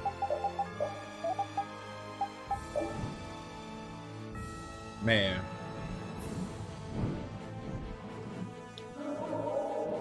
It just did not... Oh yeah, I forgot about that. That was bullshit. Yeah, we're winning.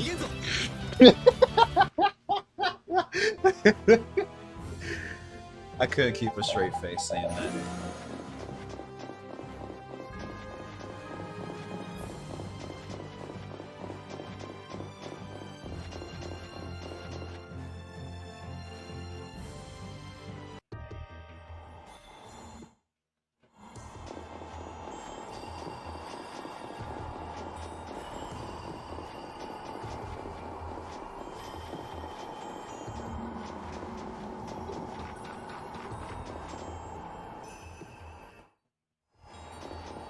Oh boy.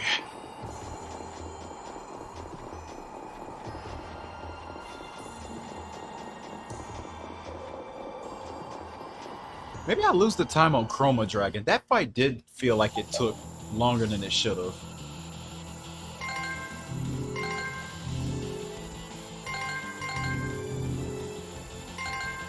It was probably there.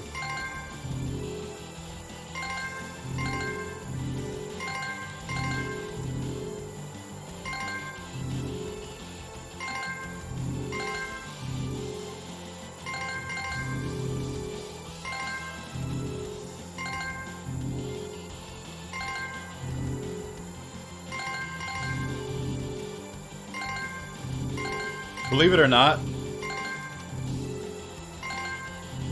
you actually have to pay attention to this because I think if you have more than, was it 3 or 4 failures, you don't get the items after this. And you get a Moonstone and a better weapon for Rita if you do this right.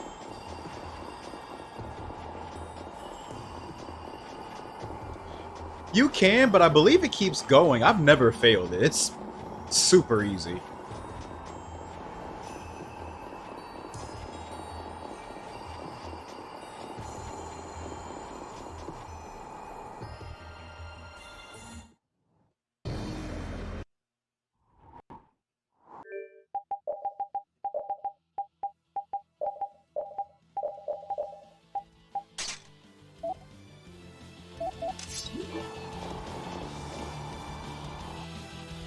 That still dies if you fail. Now that's a lie. No, she doesn't.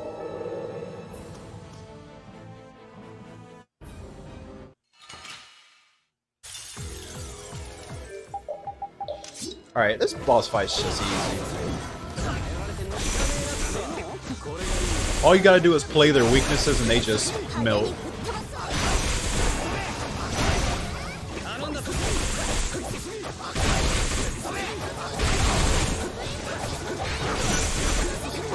As soon as this first mana ray dies, I'm gonna change Raven's bow to Breaker's bow. And I forgot what the fire weapon was called on repeat, but I'm gonna switch to that with him.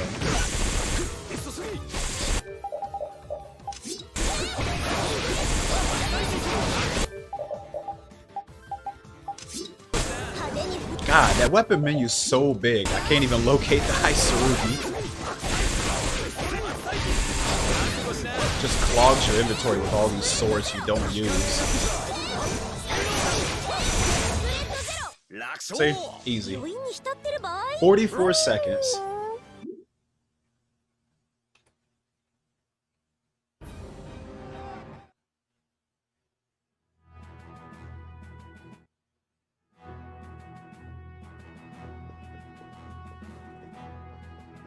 Okay, Chroma Dragon.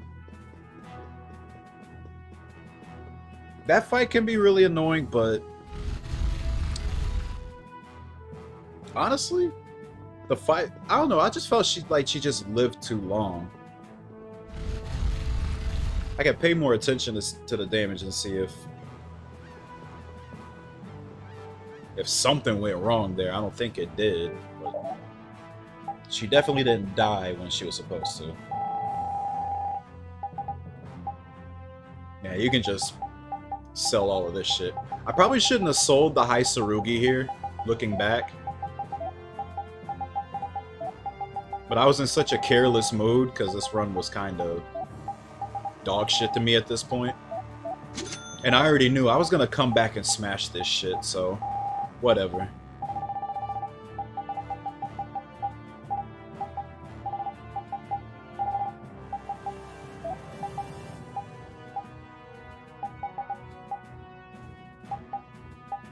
Like, I already knew I wasn't gonna get a sub 440.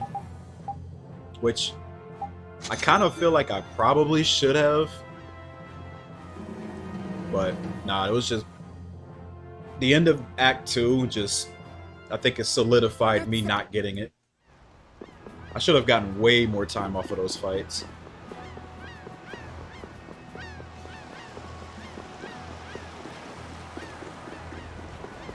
We could put it to the vote. Wait, what vote?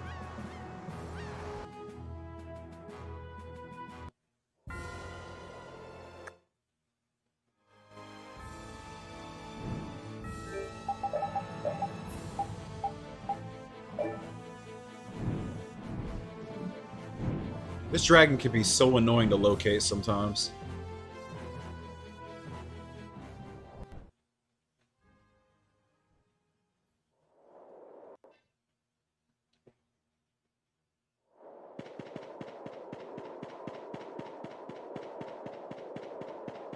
Is he? I feel like he'd be in bed by now.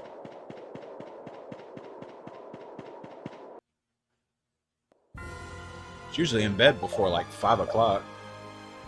It's 6 right now.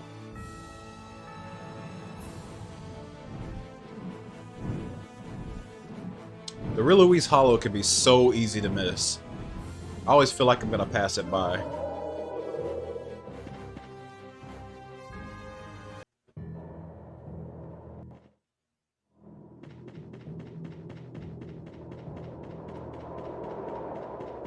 Yeah, that's what I thought. He usually goes to sleep before you do. Alright, so Rilouise Hollow is just full of monsters you have to dark bottle bait. This bird has to look at me in order for me to pass it. There you go. And now we have space. Easy. Sub goal to unmod and ban CBS. 10k.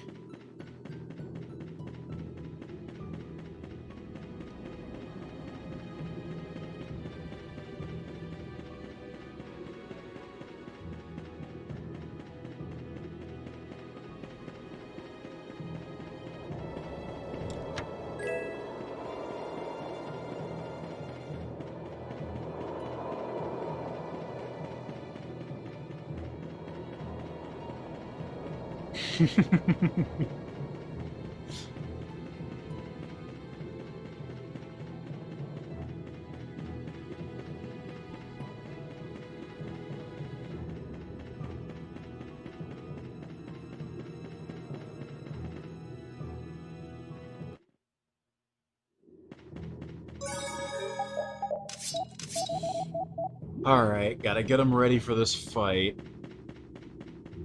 Some more monsters you need to pass through. This pill bug. And then there's gonna be a really big ass turtle down here. But you got a dark bottle bait. I think I failed it the first time.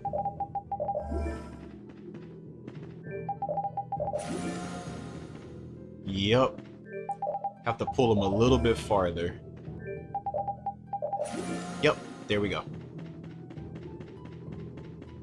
It doesn't even look much different, so it's not really a visual cue with that, I feel.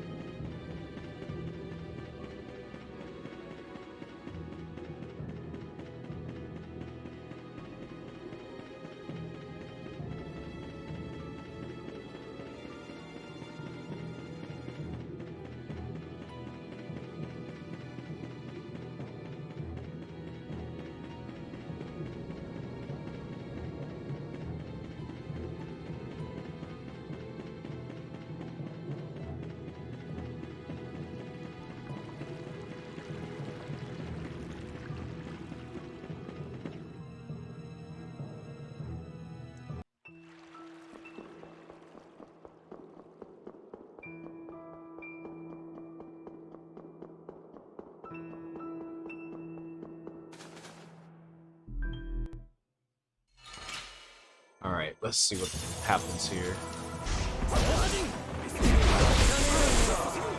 Already tail smashing. I think Rita gets out of her position to use a strike art. Yep. さすがエンテレピアはダメじゃねえってことか。みんなしっかりしろよ。まだおしまいじゃありませんよ。黙るまで相手してやる。これは私の賭け。あなたたちが勝つか私が I did not need to turn that off. Why did I do that? もっと来なさい。私たちに任せなさい。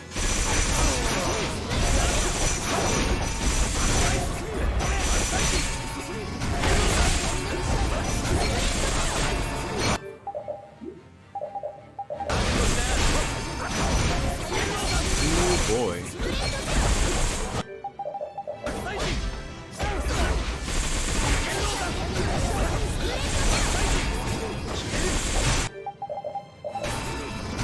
That wasn't a combination at all.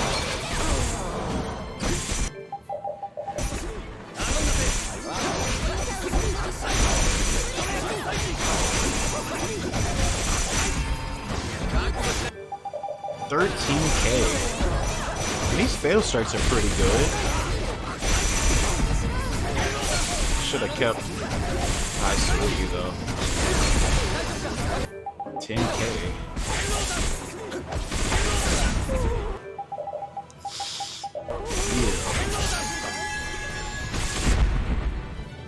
Now that sucked because Raven actually hit her out of the air, but she still came down enough and hit me and killed me. That was fucking garbage. That actually made me mad because that shouldn't have happened. That fireball attack fucking sucks because, yeah, it just happened there. Rita got hit. If she moves up to use a strike art, it'll put her up close enough where she can get hit by that. And she can get sealed by that attack. Those fireballs can seal, and it really blows when it happens. Okay, I lost a little bit of time, but not quite as much as I thought. Where did all this time loss come from then?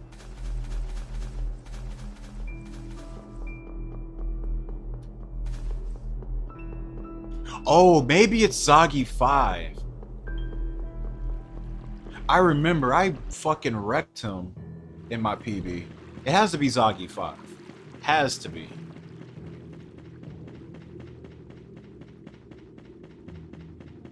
I think I had a sub 1 Zagi 5 in my PB.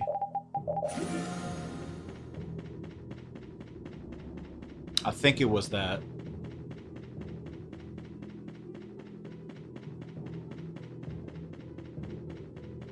That fight was just dirty. I don't know. A whole ass minute on that. I don't think it was that bad.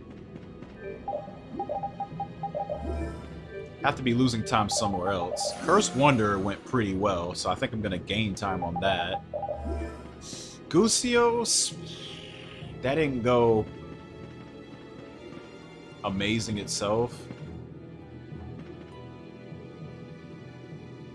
I feel like Duke 2 took a little longer than it should have, but I'll probably save time on that because of Mickey Mouse Drive.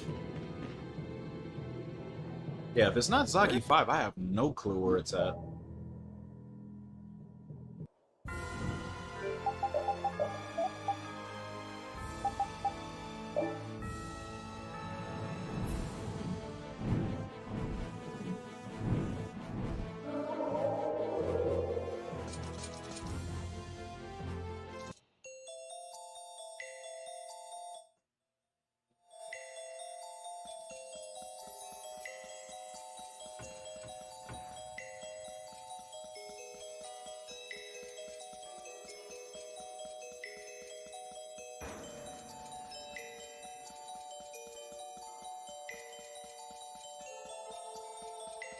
But I'll at least say this, all these splits I'm not rainbowing are just instantly trash to me.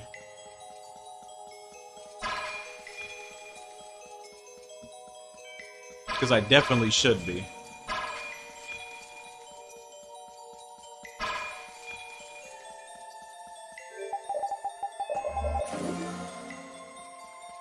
So even if they're green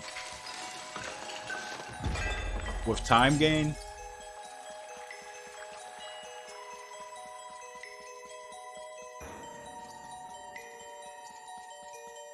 wouldn't say that they went too well.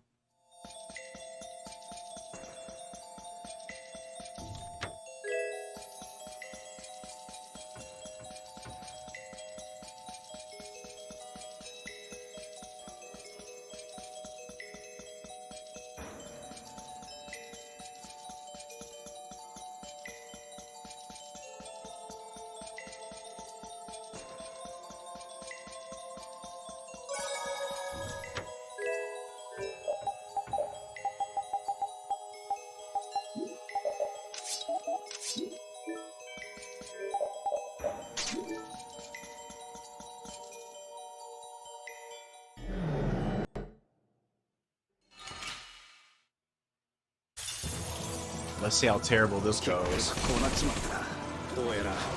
法がないのなら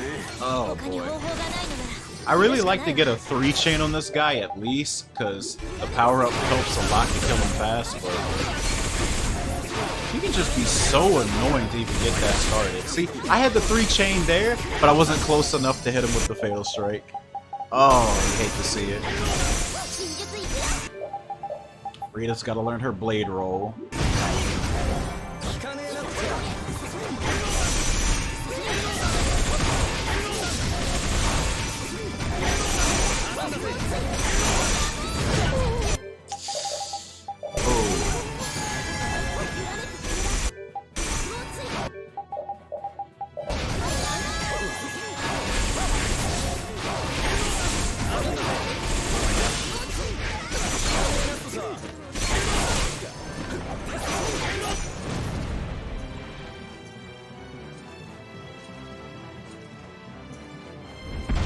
I think I'm gonna start bringing Carol here.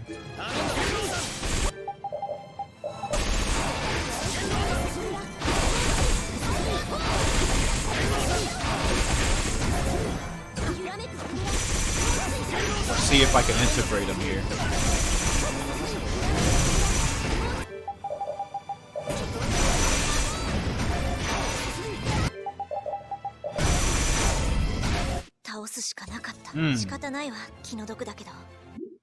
Yeah, I knew that was a trash fight. Well, there's some time loss. Trophy.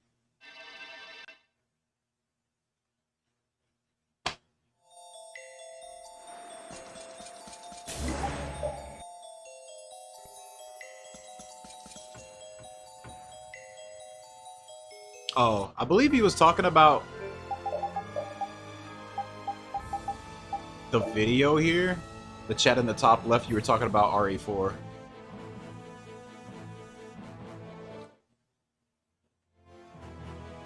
Well, it was there, but it's gone now.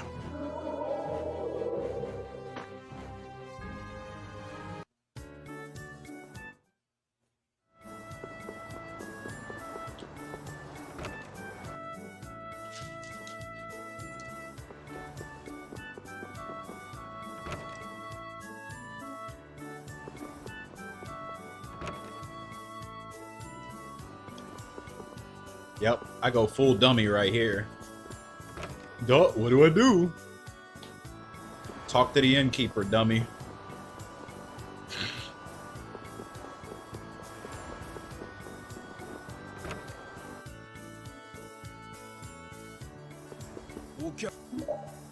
God, this run was so scuffed at this point.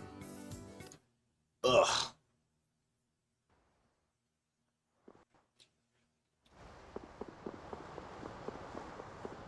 Shit, man, I actually might lose time on this because of that. Even though the fight went perfect, I'd say.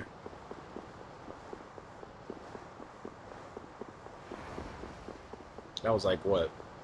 At least 10 seconds of dinking around?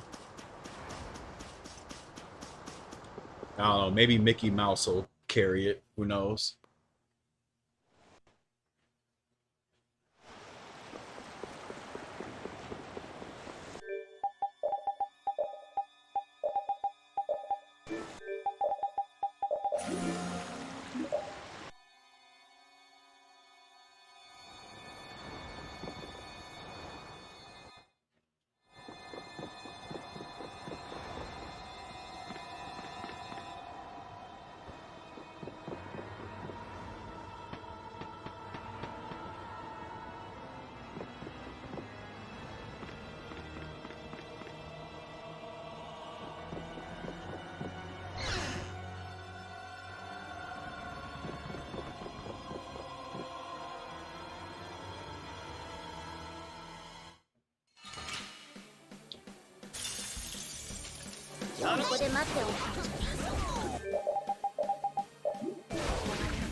God, if you don't do a forward normal, うちの決着を後押ししてくれる just gonna circle around forever. Alright, use Stella. I love this strat.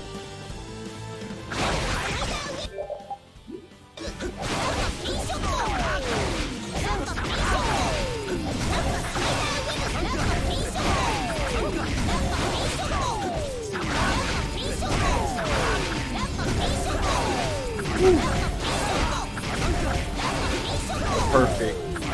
Ooh.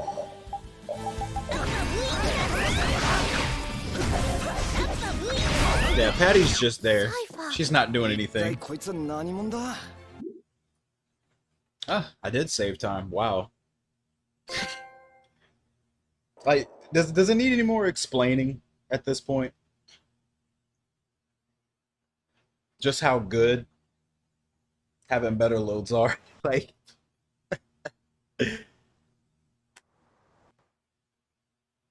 come on.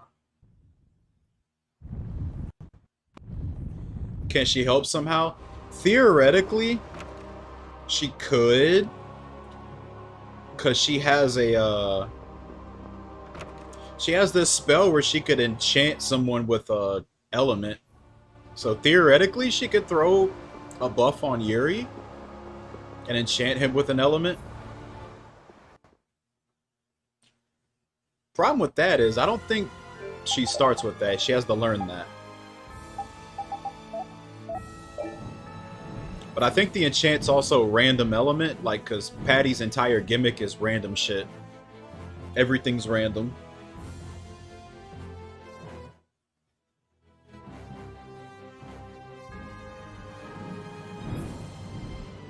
Like, she even has, like, a one-shot move, but,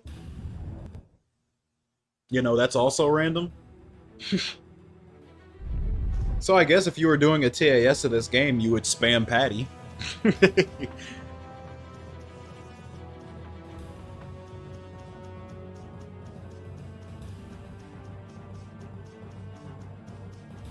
I don't know what route that would go into that, though. Like, getting that, because I don't think she starts with that either.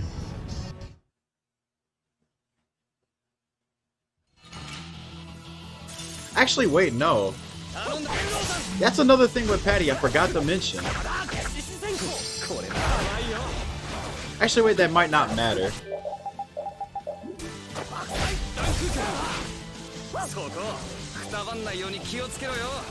Because Patty joins right after you do Medusa, so it might not matter. What the heck? DSS wins Quap? Who banned that one? Huh? Oh!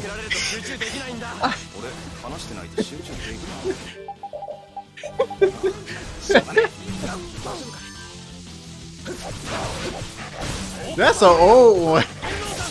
Man.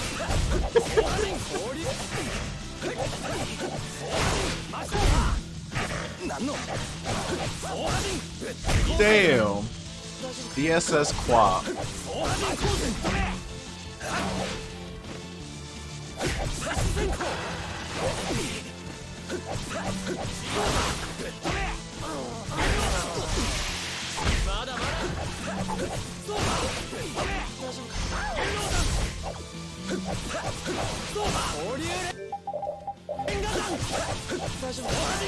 But anyway, all you want to do with this fight is just do combinations, kill as many monsters as you can. Look out for the freaking mantises because they can stone anybody if they hit. I don't know why mantises stone, but they just do.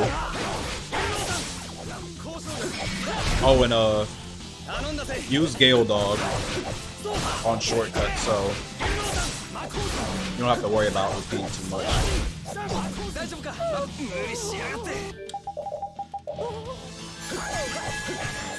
Which, damn, we died a few times on this fight anyway. The fight's usually about 2 minutes long. It's a pretty long fight.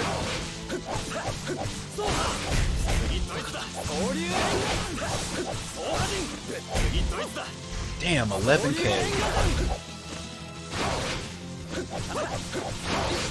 It's better to Fatal Strike this guy, but Repeat ran out of TP like right at the end. That's fucking lame.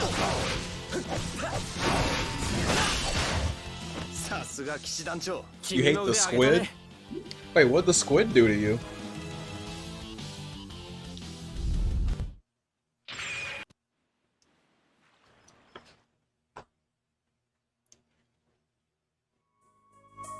Oh, I forgot the split. Fuck. Not like it matters. That wasn't a rainbow anyway.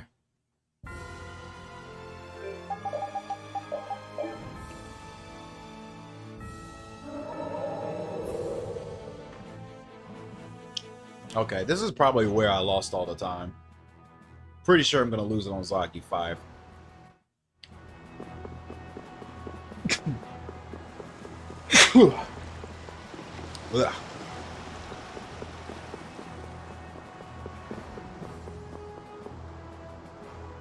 Oh, whoops. Now I gotta do it all over again. I have to start the entire VOD all over again. Oh no.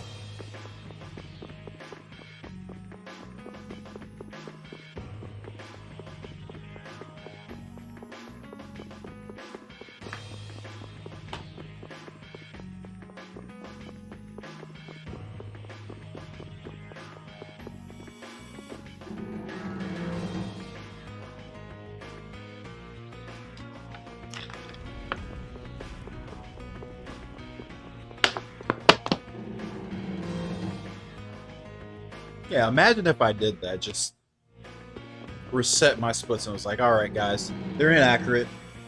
Gonna try this again tomorrow.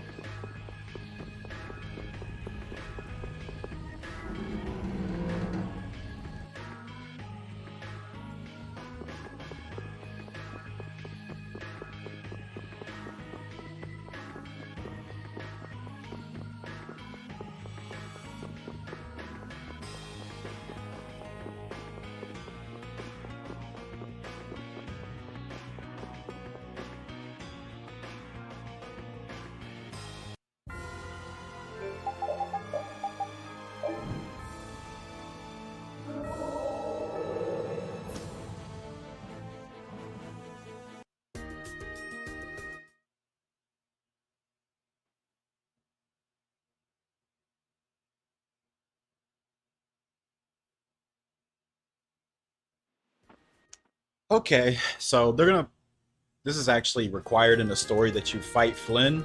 Thankfully, you don't have to beat him, because it would be extremely annoying to beat him here. So, just like the last time you fight him, just let him kill you.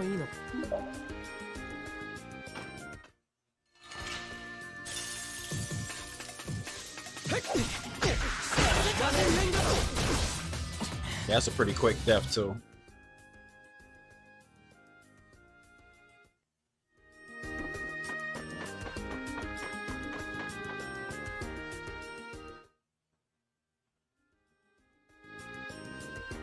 Why is there a squid on MOE 13? Such a weird monster to pick.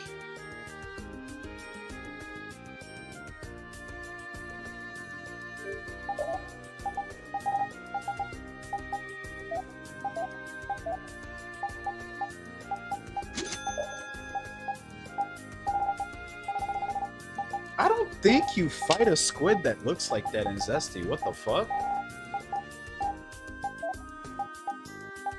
What a strange pick. But yeah, if you have enough money, you can buy that sword there. It's called the Holy Avenger. You actually want that thing if you end up getting the High Sarugi, because the story weapon you get, the Vesperia #2, is non-elemental. Holy Avenger is light element, so it actually work with elemental. Otherwise, you're spamming some shit like Azure Edge. Or if you want to, you can just come right back into this town and you can get Final Gale for free. I decided not to do that.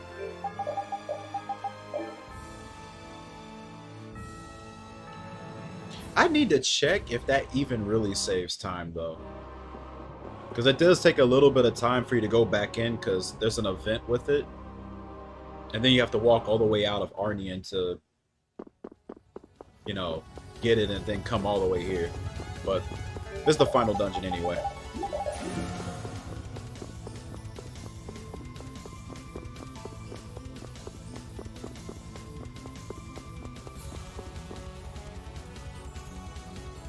Flynn against Duke. I haven't looked into that in a while. He does have some interesting things he could help with in the fight. I just go Rapide main and just say fuck it. But I think for this next run I'm gonna go Yuri main. Because it definitely saves time, it's just riskier. And not to mention you have to worry about all the shit that Duke can do to you. But no doubt about it, on average it's usually faster. But I'll mess with it some more and see.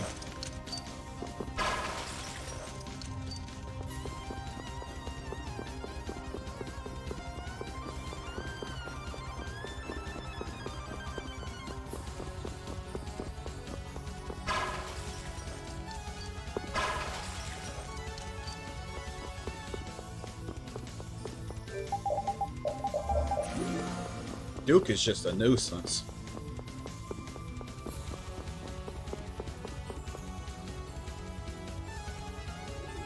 Yes, it is.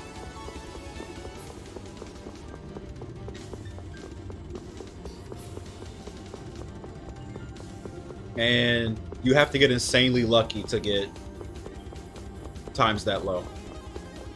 Like I've already told y'all, like, the game below 430 gets into a pretty crazy territory where every little small thing starts mattering even more. Like I can't have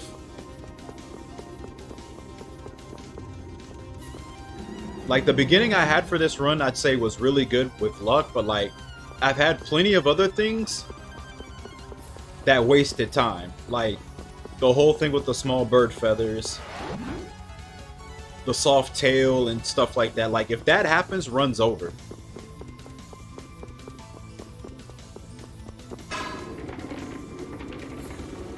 But you can get a sub 420 in this game without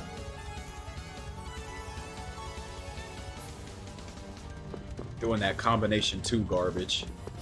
It's already been proven. It's not easy because the run itself is just, Act 1 is just so RNG dependent. And I'm not even like saying that as an excuse. Like it really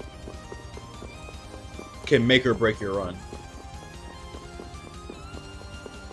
And so the lower you go, the more you have to ask out of it, is what I mean to say.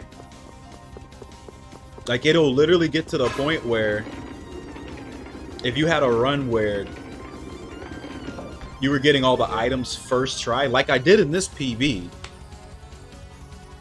you're going to get some fat red splits. Now, I will have to say that when I start doing runs again, which probably be the next day, who knows, but next time I do runs, early game is going to be ass to fight against.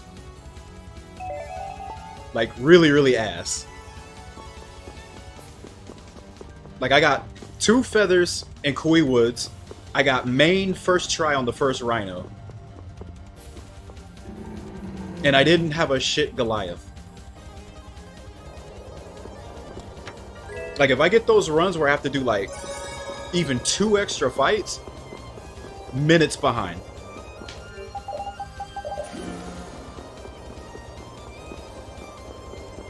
Like over from the jump. Well, I wouldn't say over because there's time to save elsewhere, but the splits are going to look really ugly. Like, Pace Pals really ain't going to like that. But I'm just saying now, like, early game is going to be really tough to go against. But as far as PBing, I don't think PB is going to be impossible. I could smash this shit. I just have to get used to the fact that early game is going to see a lot of red. Alright, let's see how this fight goes.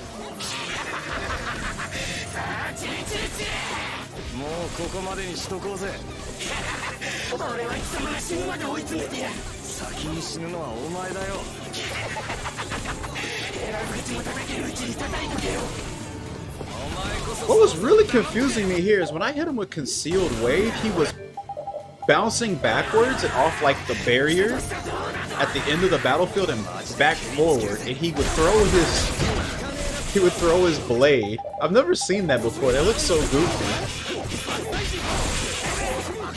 Yeah, see that? It happened twice in this fight.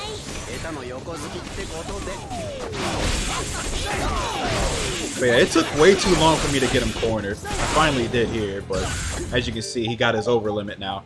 So what you want to do, you want to use the hourglass here, and you want to spam the shit out of Ghost Wolf and hope you can get a stun, which I don't, unfortunately. If you're lucky though, you can stun him and possibly waste out his over limit before he gets his Mystic Card off. Which, he won't. Now this is where the run got a little scary. I didn't get Gale Dog off in time. So Carol dies. I die. Repeat dies. Raven's sitting over there stunned, and I'm like, get the fuck up, Raven. Revive me. Then he finally does. I'm kind of glad Zagi just sat there wasting his time and didn't do anything.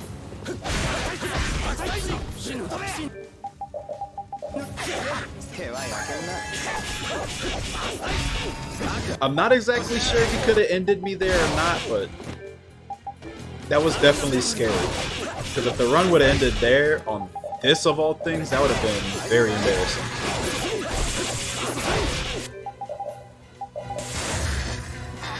Okay. Oh yeah, I did lose a chunk off of this. Yeah, 146 is pretty trash. Should not take near 2 minutes to take out Zagi 5. But like I said, my Zagi 5 and my PB was under a minute. Like, Mickey Mouse is not even gonna be able to bail me out of that.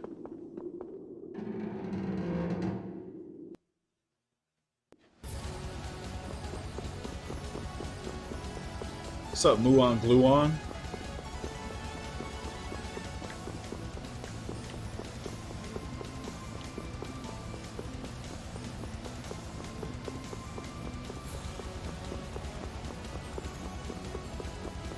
I feel like I might lose time on Duke 2. I feel like that went worse than my PB. But I have to lose time here somewhere. Because my PB was about 10 minutes and 20 seconds. And I'm at 10 minutes and 36 seconds right now.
Repeat main Duke is just so cozy though.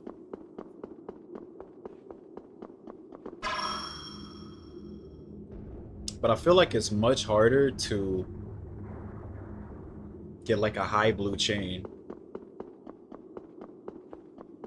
Not to say it's easy in the first place, because the Duke could just teleport anytime.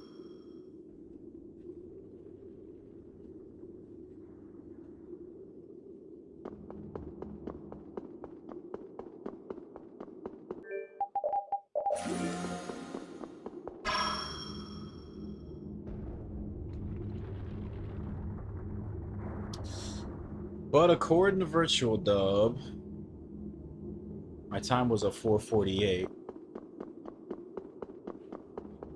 So in about 8 minutes, this should be done.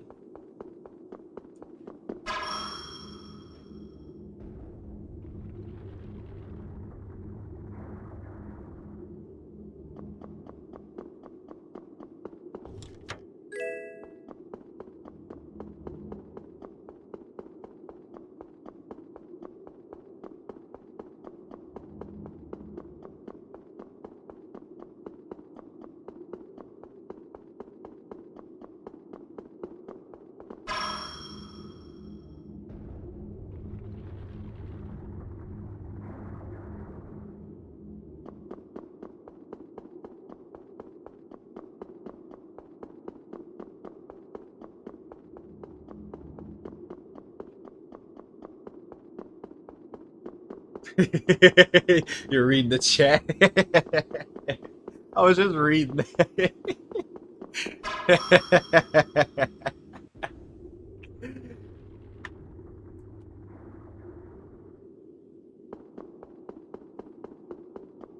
It's like, I remember this entire conversation too.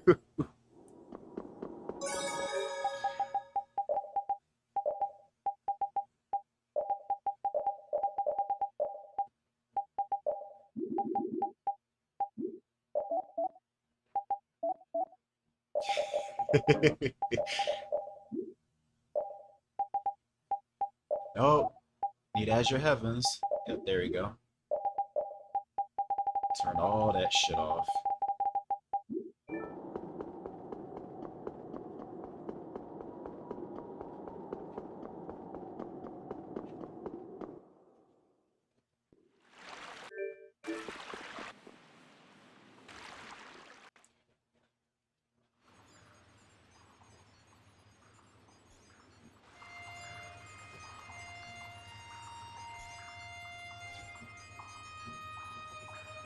Damn, what happened to Fandofner?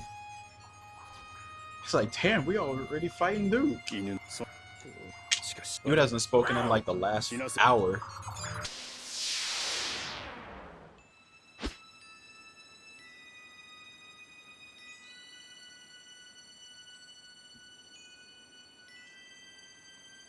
Vista was probably great if you didn't use your PC for anything.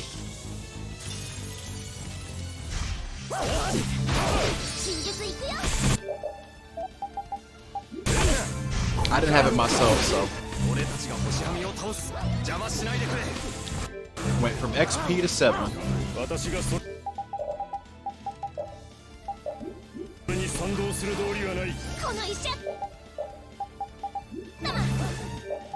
I don't know why he stayed up. Like, you see this scuffed ass run, I wouldn't stay up for this shit. Like, bro, I'm gonna get a much better run than this. Like, stay awake for the sub 430, not this.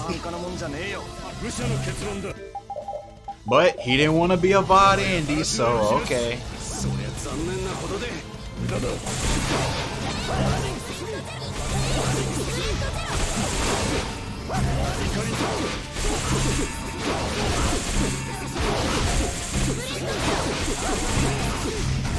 Ooh, this combo's nice. Too bad they were all reds. There was a blue one there though. We'd have been set.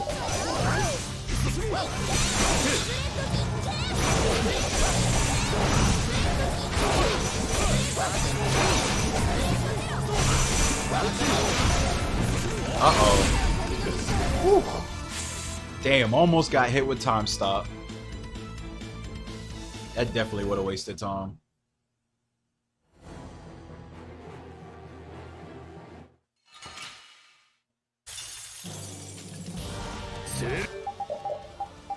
He doesn't even have his B5. Shit, this dude.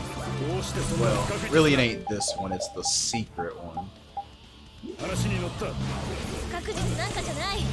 現にエンテレケアを精霊化することができた。世界はあるべき形になろうとしてるのよ。 Huh? あんたは思い出にすがってるだけだ。私一人 I don't think that's what comes to mind with me, but okay. 間違ってなどいない。私は全力でお前らの思惑排除する。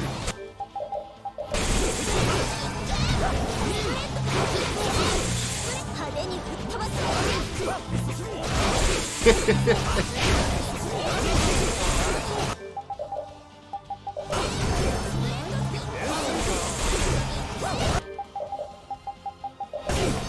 I don't know, like, me personally,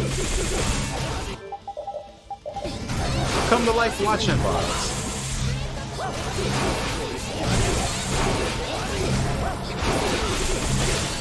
Especially since sometimes the streamer won't even be around when I'm gonna be watching.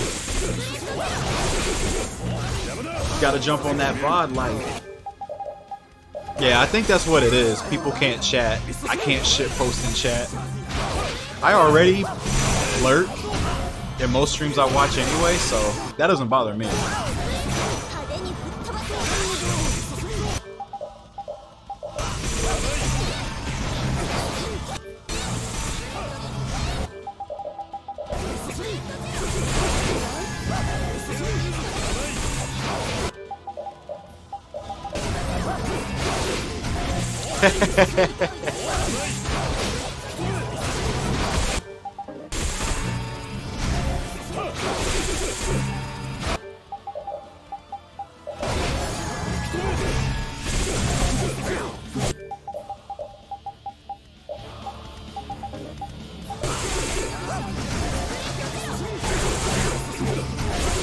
Oh god, where's the TV? There we go.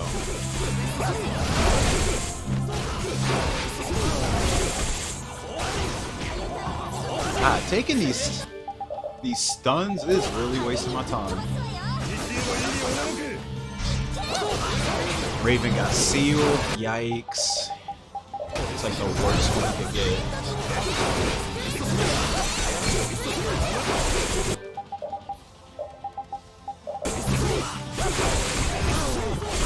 Ooh. Oh.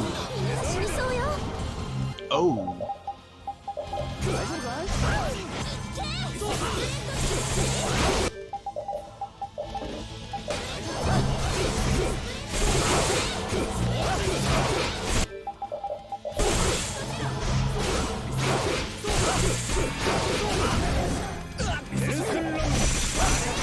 I think Big Bang's coming. Yep, there it is. 始まりの時を再び刻め。消えよ。まだ立ち上がるか。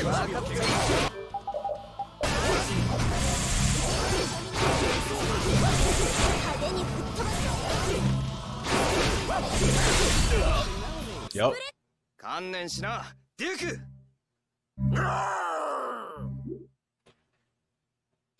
10:30. Yeah, 44, 44802. Yeah, すまぬ、 that's it. エルシフル。約束。 Okay, that's it. Fix my splits, finally. そうにない。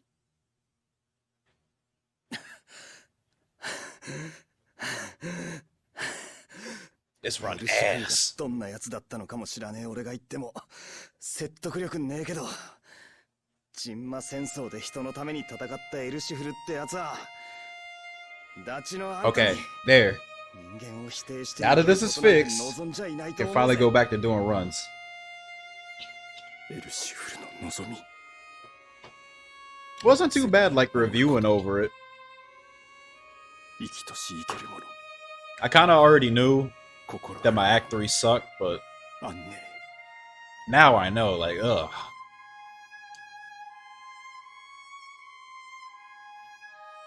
What was that like? ユリ急がないとやるぞ So 47-minute Act 3? Yeah, that can be much better. エステル同調してジュディスサポートお願い。はい了解よ。 Whew. ユーリ行くわよ。ドキドキなのじゃ。 I'm done. Let's save these splits real quick. 頼むぜ大将 Oh.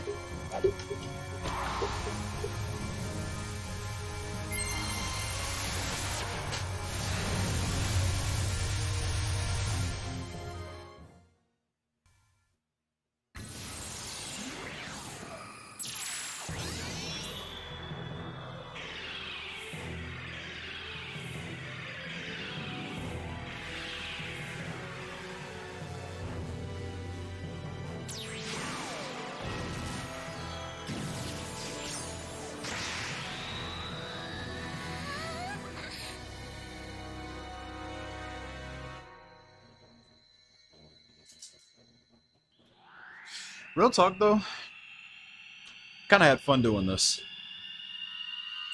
Just laying back, chilling, and just commentating over this shit. Maybe I'll do this again when I actually get a run I actually like. If that ever happens.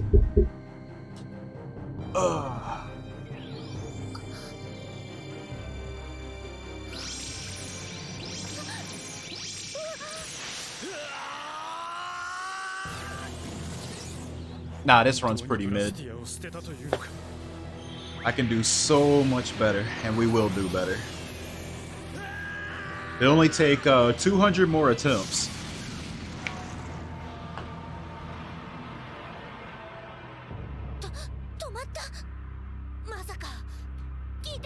$200 more attempts of suffering.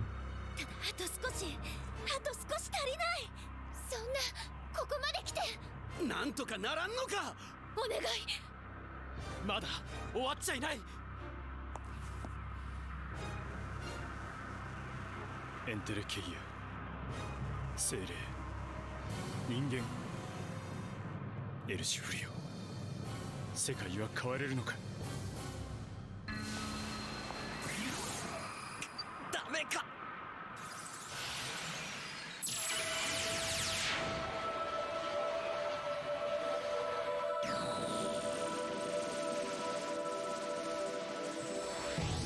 I am.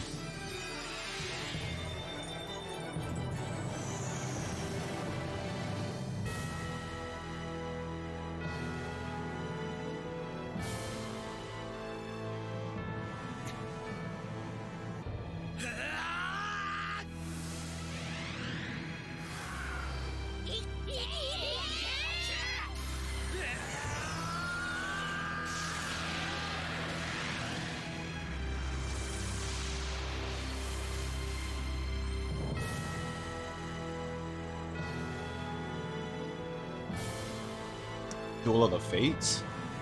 Don't think I know that. Why do I watch this cutscene, not the Sodia one? You should know the answer to that. 星はみになってたエンテレケイアがみんな精霊に変わったんだ。星はみも世界の一部だったそういうことね Maybe you should go to YouTube and watch it.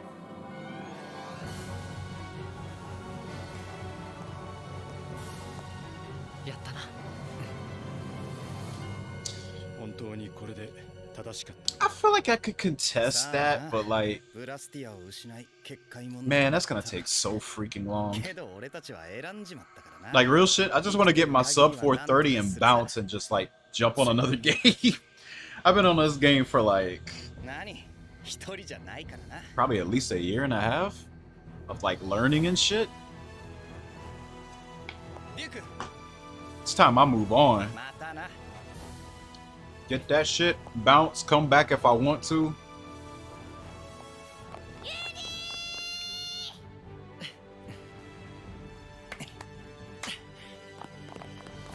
It is insane. That's why I said it would take so many attempts to contest that.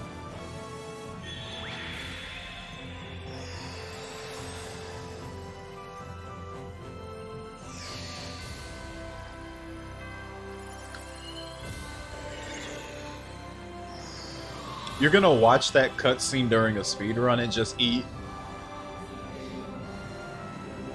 You're gonna really eat like a minute loss. For no damn reason. Okay. Go right ahead. That's what you want to do. Go right ahead.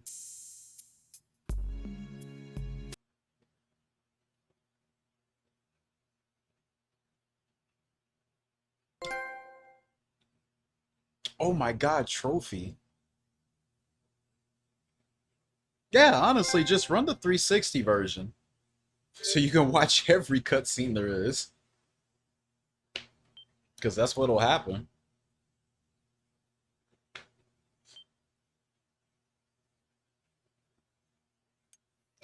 That way you don't lose time. But the 360 run is even harder. So, yeah.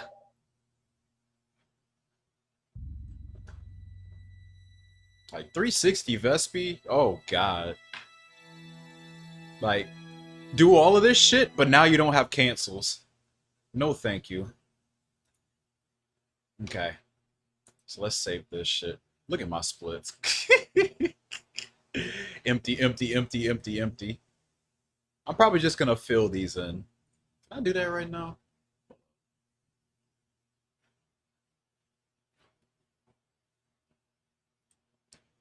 I ain't gonna keep them like this, no. I'll fill these in later, but I ain't gonna keep all of these empty. Fuck that shit.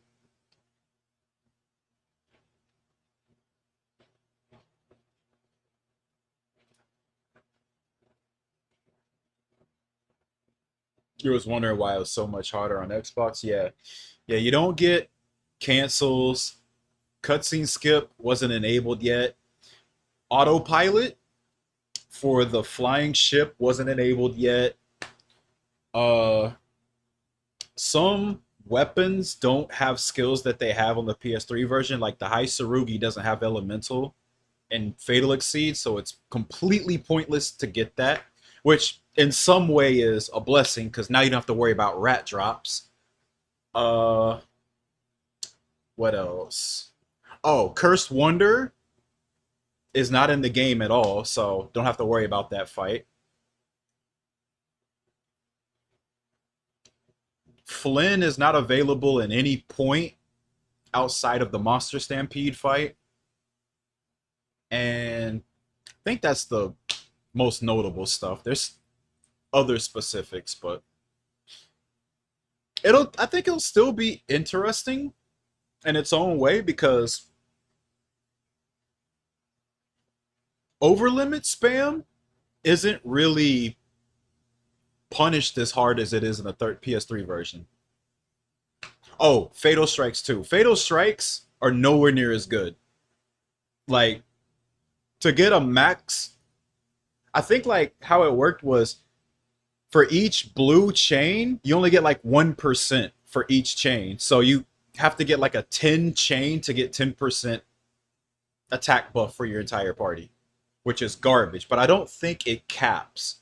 But without cancels, you can't even reliably get a high number on that. So Fatal Strikes are basically not worth giving a shit about. No. There's no Cursed Wonder. You literally go to the ship, you get the box, and you just leave. Because Cursed Wonder is completely tied to Patty's it's tied to Patty's her arc. And she's not available in the game at all. So like any cutscene or anything having to do with Patty's removed. Anytime Flynn would join the party, it's removed. Like all of that stuff was added in PS3.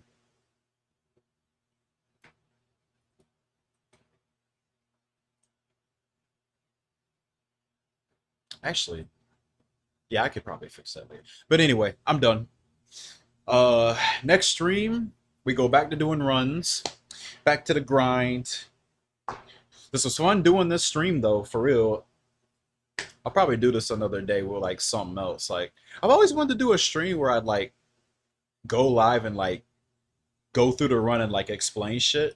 I've always wanted to do something like this, but I've never had a run that I liked to do something like that with. Like this run was actually kind of trashy. So I've only really did this to fix my splits, but I don't know. One day if I get a run that I actually like, I'll do this again. But yeah. Catch y'all next time. Thanks for watching. See you later.